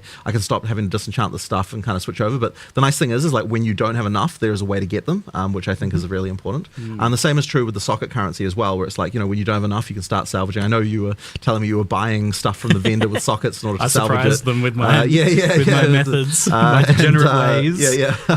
So that stuff, it's just really nice to have for people to have the ability to to get that stuff when they need it. And so it's nice that like all that really basic stuff of just like getting items to better tiers and is now way easier to get. And that solved a problem that we had through quite a lot of the betas, where people were saying they didn't feel like they had enough control, like they didn't feel like they had a way to advance their character when they needed to be able to solve specific problems. And I think the socket thing really has helped a lot with that now, because now we have a way finally to be like, okay, if I need a bunch of fire resist, there is a way to get that, and I've got the tools to do it, and I've got items I can use to do this stuff. So that has helped a huge amount, I think, of solving those like issues that come up with your character. And this is to confirm how you've solved bench crafting. Exactly. So we went through so many iterations of bench stuff. It was like a huge thing. We implemented tons of UI. Like there was tons of wasted time there implementing crafting bench things. The problem that we had was that the systems that we were making, it's like we could balance them in the ways the players were happy with, and then the designers were very unhappy. Or we could balance them the way the designers were happy with and the players were unhappy. And it's like when you've got a system where like you're fighting the players for how the balance should be, like you can tell that means you have a system that is bad. But I think we were very I myself honestly was too slow to recognize the fact that a complete overhaul was needed. Then at some point the socket stuff originally came from the Varlorb, like it was designed there. And then at some point, I don't know who came up with it, I think it might have just been you, who said like, why don't we just Rishi. Rishi thought of that. Okay, yeah. So Rishi thought of the idea of like, hey, what if we just put sockets, in early game? What if you got them in Act 1? What if you had runes that would let you get the basic boss as the way of solving the remedial crafting problem? And so then suddenly, as soon as we do that, it's like, oh, like I'm happy, players are happy, everyone's happy. So that means we have a good system that is working and gets those good feelings. So that I think was a real win. I love how that system is feeling at the moment. Yeah, so the bench was achieving 2 things kind of in its way, which was maybe even 3. Gear customization for one, like you take an item and you can do something more to it, firstly. And then you've got the problem fixing of like, I need a bit more fire resistance. Yes. And then the third thing was like the meta crafts. So you've handled those each in different ways. Exactly. You've got the runes, which do the first 2 things. The customization and the problem fixing. So early on, but runes I think with the customization, it's the sorry, what do you call them? The soul cores. Like the runes are more about the kind of like I need to fix resistances, whereas the soul cores are more about like I want to customize my items in different ways than what I would otherwise normally be able to do. And then of course you've got the omens to solve the metacrafting problem. So we effectively moved all that stuff around. And essences, of course, of course. So essences, what they allow you to do is get 2 deterministic mods. So because you can upgrade to blue, but you can also upgrade from blue to rare with an essence as well. So that lets you kind of get some of that stuff, and then plus some of the omen things you can. There's stuff you can do there. That is, I think, going to be pretty interesting. And that's just at the start of release. Yeah, because obviously there's going to be more, of course, as we add more things, So, So I was worried that, some of the changes we're making might move us away from some of the like deep, impactful crafting that we have. But it sounds like you are still allowing like powerful meta crafting and the ability to make like a really good item. For sure. But you're also making sure that like the physical item itself that you find matters more. Absolutely. And I mean, like the more subtle, that's what it's all about, right? There's so much more going on. I think just like clever things we've done with the item system as well. Like one of the things I love that we did is we've made it so that so we've got blue and yellow chests you can find now, and we've changed the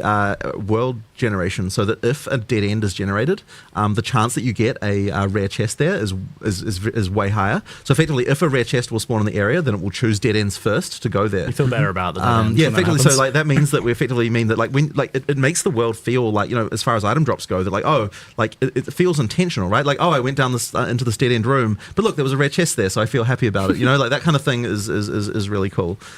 So there's things like that, but there's also the way that so we've alluded to it a few times, but the way that rarity now works, where the mods get better as rarity increases, and also things like the you get better currency rather than just yeah. You know, it means we don't have to have like the spam of items that's like crazy. Like you actually feel like that you kill a boss and it drops good shit, as opposed to just lots of shit. You know that's I'm a big fan of how this feels. I think it's a lot better. But it does mean though, of course, if you're a POE1 player and you see a boss kill, like the number of like the expectation of like, because a POE1 player sees like looks at the amount of spam on the screen to some level as the way of like knowing how good the drops were. Now, of course, you got item filters and everything. We to have kind of improve quantity that. brain rot. Yeah, exactly. Yep. So exactly, that is a good way of putting it. It really is more about like, are the items actually good? Like, ideally, you kill a boss and you pick every item it drops up. Yeah. You know, like that is to me is a win, and I think we're basically getting it at that point. Mm-hmm. Yeah. I quite like how the exploration systems and that as well, with the chests down dead ends and things like that, acts as a player leveler in some ways, where like a player who's struggling. Yep, the more you explore, the more stuff you'll find, and that's true as well for the optional encounters around the place as well. Yeah. If you're struggling, go fight some optional content. There'll be stuff there that can drop, and you know and you will definitely find more things. And lots of guaranteed rare items here and there. Exactly. And certain like that. This little boss here will drop a rare caster item, and like heaps of stuff. And the funny thing about that is that stuff came about a little bit from the fact that we actually had a problem where people were just face tanking bosses and dying over and over again. Yeah. And they keep on respawning, and they would never be like, oh, I'm going to go away and actually find some other stuff. And so I was thinking for a long time about like, well, why is it that in other games that people don't do that? Like, if I'm playing Elden Ring and I die to a boss like 10 times, I'm not just gonna like just continue doing that. I'm gonna be like, oh, maybe I'll go do something else for a while. So we realized that the map, like the idea of just there's lots of stuff to find, like is actually a really important part of that. So in POE2 now, one of the recent things, and it's taken a lot of work from people to get this working, but now all of that you can see all this sort of weird side encounters that have specific drops on the map. And that means that if you're having trouble with the boss, you're like, oh, you know what, I'm just gonna go do some other stuff. And then you'll come back and you will be powerful enough to kill the boss much more easily, because you do absolutely find the rewarding things. There's a little chest on there, or a little campsite. There's lots of little hard-coded drops from specific bosses. The hard-coded drops, they only drop one time, so you can't just farm them endlessly. But effectively, if you go do all that side content and you check it all off, you'll get some very rewarding stuff. Yeah, you got some pretty clever systems there, and I definitely noted I was using the map thing a lot to be like, oh, well, to be completionist about it a bit, but also, just being aware of like, oh, cool, there's some good stuff in this zone that I can come and find, and I think we figured out that some of that stuff reveals after you find the waypoint in a zone. I think that's how it works. Is that? Yeah, it's either there's a few. So it's like either because an NPC told you about an area, in which case it just happens to be revealed, or at the very least, yes, when you get there. Generally, it's just when you get there you see everything. But there's a few different conditions that will reveal everything. It kind of depends. Like, a lot of people just click through the dialogue, so they'll never know the NPC told them, but they maybe did. I was checking my map kind of like when I went into a zone, and then maybe afterwards to see if there was anything. But you never get to an area and don't see some, unless they are very obviously hidden intentional secrets. That there's nearly something everywhere. They might be there, they might not. Yes, I found half of your key for your secret quest. Don't worry about that. So pivoting into economy and trading, the exchange from Path of Exile's one experiment recently, we got a chance to actually try that live in the field, and it seems from the player's perspective it was a smash hit. Definitely for us as well. Solved a lot. We're 100% on board with that. It's very good. It was the least stressful league I ever played. I mean, what normally caused almost all the anger and friction for me was especially bulk trading. It was horrible, and I was just like, oh. This is like a dream come true. Myself and so many other players, I feel like we're more engaged in endgame. We were able to do the thing we wanted to do more, and we're just less aggravated on a moment-to-moment basis. That's good. So, do you take that then as like as a big positive for it going into Path of Exile 2? 100%. And how do you feel like it adapts to the game being quite different in the end? Because they are pretty different games. Like the economy works a bit differently. I mean, honestly, I think it will just work. I mean, look, we have no idea what the trade values will settle on and like how that'll end up. But is it going to be chaos? Is it going to be exalts? Ultimately, I think that the trades effectively Settlers was a test of what the economy will be like in POE2, and to some extent because of the way that we did the gold and everything. Yeah. So I'm pretty confident that that's going to be okay. But obviously, you never know, right? Like when lots of people hit the economy, what can happen? Hopefully, we don't cause like horrible hyperinflation or have some horrible issue like that. But I guess partly this is what an early access is to find out, right? Like whether there's any issues like that. Was there any economy testing? Was there any surprises with that or with gold in terms of how things panned out? Thankfully not, honestly. Like we were worried, but thankfully none of the like horrible situations came to pass with that, and it ended up working just fine. So it went great. Who'd have thought 10 years later we'd be back here saying, you know what? Gold was a good idea. You just had to do it right. Exactly. Because I remember 10 years ago, this game's brilliant. It has no gold. Stupid gold. But the funny thing is I don't think we would have arrived at the way gold is now if we had it in the first place. Yeah. Like the non-tradability of it, like using it as a sort of marker for how much play you've done. Yeah. I don't think that we would have ever had that way if we hadn't arrived from here. So I think that path dependency kind of did matter. Yeah. The paths we weave. So, how likely then, based on just how successful it is, are you to want to expand the exchanges capabilities to like other things like maps or waystones or even gear? Well, I mean, look, I'm interested in this, but I don't think it's necessary right now. So we're not going in early access, at least. We're not going to launch with any expanded stuff in that way. But I guess I do want to sort of see how it works, and I'm interested in potentially trying something like that in the future. I just don't like. The currency exchange was like 90% of the problem. Yeah. And so fixing that like fixed a lot of the, like it seemed like we would need to do more initially, and then maybe now it's seeming like maybe we don't, but I still want to experiment with it potentially. So I'm interested to see how it goes. But the currency exchange definitely helped a vast amount. Those were the annoying drains. Yeah, they were for sure. They were. Yeah, definitely. Great. So we've had some so this is a tricky question to answer, especially if we could just scroll down. Okay. Yeah.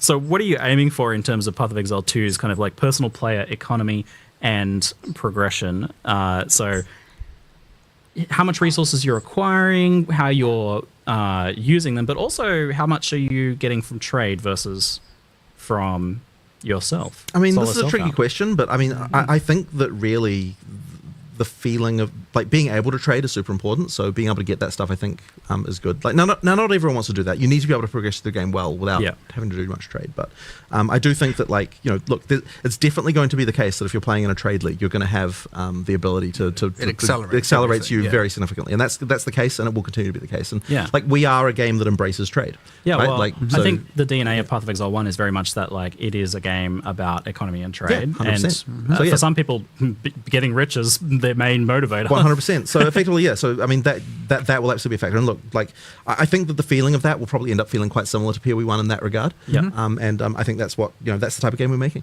Yeah. Do you think it's that said though? Do you think it is in some ways better for a solo self-found sort of experience? I mean, I simply because again, as we talked about, we're dropping a lot more currency that we expect you to use on gear, as opposed to save till end game for one, and then by end game, like we don't have Kirak mods costing, that kind of stuff that all costs chaos, and you don't have like the meta mods costing divines and all that, right? They're all different items. You're like, I want meta mod crafting. There's a ritual. I'm know where to to get it them as well, right? So you're not just like having to. I'm blocked behind this thing because I need so many divines and I can't get that because I'm solo self-found, and farming divines is not exactly beyond trivial. Yeah. So there's a number of ways there where I'd say it is honestly a much better solo self-found experience. But each to their own. That to be seen, and and there'll be a separate solo self-found mode presumably even potentially beta launch or in the future? It is our intention to have hardcore and solo we'll stuff. we'll have both of them. Right, cool. Yeah, I wouldn't play hardcore for your first round, honestly, because you're likely to die. Like once you learn the boss mechanics, it should be fine. But someone's gonna. First time, it's gonna be tricky. Couch co-op hardcore, and you get to see your friend die right next to you. That's the true dream. Actually, hang on, wait. In couch co-op hardcore, do we still lock the camera so you can't walk away from your friend? No, we put you back. You to put you solo. back to solo. Okay, great. That's Good. That's good. Good to know. It's like you have to have a mourning period of about 30 seconds. Right. But you're just like, all right, you can go home now. We're like, go. See ya. What do you do? Yeah, that's a devastating moment.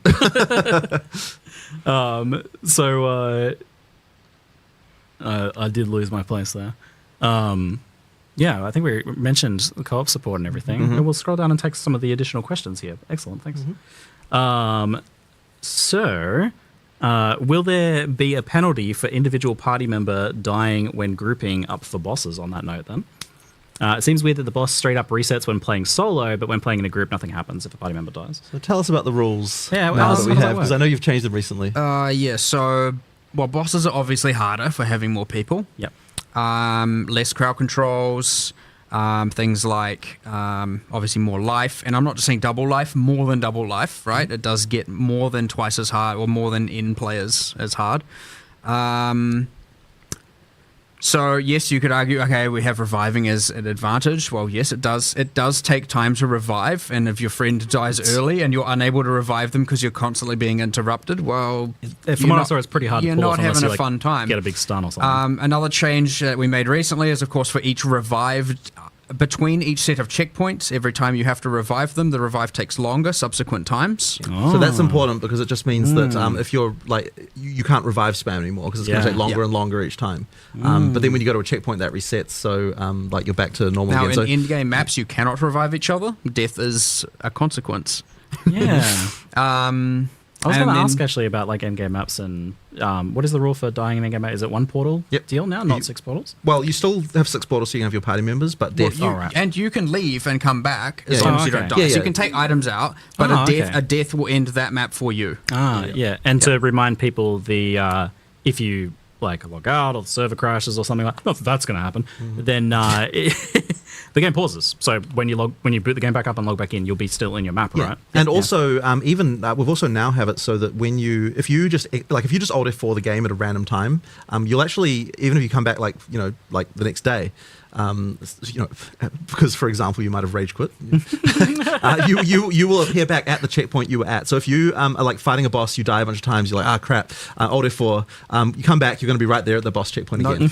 That part is campaign specific because there are no checkpoints in maps. Yeah, non-maps. But in for the campaign though, and that honestly has helped a lot. Like there were so many. I think it really did cause new players to have problems in POE1 where they felt like they just lost track of where the hell they even were when they came back after a session. If like they might have not got waypoints for certain times or things like that. Like you now kind of have the situation where you log back in and you're like, I forgot like 3 waypoints in a row and now I'm like freaking miles away from where I was, which I think happened to new players fairly frequently. I'm glad in a world where everyone's becoming a Souls-like that you guys didn't do the running back to the boss segment of gameplay. Right. And you just kind of jump back in and have another crack.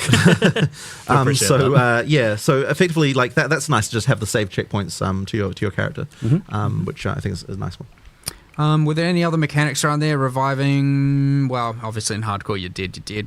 That's the drill. It's irrelevant at that point. So your maps almost embraces a kind of semi-hardcore mentality there where there is actual cost. Like we went through so many iterations here where it's like, okay, like the moment that you have to spend something of economic value to do the attempt, hence a map item, and especially if it's got breaches and all this content that's coming from precursor tablets, all of this stuff is worth stuff. So you all of a sudden have heaps of stuff on the line, and then you don't want to be in a position where you're like, I need to bring in some people to do this because I'm not going to risk that value. So that's why we just were like in maps, no reviving. It's just like, yeah, sure. You still can always bring in any context someone way more powerful than you to carry things, right? That's the benefit of multiplayer. But feeling like you have to do this thing because then they can just keep reviving you so you can get all the rewards. Like we're trying to get away from all of that. Otherwise you get this weird thing where like you're often always too scared to do the thing. Now, now you're scared, but everyone's scared and it's fine, and you don't feel like you're like, okay, you have to go in with a sense of confidence to like, I can definitely do this thing. And so it's just a little bit less fear when it comes to all of a sudden doing that. That's much better in the context of the fact that you can pause the game if your cat's on fire, or if the server crashes or something, that you just paused and you can jump back in as well. You're failing because of your own faults. Yep. In Now, POE2. it's worth noting in multiplayer, we do have a thing, of course, with respawn at checkpoints as an option. So if a player dies and you don't want to die, you don't want to finish the fight out, you can both choose to respawn at checkpoint, and then it will just create a new instance. Cool. You don't have to die to do it, and you don't have to log out and do any shenanigans like that. You can just press escape, hit respawn at checkpoint. It'll ask other players to confirm, and then it moves you all to the new area. Cool. Excellent. I didn't want to go super on it because we've definitely talked about it before, but click to move versus WSD, it's definitely been asked about a bit. So there's been plenty of reports about WSD being amazing. Personally, I've been using it a ton and really enjoying it. I know you've said a lot of people around the office have given it a try and adapted to that, but it has raised the point for people that feel like they're still very much against that for whatever reason, or maybe that they literally only have one hand and and want to use click to move still. How does it stack up? How does click to move still stack up now? I think honestly it's fine. Like it's not been a problem. There was a time where every time I go to sit down at a developer's computer, there'd be in WSD, and just because it's a little bit easier to move around again or whatever. But lately, I'd say now it's back to almost every designer's computer I sit back down at to go play. They're back and click to move. Interesting. Yep. Interesting. It's gone full tilt the other way. Interesting. And I'm always like, change wonder it why back. that is. But even watching Octavian play on click to move, he's a click to move player, yeah. He's Yeah, 100% click to move. He is there. very proficient with that. Yeah. With it, like, That'll be reassuring for, I think, some of the people that are worried about being forced into WASD. Right. Even though it is obviously playing so well by all accounts. That's very good then. Yeah, and Octavian's often doing the demonstrations for your live things too, so you'll be able to see that even. I have to force him to play WSD sometimes because I'm like, I think the Mercenary looks so much better with WSD just visually. I tell him to... It does feel very good on the Mercenary. Yeah, That kind of like stalking through, especially with that kind of like preparational tactical play style. It's good. I'm loving it so far. We did already talk about the skin transfers. Could we scroll down to any additional questions that we have? I feel like I don't even know how long we've been going for, but I mean, feeling it's a while. We're getting creep in at this point. Yeah, exactly. We've been rolling. People asking if there's going to be anything like challenges or challenge rewards in the early access. Not at first, no. We will do it later, though. Did I ask about races, events, and private leagues? I think not initially, but we will do it later for sure. Cool. I think I'm not sure what happened because I think the issue was that the private league interface was like on the POE1 site, and we had to do some work and something like that. It wouldn't be far away though. Like it won't take us that long before we get to it. Like, I can't exactly remember either, but it wouldn't be private leagues in particular. Wouldn't be far away. Yeah. So I mean, we'll have them, just not like right initially potentially. And I think I did miss this actually. So cluster jewels are a thing or not a thing? Are they've been kind of replaced by those? Yeah, radius? we replaced them with that almost like rollable timeless jewel kind of thing. Yeah, that's cool. At least for now, there's like so much passive tree there, and the jewels accomplish the kind of off-build thing anyway. You hardly need to add the extra passive trees on your passive trees. Yes, we do. Yeah, that's after launch. We made the passive tree implicitly bigger, so the cluster jewels are in the tree already. That's again, I talk about like year 3 features. That's around a like year 3 to year 5 feature as well. So yeah. We've got another decade of what we had with Path of Exile 1 to look forward to for Path of Exile 2, hopefully, before we start worrying about Path of Exile 3, maybe. Jeez. You go, just start thinking about that. Give us a little while. We so I guess to just finish us off for today then, do you guys have a recommendation or of what is the best class to play in the beta? I mean, that's a very hard one. Honestly, like there's so many choices now. There are. So let me okay.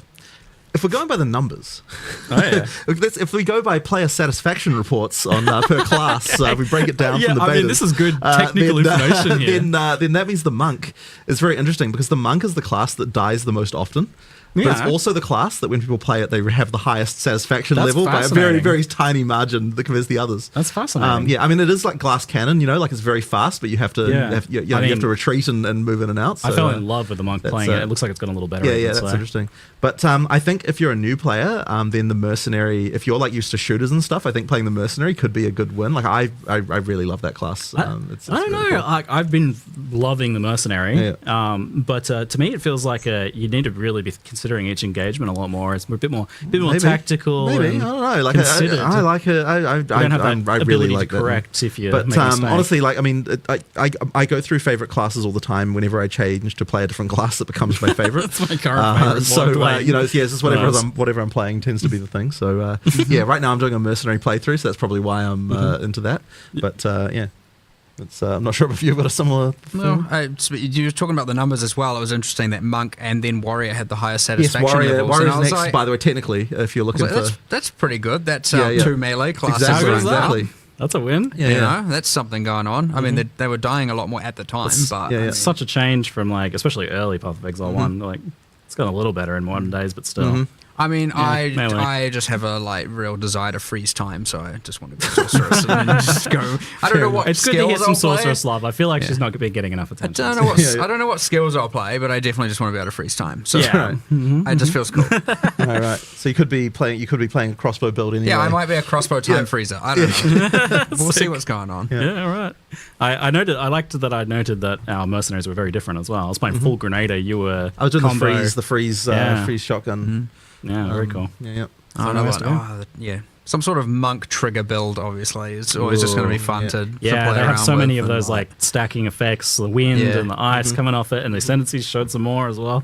Oof. just see how far that can be pushed and how many spells can I get to trigger per second.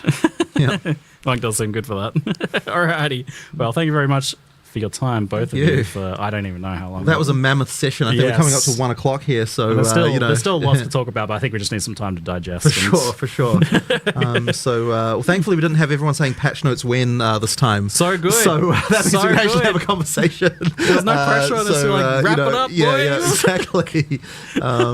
That's good. Fantastic. All right. Thank you very much for watching, everybody. I hope you enjoyed the Q&A. That's a good day. They want patch notes now. Patch notes. Well done. It's not a patch. Thank you. It's a launch. Exactly, You can't have patch exactly. Where's the launch notes? Yeah. Okay. All right. Yeah, and thank you very much. Thanks Great. heaps. Appreciate it. Yeah. It's been an epic journey. It's kind of surreal. And it's only the start of another journey, really. So That's it. yeah, Can't wait to play. it's cool. I mean, I'm going to go play more now, but Yeah, it's true. sorry. Yeah. I got to go fix bosses going up elevators and Sorry. Yeah. I'm just pre-bug testing. So. All right. I assume we've faded out and cut. Hopefully. you never know. Hopefully.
2 copies of Shock for more damage.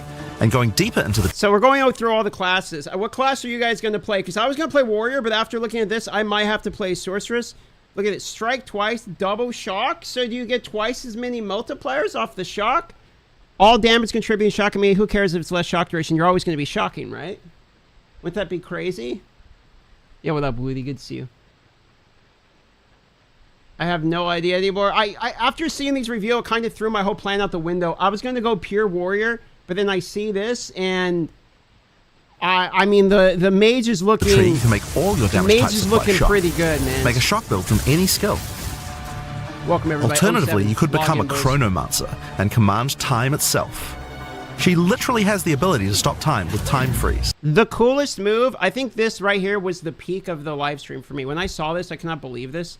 This to me looks like the absolute peak excitement. Can you imagine you're about to die, okay? You're playing hardcore, you're about to die, and then you freeze, and then you go backwards in time. The dopamine that you're going to get from the adrenaline rush. I guess not dopamine so much, but the adrenaline rush you'll have at almost dying. Holy shit. Not only that, but she has many other time manipulation abilities. Using Temporal Rift, she can teleport back to a previous location, resetting her life and mana back to what it was. Or with Time Snap, she can reset all her cooldowns and cast all her spells again. On the Warrior, you can choose between the Warbringer or the Titan. Okay, so this was my first pick, was I was going to go Warrior, and seeing the totems look kind of good. I didn't see the Ancestral Totem before, but the Ancestral Totem being able to cast like whatever skill you want looks like it could be kind of OP. I don't know if it only casts like Warriors skills, or can I actually put like skills from other classes in it? Can be kind of nuts. The Warbringer channels the might of his ancestors to gain tremendous power. Using Answered Call, you can summon ancestral spirits linked to each of your... Okay, proc spirits when you summon a totem. Is there only one spirit, or does like every totem have a different spirit? This was the class I was originally going to go, so seeing the totem, I'm kind of curious about that. Totems. With Jade Heritage, you can encase your body in a protective layer that absorbs all damage until it breaks. That looks like that would be nuts for... Until it breaks. How much HP do you get from that? You can encase your body in a protective layer that absorbs all damage until it breaks. That seems disgusting.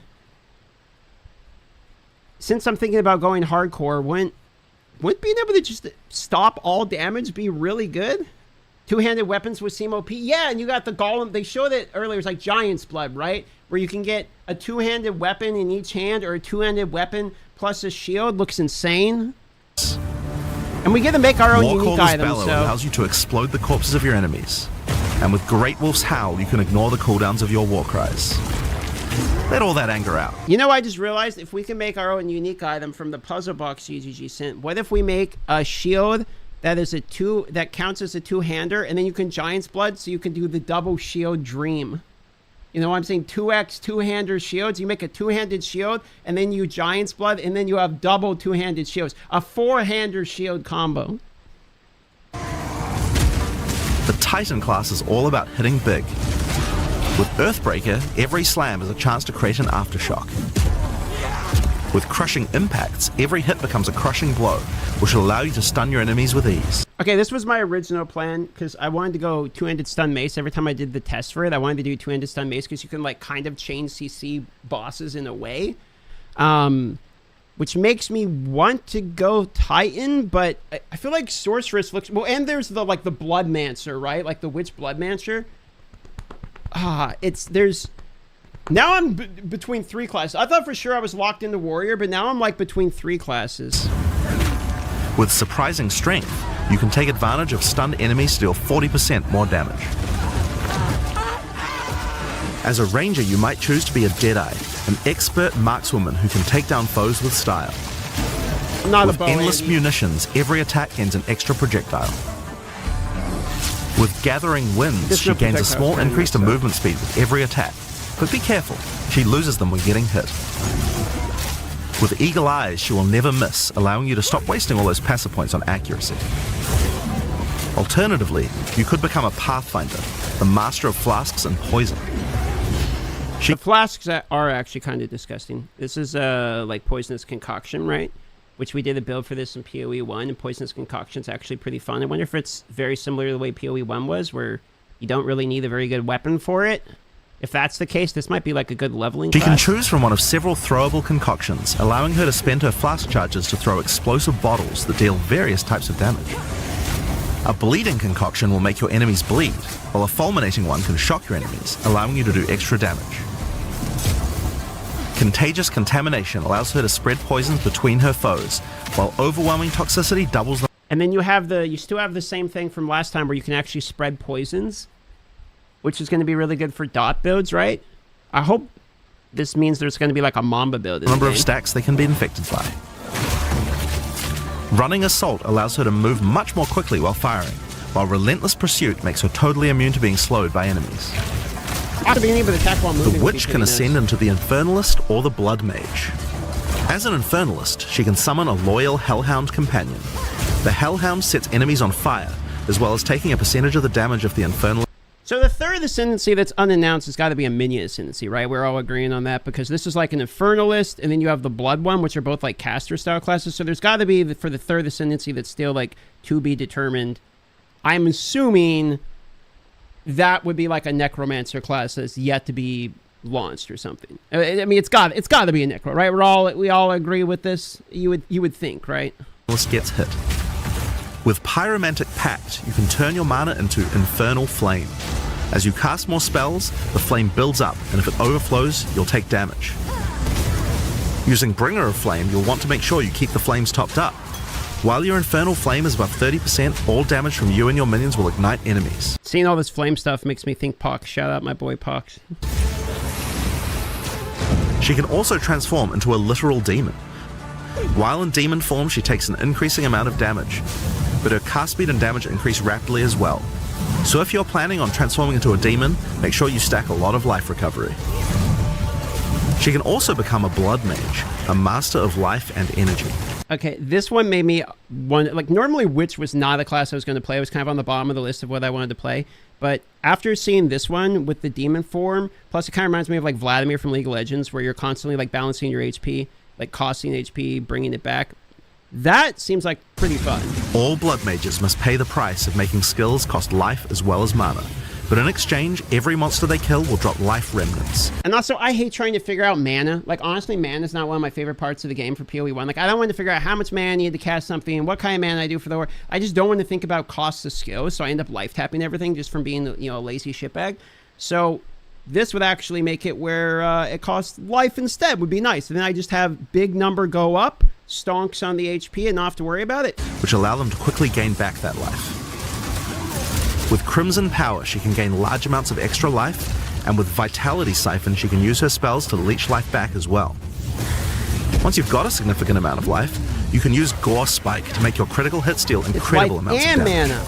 Non-stead. A monk who is in tune with the elements might I'm become gonna go an back and watch that invoker. because I missed that. With I thought it will was just ignite number enemies. goes up. So if you're planning on transforming into a demon, make sure you stack a lot of life recovery. Okay, let's go.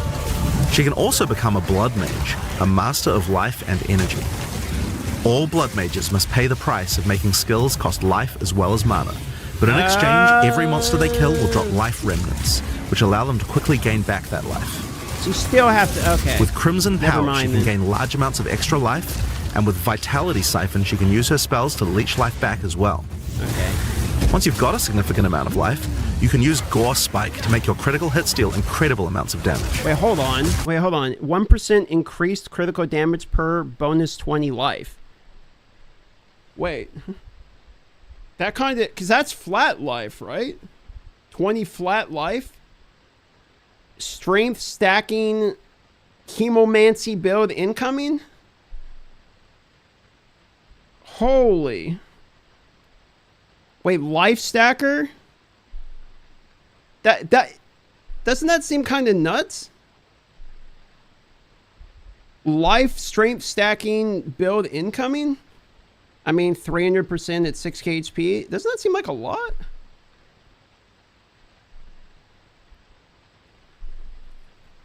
That's just increased damage, though. Yeah, that's a good point. It's not more. Well, I mean, increased critical damage translates to more damage, doesn't it? Because crit damage is a multiplier. Is that not? Is that not how that would translate? It's because that's crit damage is a multi. So you crit chance cap, then you ramp life.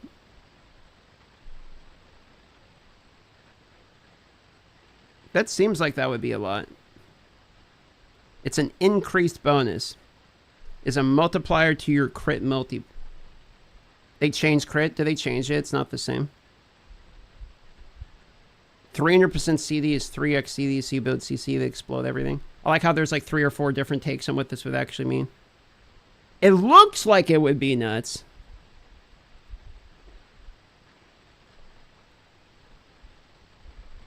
What is drops? There's like wings that are hands at the moment.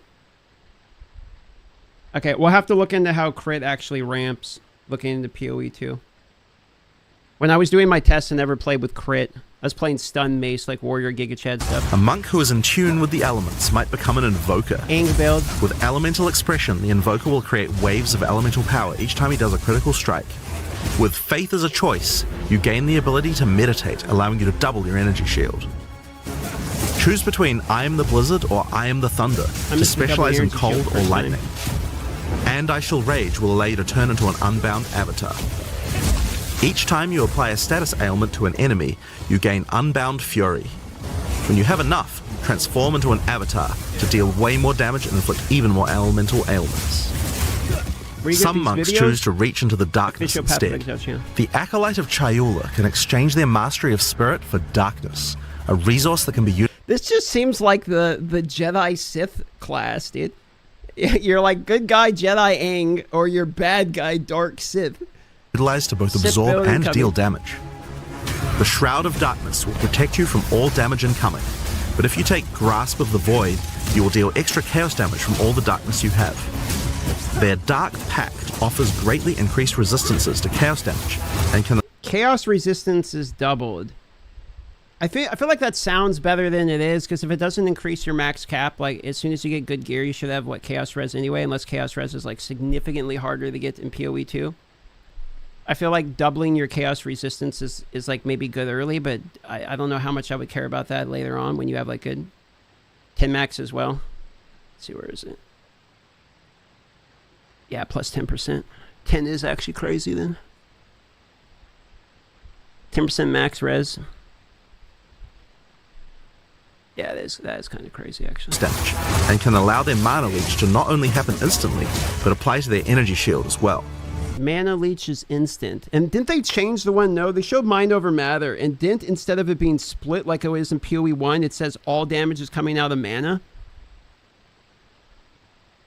I think we'd have to look at it again where it is on this thing here. There's so much info dump, like we got to look at it many times here. But correct me if I'm wrong, chat, but didn't it say that Mind Over Mana is all damage is coming over it?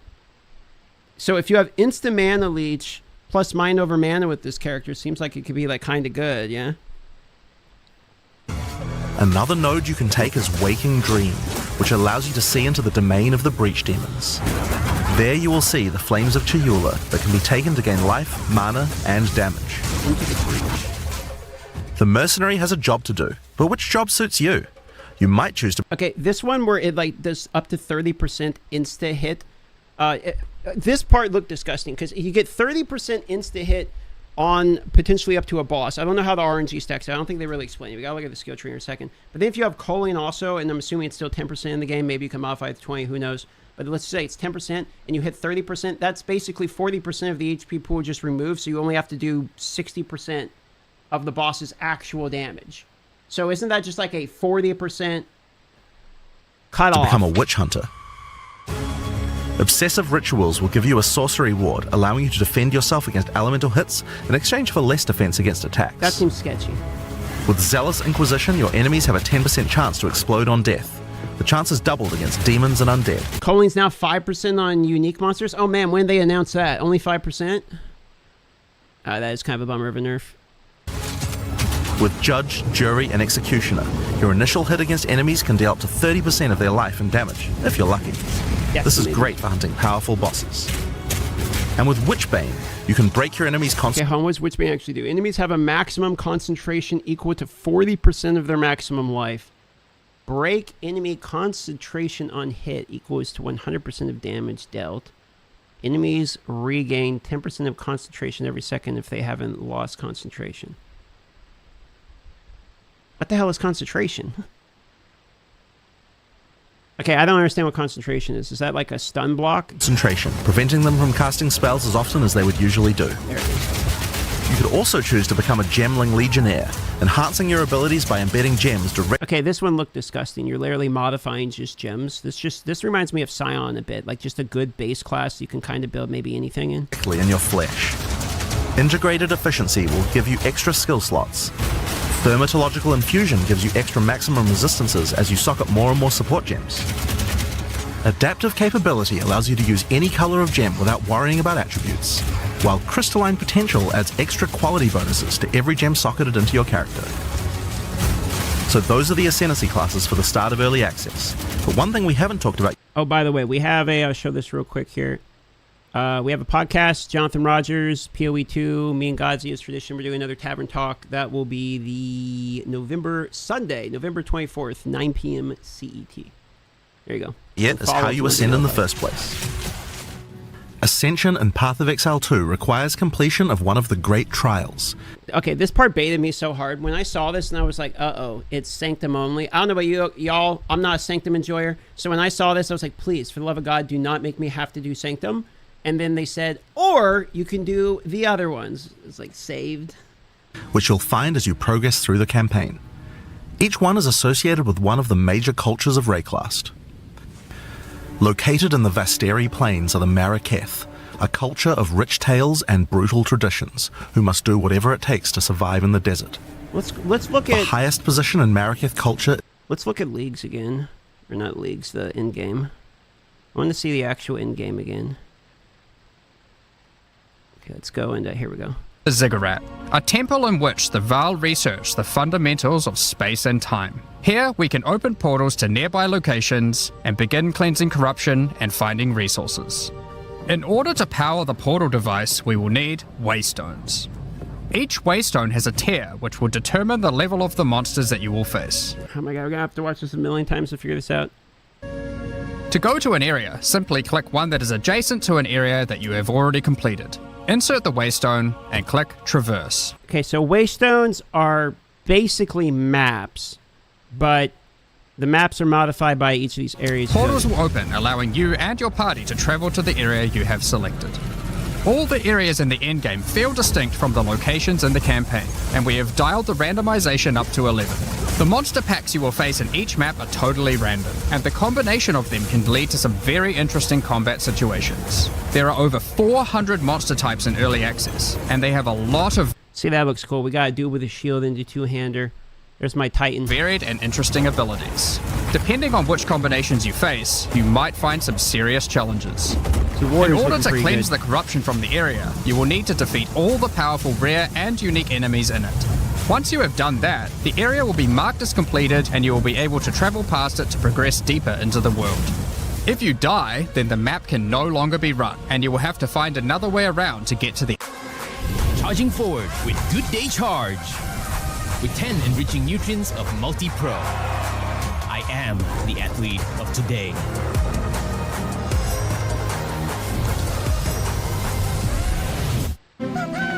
So shop! Unlock this special discount today. Order from these top picks and many more with shop deals. Order now with the code SYOK10. Variants will help you find better items. You can also find strong boxes. These enigmatic chests guard piles of treasure, but are always a trap. Monsters lie in wait to attack you. These look very different. Like, this looked like slower than the original one, but maybe are ramped more. Like, you actually get more, they're harder and you get more damage. They also look like Ritual where you aren't able to move. And the boxes often have mechanisms to unleash powerful spells or dangerous debuffs. There are different types of strong boxes containing different items, and you can even use your currency items to craft them on the fly, so you can optimize the contents. But be careful of opening one you can't handle. 14 packs of monster. Yeah, this definitely looks a lot more like Ritual. Like, they kind of drown out everything with the mist around it.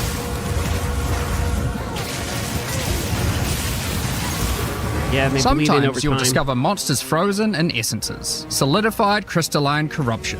These dangerous monsters can be broken free. If you defeat them, the essence they drop can be used to upgrade normal items to magic items with a guaranteed mod from a category. For example, we could use this one on some boots to ensure a movement speed mod. There it is, 35%. Rarely, essences will also drop that allow you to upgrade magics to rares, adding the guaranteed mod. Okay, I missed this part. There's so much I missed this part in the beginning. I didn't realize you could go... They have, like, exalt versions of essences.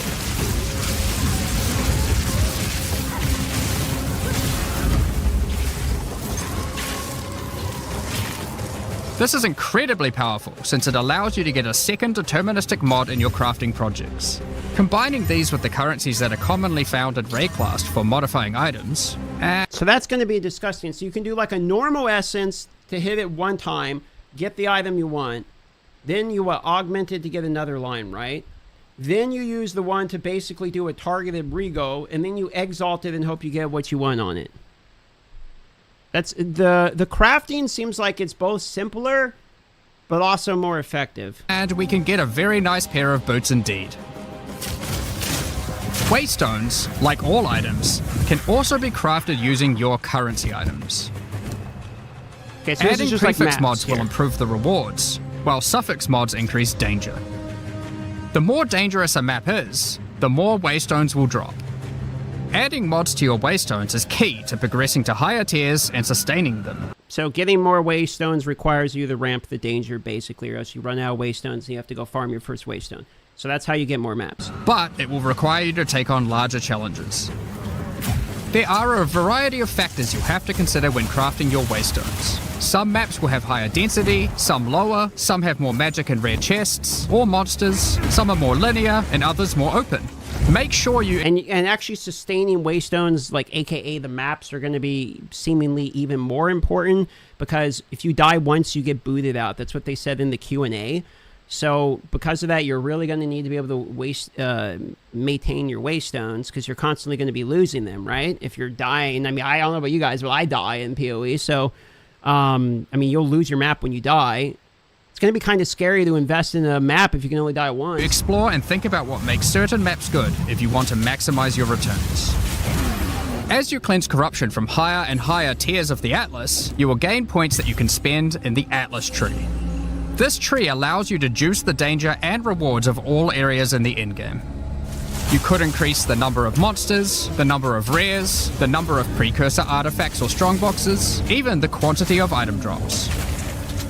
As you explore the endgame world map, you'll notice various different biomes, from snow-capped mountains to dense jungle valleys. Most maps are restricted to certain biomes. As you continue to explore deeper into the Atlas, there are all sorts of things to discover. These cities are constructed by different peoples of... The cities actually look pretty good. This reminds me of Civilization a bit. I don't know if you guys ever played Civilization, but kind of the layout of the map and the way it looks with the nodes, and then these cities kind of remind me of Civilization. Rayclast, and have specific items that can be found there. These strange structures marked on the map don't appear to do anything for now. Perhaps you'll work out how to use them later. You might find... How can this be possible that it's infinite? Because it's you see how there's fog around it, and when you put stuff into the towers, I forget what they're called, you put some kind of thing into the tower, and it shows what's around there. It's generated as you go out, basically. What up, Vala? With the Primix, man. Vala is my oldest follower. He's been following since August 12th, 2014. The man's been following over 10 years. It's always good to see you, brother. Unique maps like Untainted Paradise, an undisturbed island full of beasts that give an extreme amount of experience. You may even find a lonely man just enjoying his retirement who will give you a unique item for free. In addition, you can find special areas that would make a good spot to set up camp. Clear these areas of their hostile inhabitants, and you'll be able to claim them as your own hideout. You can decorate your hideout as you see fit and invite various NPCs to join you there to create your own personal base of operations. A great tool for exploration are towers. These mysterious precursor constructs are dotted around the Atlas. Completing the tower will reveal a large area around it, allowing you to scout out your next challenge. Yeah, there that's how are it's lots of generated as things it to goes. find, so keep looking. Some sections of your Atlas are influenced by corruption. This adds extra modifiers to the maps in the region, increasing difficulty and rewards. So this is the part that I wanted to rewatch and understand too, because you put, my understanding of this so far is you have the maps and then you have the waystones, which allow you to open one of these areas. The waystones themselves can be modified, but then you can put things into the tower, which modifies things in an area around the tower as well. Here, slaying monsters in close proximity to each other will cause the vestiges of corruption within them to merge together, forming powerful and grotesque abominations. You may have noticed while looking at the atlas that some of the areas have these icons above them. The icon indicates that the area contains some kind of special encounter. This icon indicates that the area has a powerful boss. Because only 1 in 4 maps contain a map boss, we are able to make them very powerful and very rewarding. These bosses come from the campaign, but if... Have you guys noticed that every time they show the mercenary and the grenades happen, they do like an obscene amount of damage?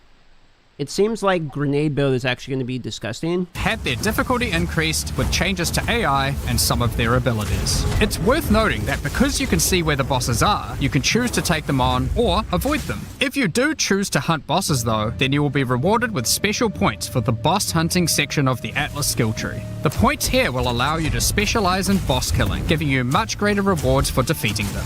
This is a nice change because in POE1, if I want to focus on the bosses, it's like it takes up one of my Atlas spots, and before we had the 3, it was hard to be able to kind of get everything in at the same time, especially if you don't have all the Atlas points yet. So being able to have your own like boss hunting tree was nice to hear.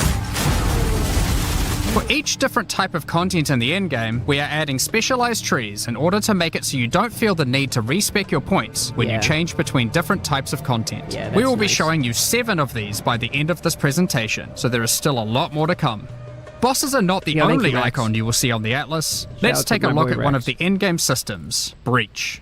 If you played POE1, you might be familiar with Breach. For POE2, we have created sequels to several POE1 leagues. While the mechanic is familiar, the monsters, bosses, rewards, and progression are all new. A breach is a tear in the fabric of reality. Opening it will allow you to see the demons and other... This part made sorcerers look even more busted. The multiple orbs getting thrown out. Every time I see them with some gameplay footage, there's something where I'm like, oh, damn, that build actually looks kind of nice. Worldly monstrosities that lie in wait on this other plane of existence. By engaging with a breach, you'll create a bridge between their world and Rayclast. In order to keep the breach open, you will need to kill the demons that pour forth. The faster you can kill the monsters, the more monsters you will fight, and the more loot you will find. You can also find clasped hands that will open and drop more items if you run over them. These can be a good boost to the rewards of the breach, so keep an eye out. There was a breach ring, so it looks like breach ring's still in the game. One of the rewards that you may find while fighting monsters from Breach are tablets. Tablets are special items that can be used with precursor towers to add more encounters to the Atlas. Breaches will drop breach tablets. Clicking on a completed tower will allow you to consume the tablet to add more breaches to areas within range of the tower. This makes all the content in the Atlas self-sustaining. Want to do more breaches? Find the tablets, add them to your towers, get more breaches, getting more tablets. Soon your Atlas will be covered in otherworldly domains. So you can modify both the tablets and the maps that go into there and your Atlas tree. So you have 3 different variants that allow you to modify the map you're about to go into. As far as I can tell, there's 3 different things that you can modify to modify your maps. In addition, like all items in PoE, you can craft them. Use your currency to add mods to your tablets, allowing you to upgrade all the breaches in range. Tablets can have up to 2 mods. These mods do things like adding extra rare monsters, extra clasped hands, or even monster density of breaches, allowing you to keep them open longer. Often, you will find multiple towers near to each other with overlapping areas of effect. This can allow you to really juice the mechanic by stacking the mods from multiple tablets. And then not only are you doing that, but you're multiple stacking the towers. Waypoint, juicing the waypoints.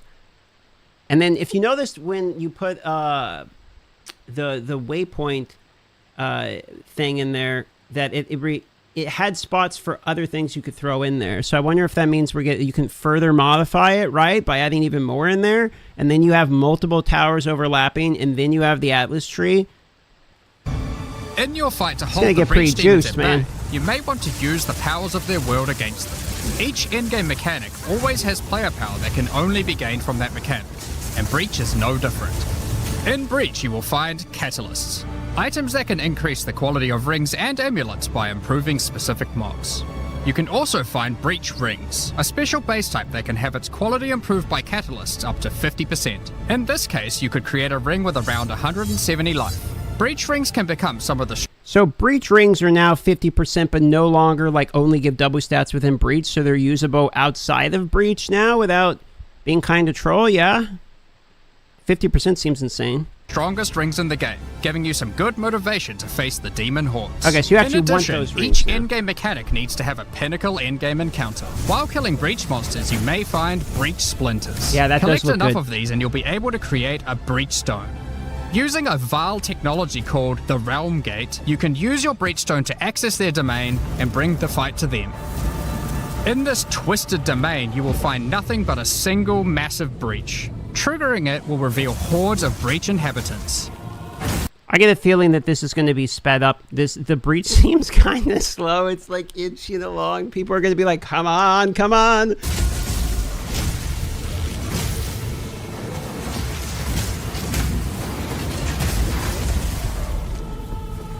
And should you be fast enough, you will be able to fight their leader, Zesht. We that are one. And then, so my understanding of this too is you have these bosses, these pinnacle bosses, uber bosses, whatever we're calling them. I don't know. I'm assuming pinnacle seems to be the term. And then you have, I believe they said 4 different tiers of the boss also. So it's almost like map tiers for the boss specifically. And tier 4 he said was going to be pretty hard, if I remember that correctly.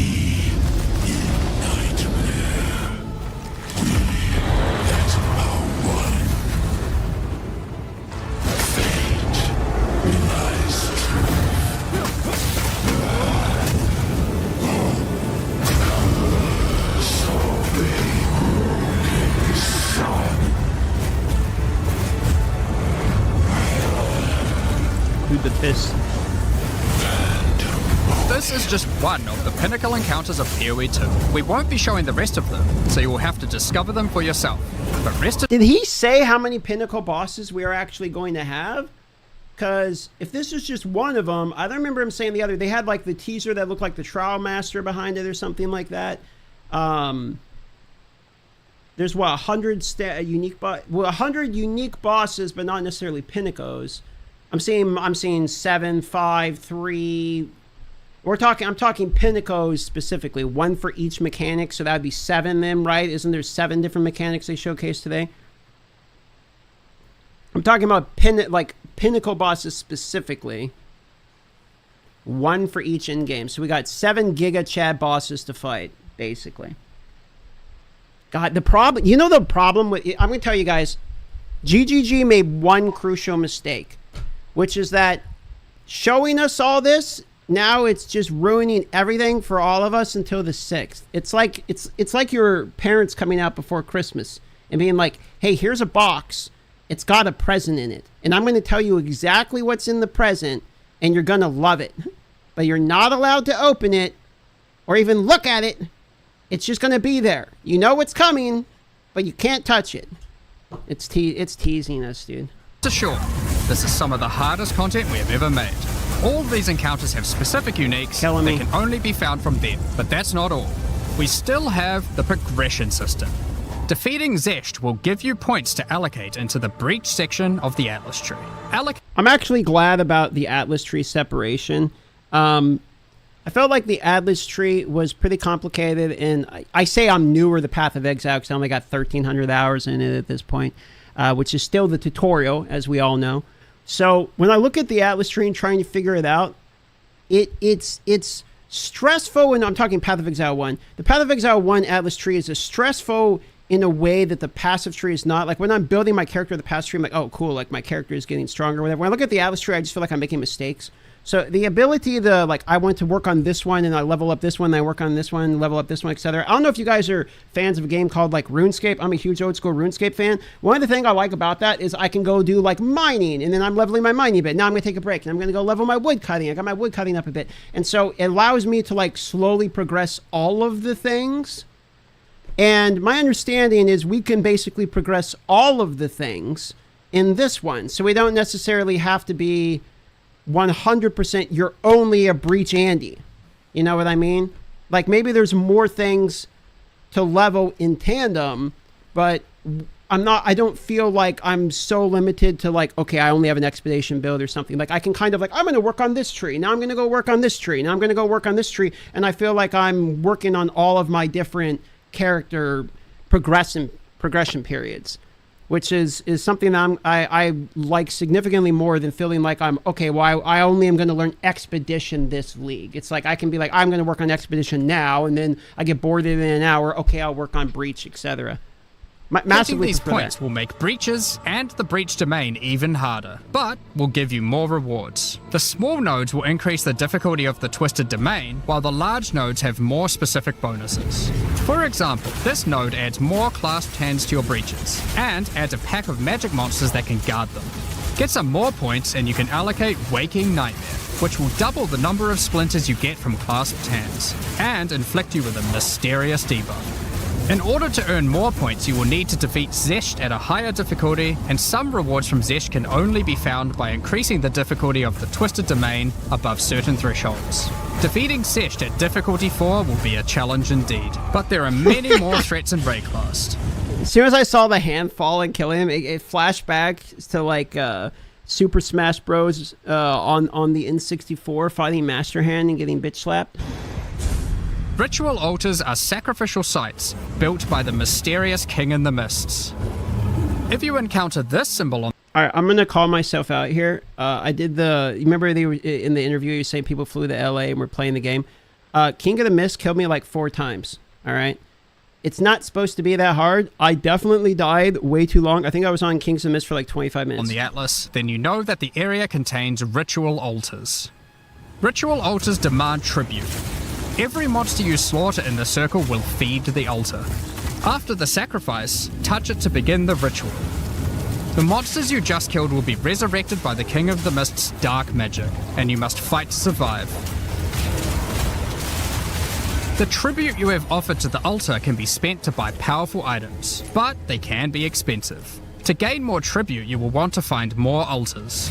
Each successive ritual you do within an area will spawn the monsters revived by the previous ones, in addition to the ones you sacrifice next to it. By the end of an area, you will be fighting a truly imposing number of foes, but will have a significant amount of tribute to spend. One of the rewards you can buy with tribute are omens. These are special items that allow for metacrafting. Crafting items that affect other crafting items. Have an item with good prefixes but bad suffixes? God, this is the part where my like monkey peanut brain is gonna have to understand craft. This is the part where we all just sit here and wait for someone to come out with a crafting guide, and then we watch it. That's what this is. This is me like, okay, skip ahead a year until someone's figured this out for me. This omen will help you to remove the mod you don't want, while keeping the ones you do. There are a bunch more of these with different effects, but we will leave them for you to discover.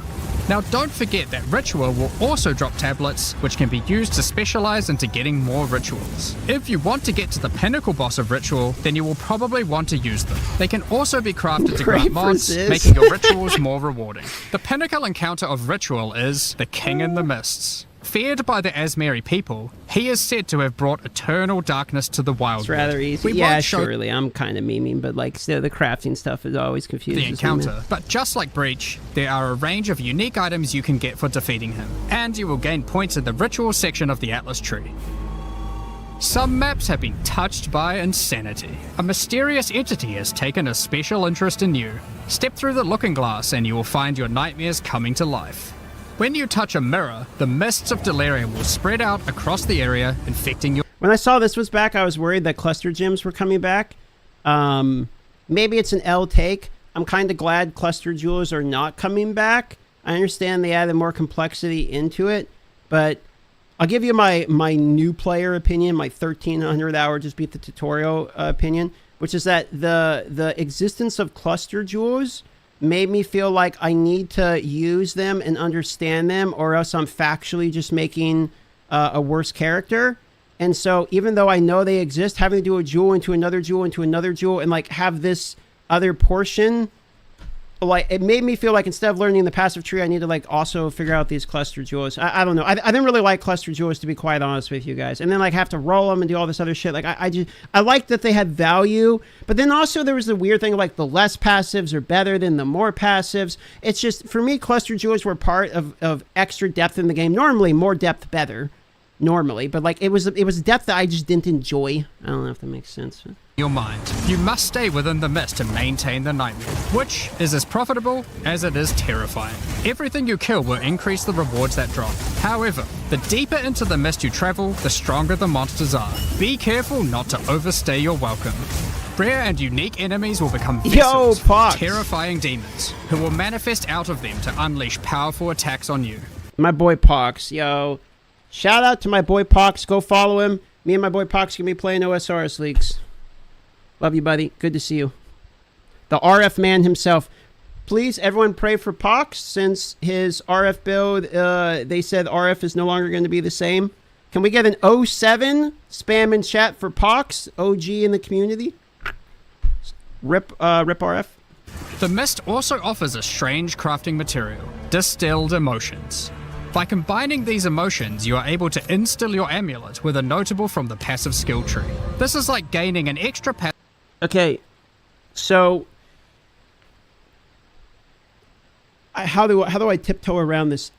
I'm pretty sure I'm going to say something that I think I'm allowed to say, but I'm actually not sure. I think I might be allowed to say. I'm 50-50 on being allowed to say this. So, annoyance in the game happening made me worry about Blight not being in the game. But there was an interview that happened which made me not as worried about Blight eventually coming. I think I tiptoed around that enough that I'm not sued. I was hoping we were going to talk about this on the stream. I am one of the only 2.5 Blight enjoyers on the planet. And I'm under the impression I might be enjoying Blight once again. But I don't know if this is like 100 billion% confirmed, and it didn't come up in the Q&A, and I don't think anyone's posted the interview, and my interview footage is actually dog shit. So I'm trying to hold it down for the Blight enjoyers. 1, 2, maybe 3 of us might have something to look forward to. I don't know. We'll have to see if they actually come out and talk about this. As a point for free, attached to your gear. They are also particularly great because you don't have to traverse the tree to get them, allowing you to get off-class bonuses that would normally be much harder to get. Distilled emotions can also be used to instill your endgame maps, applying Delirious to them and adding additional difficulty and rewards, allowing you to further juice your endgame maps. The tablets you can find from Delirium can be used to further improve it, increase pack size, make the fog dissipate slower, or improve your progress towards the pinnacle encounter of Delirium. Speaking of which, every now and then you will find simulacrum splinters. The mysterious entity will create strange encounters based on warped versions of... Okay, my experience with simulacrum is I finally get to open it. I open it. I go to the wave where my entire chat starts spamming me. This is the wave that it has the good loot, and then I die on that wave. And I can't beat it, and I don't get whatever that wave was supposed to be that had the good thing. It literally happens every time. I don't know if it's my Scuff ZDPS Quinn build or what, but every time I get to the wave, everyone's like, "This is the wave," and then I don't get to see what that means. Literally every time. Of your own memories. Monsters and simulacrums come in waves that get progressively more difficult. Shipbuilder skill issue, why not at the end of each wave, and you'll have to make the decision to leave now or continue on. Hey, facing up subs against here. even tougher foes from the mist. 07 sub. The bosses you will face as you Getting get raided by everyone deeper into today. a simulacrum are truly terrifying. Shout out to my. If you can complete a simulacrum, Love you you, will buddy. gain points for the Delirium section of the Atlas skill tree. Next up, we have Expedition.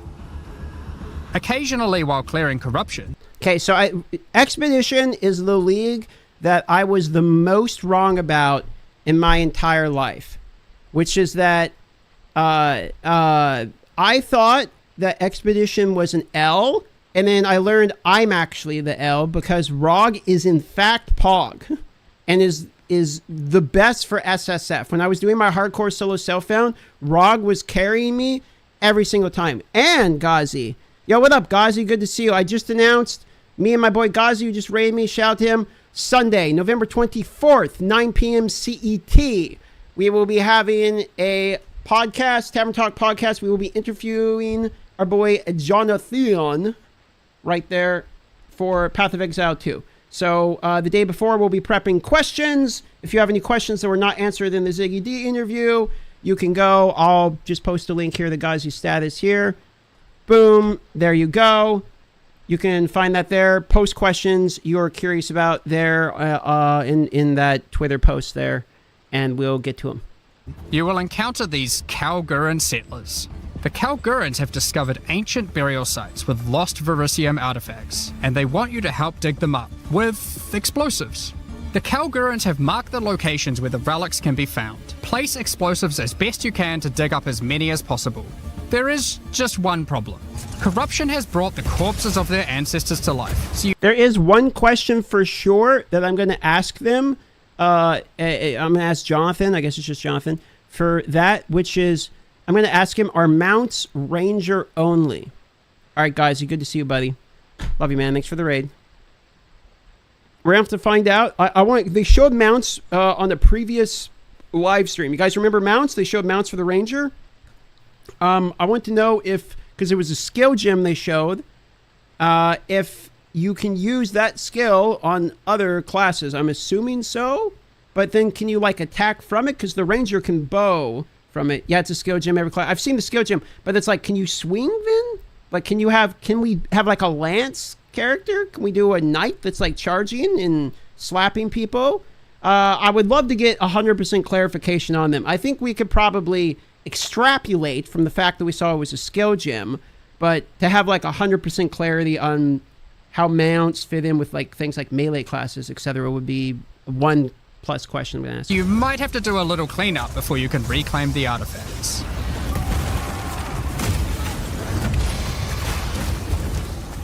You can also find remnants, the destruction of which will further anger the restless dead. Each one you blow up will make the subsequent monsters more powerful, but also more rewarding. Danig, Rog, Tujin, and Gwenin will exchange the artifacts for useful items and runic magic. You can also find tablets to increase the number of expeditions and the rewards. This one increases the radius of explosives. This one seemed to me like... So Expedition seemed like the one that was the least changed. Expedition seemed like almost a one-to-one transplant from POE1. Is my understanding, which I'm actually kind of glad about, because to be honest, Expedition was one of the best League mechanics and has really good crafting. Like, I actually just straight up like how Expedition is. It seems exactly the same. I might have missed something. Correct me if I'm wrong, but it seems like pretty much the same. Yeah, we're all in agreement? While this one increases the number of remnants you will find. Eventually, you might discover a logbook. These are special maps full of buried treasure and relics. Essentially, one giant dig site. Here, you can create an extremely long chain of explosives and go through a very high number of remnants. But be careful, many remnants have mods that can really brick your build, so you will probably want to avoid these ones. If you add too many remnants, you could easily make the encounter harder than you can handle. There are all sorts of interesting things buried under the ground in logbooks. You might find dripping caves and hidden pirate caches. But the most powerful encounter is Olroth, the ancient undead commander of the Knights of the Sun. Defeating him will grant you unique rewards, as well as points to spend. He's a tier 17 boss. Wasn't he a tier 17 boss in, I want to say, Fortress or something? That name, or is it a similar name? That was Uthor or something like that. I remember I died to this guy in a hardcore solo self. I died to the tier 17. I think it was that guy, wasn't it? Ulthroth or something. That's Uthrid? Okay, it's a very similar name. Uthrid. Yeah. The guy that had all the black shit coming out of the ground with like the white laser beams and stuff. He was terrifying, man. Terrifying. Expedition section of the Atlas tree. So those are the in-game systems on the Atlas, but we are not done yet. Not the same guy? The trials we talked about earlier have much more content when you get to endgame too. Just like the other endgame systems, they also have progression mechanics, unique rewards, and player power that can only be gained from them. As you get higher level coins for the Trial of the Sycamores, you will unlock more floors to explore. Traps again. Each floor has its own challenging rooms and... Dude, the traps. Okay, I've lost more hardcore characters to traps than anything else in the game. I die to inanimate objects more than living beings in Path of Exile. It is my curse. And since after seeing this shit, I realize as soon as I play hardcore, I am 1 bajillion% losing my first character to a trap. Like, I know it already. I already know it. I don't even have to. I already know. The floor boss that you will need to kill.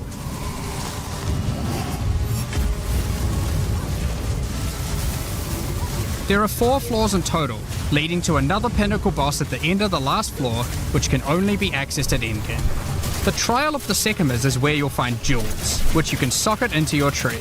These are like passives that you can craft with your currency items. They can be really powerful as they allow you to stack modifiers that may not be easily accessible on the tree normally. This jewel gives lightning damage and shock chance, for example. The same way cooler to do the gems in the spots that you have to go anyway in like travel nodes.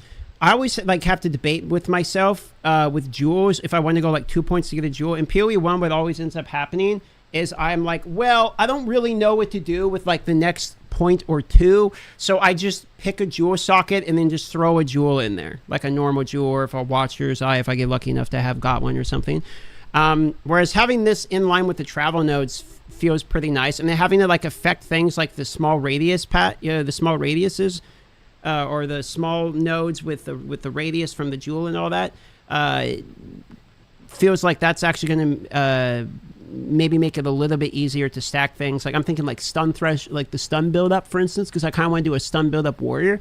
So if I do like stun build up and then put a jewel near the one with the stun build up, and then I ramp stun build up more, and then I'm going Titan, which does even more of the crushing hits, which ramps stun build up. Like it seems like I can kind of target those type of stats a little bit easier. There are quite a few jewel sockets on the tree, so it's possible to gain a lot of power here. There are also other types of jewels that don't provide any bonuses themselves, but affect other passives surrounding them. This jewel increases the effect of small nodes and radius by 25%. Yeah, this one looks With cool. careful placement in the tree, you could get a significant amount of power from it. Yeah. There are also unique jewels available with very interesting effects, but you will have to find those for yourself. In order to push further into the trial and uncover the secrets of the Maraketh, you will want to take advantage of its progression system, relics.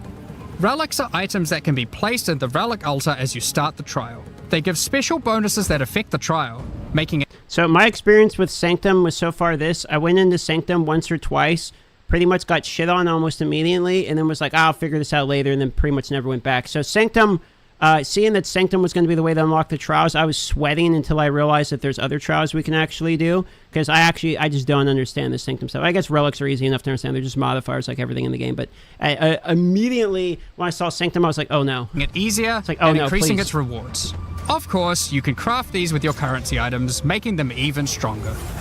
If you can complete the entire trial overcoming all 4 floors, the final boss will reward you with one of many unique relics. These relics will be consumed when used on your next run, but can reward you with unique and powerful items. For example, this is the Last Flame. If you use it, you will have only 1 honor for the entire trial, so you will need to do... How is this less complex than POE1? I think from like a crafting perspective and from the amount of mechanics and stuff to know perspective, it's less, but to be honest, it is more complex than I thought it was going to be. I think it's probably safe to assume, tell me if I'm wrong, but like I felt like when I was starting to see POE2 pitched in my first testing stuff, I was like, okay, they are really opening up the demographic of the game to a lot, as much wider audience, and they're moving things like the colored sockets and making it where like everything can be 6-link, et cetera. They're really trying to simplify it a bit. But then you see this shit's like, oh no, what am I thinking? Like this is GGG. This shit is over the top. Like it has a million different mechanics. Arguably, you could juice maps even more. Like I got baited into thinking like, okay, it's dumbed down for peanut brains like myself. We'll be good. And then I watch and it's like, okay, or not. Do a completely hitless run. The Trial of Chaos also extends into the endgame. As you gain inscribed ultimatums of higher and higher levels, the number of chambers that you can go through increases.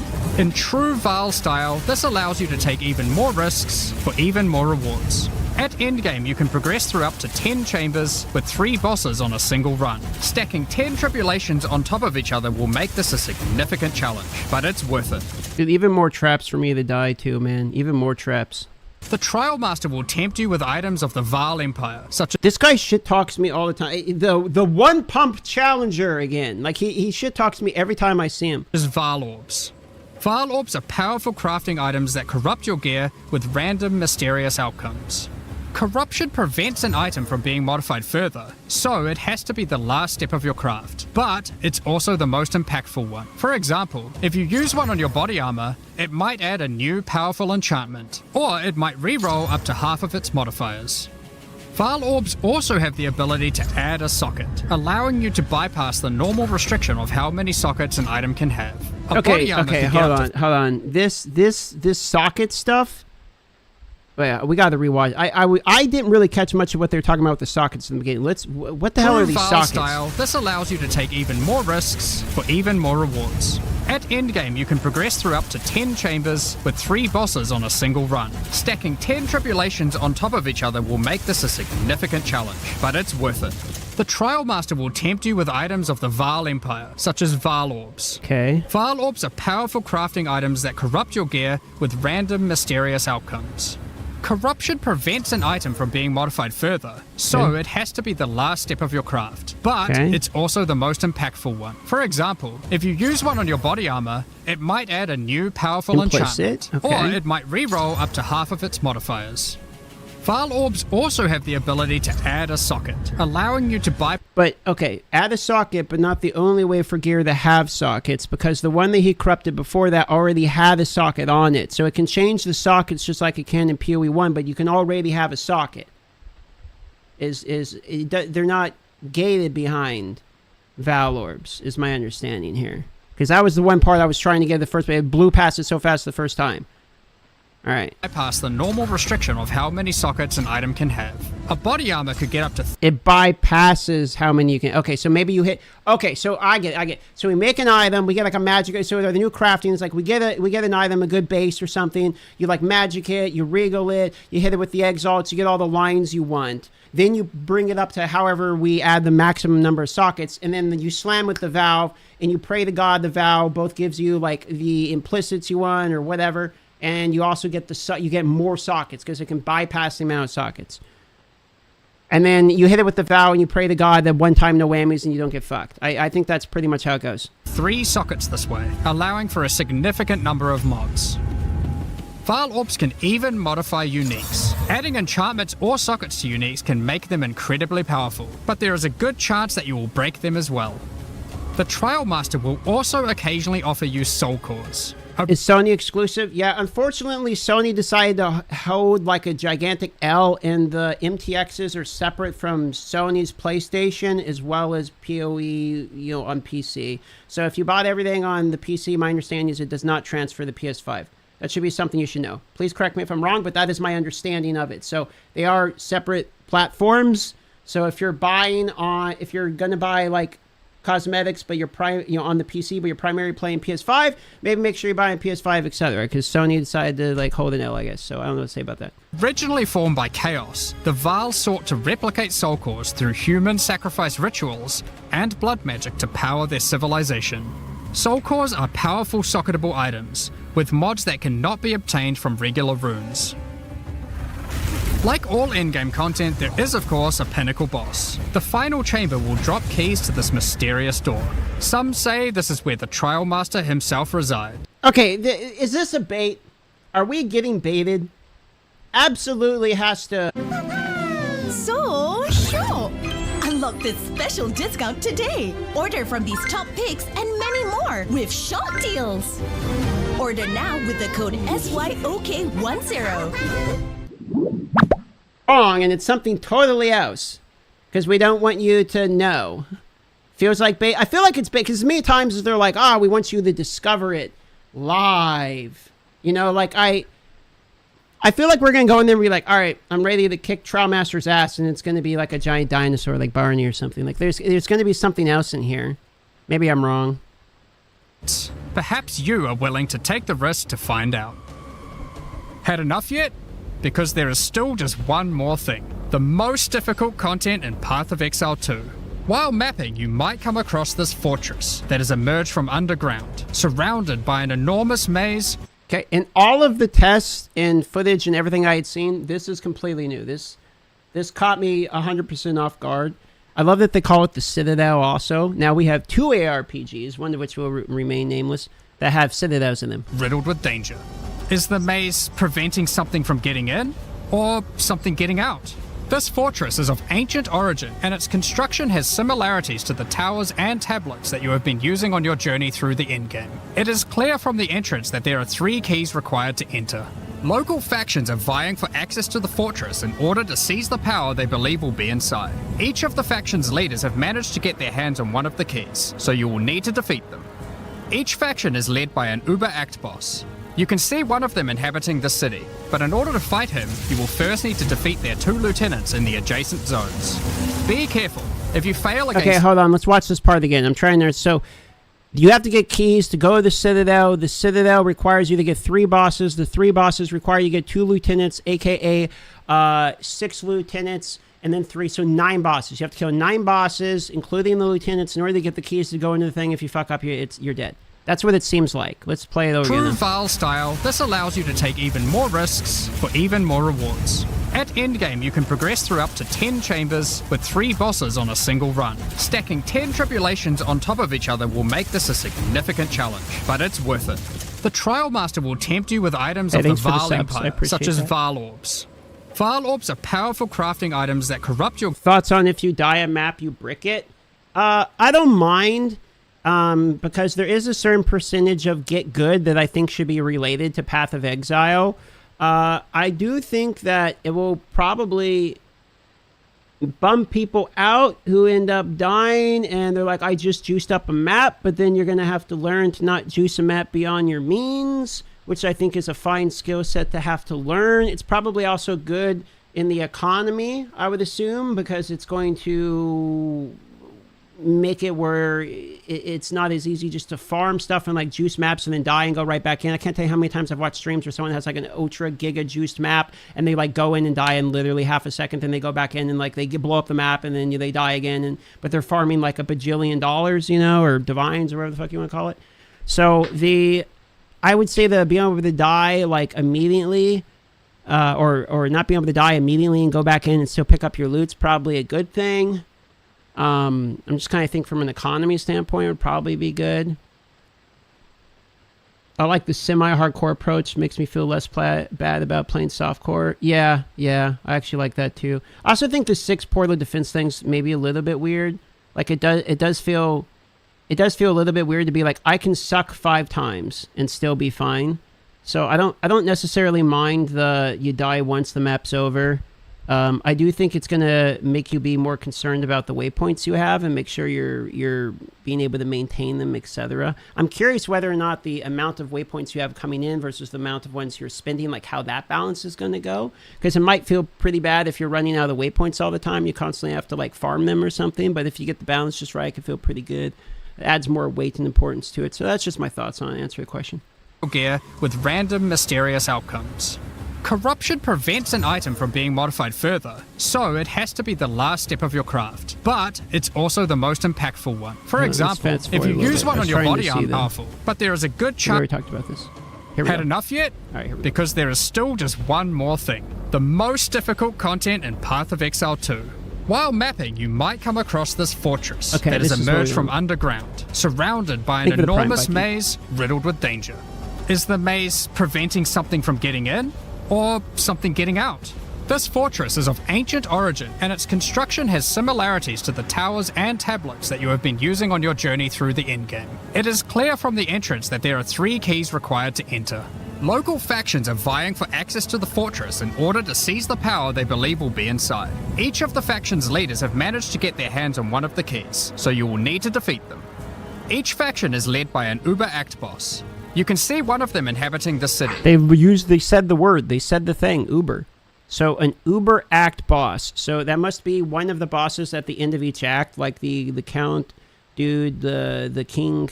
I don't know the end of Act 3 boss. I never made it to the end of Act 3. So it's got to be the end boss of the, or maybe just a boss within the Uber Act. But I'm assuming it's like the finale boss would be my guess. Or Mephisto.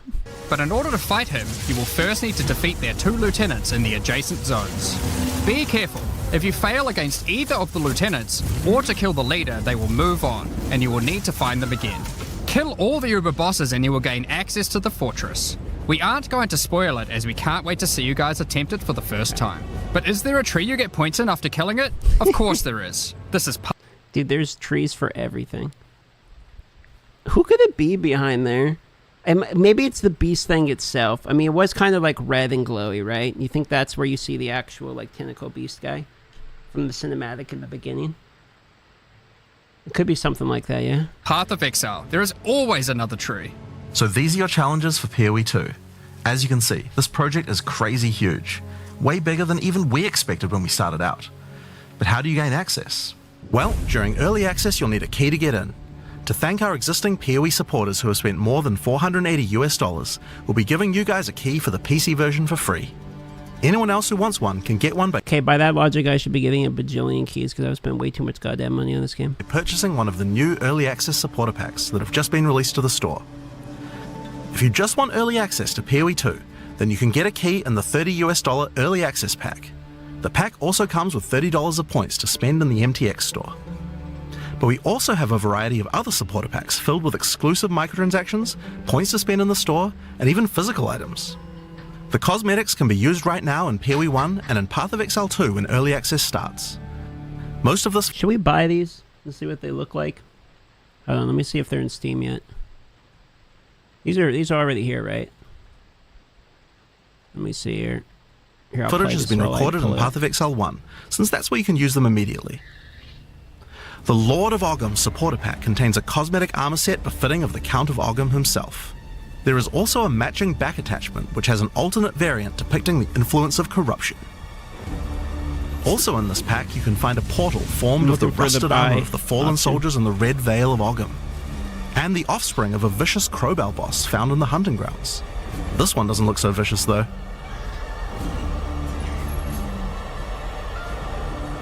On top of that, you'll receive the Iron Count Zweihander to apply to your one-handed or two-handed swords. For those who are wanting to decorate your hideouts with fond memories and tales of Path of Exile's history, you will also get a series of hideout statues. This pack contains the statue of Hillock. For Path of Exile 1's closed beta, each pack contained a true New Zealand icon, the Kiwi. Following this tradition, all packs in this series will also contain a new themed Kiwi pet. The pet will loyally follow you into battle, but run away at the first sign of trouble. The pets are Become actually the ruler of the desert with the King of the Faradin supporter pack. Show your mastery of traversing the sands of the Vasteri Plains. The body armor will allow you to glide along the ground with ancient sand magic. Now each armor set comes with body armor, boots, gloves, and helmet. Path of Exile 2 core support sand. packs. If you'd prefer to show them off, you can turn the gliding off if you want. Am I about to well out again? Only this time. Am I about to spend my third $480 supporter pack here? The back attachment equips you with two powerful pillars that can control and manipulate lightning. They will periodically release their energy in a powerful blast while in town, and hover in a circle around you, arcing lightning between them, forming a barrier of energy. Replace the appearance of any bow with the Faradin's Glory skin. Or replace the appearance of a spear with the Tyranny's End spear skin. This spear skin can be applied to staves and war staves in Path of Exile 1. Alright, I'm wailing. If you want to truly show your worth as a king of the Faradin, then you definitely... Holy shit, it's a good thing I'm not pulling this up on stream. They just like straight up try to dox my ass. Like as soon as you click buy, they send your full legal name, your address, and they just pull it up on screen immediately. Holy moly. Alright, Path of Exile 2 hoodie, Path of Exile 2 shirt. I'm buying the shirts. I'm not getting the extra credit. I'm getting the shirt. Alright, purchase. Alright, $480. Gone in 3, 2, 1. Goodbye. Basically $500. It was nice knowing you. Definitely need your trusty, moving entire city fortress known as the Dreadnought to travel across the Vasteri Plains. In Path of Exile, you can decorate your hideout however you like, and it's no exception here. It comes with a variety of thematic elements to use, or use decorations from elsewhere in the game. $500 Additionally, you'll get spent. the Deshret's Blessing Gone. level up effect. The King of the Thank you for your Faradin Kiwi purchase. pet. And last but not least, a statue depicting the Vaal Oversoul from Path of Exile 1. Steam purchase successful. For those who don't know how supporter packs work, Hideout each unlocked. pack comes with all of the cosmetics from the previous tier, so you'll get all the items from the Lord of Ogham supporter pack as well. The Thaumaturge of the Vaal supporter pack features an armor set and back attachment themed around the Vaal and their pursuit of science and progress. All right, I'm pulling it up in You game. can See what it find the actually looks Soul like. Core weapon effect in this pack, which causes thaumaturgic energy harnessed from sacrifice to spill from your weapon. This pack also contains Doryani's Idol. It replaces the default appearance of any foci to an ancient relic once used by Doryani, and this can be applied to shields in Path of Exile 1. That's not the only Vaal weapon you'll find. It also contains the Wand of the Thaumaturge skin, and the Royal Sacrifice Dagger skin. You wouldn't think to put sacrificial gems on a Kiwi, but the Putting Vaal the gear did. on. Thaumaturge of the Vaal supporters will receive the Thaumaturge of the Vaal Kiwi pet, and the Statue of I'm equipping Dominus. it. This is also the first pack in the series with a physical item. When purchasing this pack, you'll receive a Path of Exile 2 logo t-shirt, but if you don't want one, you can opt out and return for additional points to spend in the store. There it is. Becoming a Warlord of the Karui supporter That's will what grant you an armor $480 set and looks back like. attachment, adorned in jade carvings and iridescent feathers resembling power. Enough to even impress the ancestral gods, specifically Tukohama, the Karui god of war. I'll check out the hideout too. Overkill, you say? I think the Karui people would disagree. Why not drop a gigantic totem on rare enemies you slay to crush them to a pulp? Replace your crafting bench in your hideout with the Ancestral Canoe crafting bench, where Ancestral Chief Marta will summon a giant canoe manned by What is it Karui called, the Beacon of warriors to Salvation aid in hideout? your crafting desires. We must all start somewhere. You'll also get a pair of weapon skins. Equip Akoya's Felling Axe skin to your one-hand or two-handed axes, or Tukohama's Crusher to your one-handed or two-handed maces. Okay, hold on. A true. I got the hideout. You want to see what a $480 hideout looks like? Boom. Here it is. I'm lost in my own hideout. Where do I go? $30 play December 6th? Yeah, unless you've already spent $480 in the game. That's the map device? Do I even have a map? This is my character that died immediately in tier 16, by the way, in case you're wondering. Let's go a stash. Give me a map. Where's the map? This one. All right. Do I have zero? I have literally zero maps. Love that. Because I haven't played normal league. Do I have to buy a map here? I want to like see what it looks like. Here we go. Boom. Go. And there it is. Oh, I accidentally went in. Rip. I wanted to see it. That's a pretty cool portal. That's what it looks like. How do I sit on my throne? There you go. That's what it looks like. All right, back to it. Karui Warlord is always accompanied by their trusty Kiwi. Equipped with armor and harnessing ancestral magic, they make the perfect sidekick. Once one of the most feared beings in Rayclast, Malachi was slain by a powerful Oh, you want to see the exile. boat? May the All right, world's first boat league right here. You ready? There's a boat. Here we go. Oh, as the king, I don't even have to do my own rowing. There you go. Right here, this was worth it. This was worth every penny. I can move in my boat. Drift? Can I drift? Holy shit, it's Tokyo Drift, boys. I just watched Too Fast, Too Furious. All right, worth it. Was not wasting money at all. Love that. statue commemorate the virtue of exiles past, present, and of the future. Of course, it's not all about dressing up in game. You'll want to look good in real life too. By I live in becoming a Alaska, so Warlord my of the hoodie would Karui take 5 supporter, years to you'll also arrive. get a Path of Exile 2 hoodie. Our final tier of supporter pack in this series is the Liberator of Rayclast supporter pack. The Liberator of Rayclast armor set and back attachment come made with the finest materials in Rayclast, and shattered glass mosaics suspended in divine power.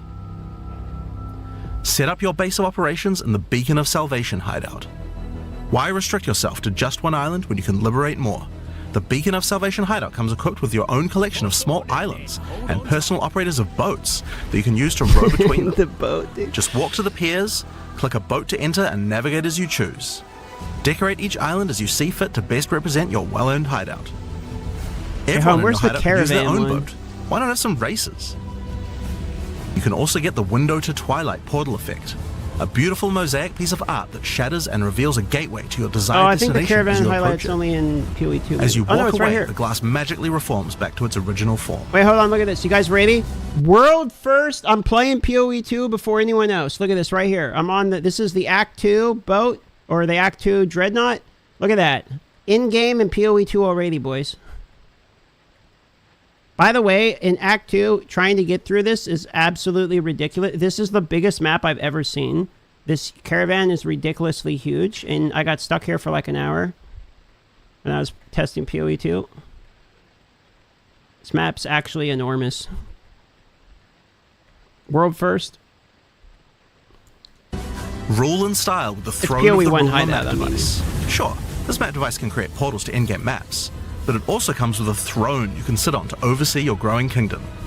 Look down on the plebeians running your maps. Being the Liberator, though, is not just about sitting on your throne all day. If you do decide to join the fight yourself, you can leave a High Priest in charge as your second in command. Game comes out December 6th. Liberator of Ray-class supporters will also get a set of varied weapon skins. The Light of Divinity Scepter skin, the Deliverance crossbow skin, the Justice flail skin, and the Redemption shield skin. Once again, you'll have an accompanying Kiwi, and of course a statue depicting one of the most iconic events in Rayclast's history, the battle between a powerful exile and Kitava, the Insatiable. Otherwise known as me dying 27 times on my first playthrough on this guy. With the help of two deities, Sin and Innocence, the exile was able to defeat him once and for all. This supporter pack also contains the Path of Exile 2 art book. This 215-page full-color art book includes a huge amount of amazing concept art and lore produced during the long and exciting journey of Path of Exile 2's development. Statue depicting one of the most iconic events in Rayclast's history. I want to see this art book again. The battle between a powerful Thanks exile for the and Prime subs. Kitava, Appreciate the you. Insatiable. With the help of two deities, Sin and Innocence, the exile was able to defeat him once and for all. This supporter pack also contains the Path of Exile 2 art book. This 215-page full-color art book includes a huge amount of amazing concept art and lore produced during the long and exciting journey of Path of Exile 2's development. And finally, Path of Exile has a tradition of letting the community participate in designing game features. For Path of Exile 2... You know, this is a good time to bring this up. I get to design my own unique item. So, GGG sent a box that was a puzzle box, and on the inside of it, it took 6... By the way, I'm just going to point this out real quick. I'm going to show this to you guys. Where is it? Here, right here. Okay, so look at this real quick, all right? So if you look at this, this is a puzzle box GGG sent. And you might notice something. Look at the text that it says on the box. Okay, hold on. Come on. Camera, focus. Do your job. What do I pay you for, camera? Okay, come on. Give it a second. It's going to do... Give it a second. I swear it will work. Wait for it. There. There. Okay, for 2 seconds. Did you see it? Okay, look, I'll just spoil it for you. It says player age 14 plus. Play time 90 to 120 minutes. Meaning that a 14-year-old is supposed to be able to beat this in an hour and a half. Now, we had 1,000 people in chat trying to solve it, and it took us 6 hours to beat this, okay? However, on the inside of it, GGG had a code that gave me... I'll pull it up here. One moment. It gave me this thing. One moment. Spoiler incoming here. It gave me this on the inside, which is I can officially create a Path of Exile 2 unique item. All right, now everyone had their own ideas. Someone said I should make a crown that looks like this, etc. Path of Exile 2 unique item we can officially make our own. Now, I have thought about this for a while, and we even did a whole live stream that looked something like this. Okay? Here is my trying to figure out what unique item to actually make. All right? Can you guys see it? Do you see what we settled on? We didn't settle on it. This is my monkey handwriting trying to figure this out. Now, so far, I am between 3 different concepts. Okay? One of which is something that is a shield. So we came to the idea, maybe what we do is we do a shield that looks something like this. Now, I'm a gigantic old school RuneScape shill, so I was thinking maybe we do something that looks like this. Flashbang deployed, Dragonfire shield. Okay? It looks visually like the DFS from OSRS, and what it does is when you actively block, it absorbs the damage and then sprays it back out in like a fire breath, sort of like the DFS from Old School RuneScape. I thought that might be kind of a cool item. The other idea we had is maybe we do something Blight related. Like it's a shield, and when it blocks, it does like a snare. And then from the snare spreads out to other people for the roots, you know, representing the Blight roots or something like that. I also had an idea for something called the Wise Ode Crown. Basically a blue party hat. The text say nothing interesting happens. And then when you have the crown, it does something like you acquire more gold, but then when you attack, it spins gold in order to do more damage. Like something like that.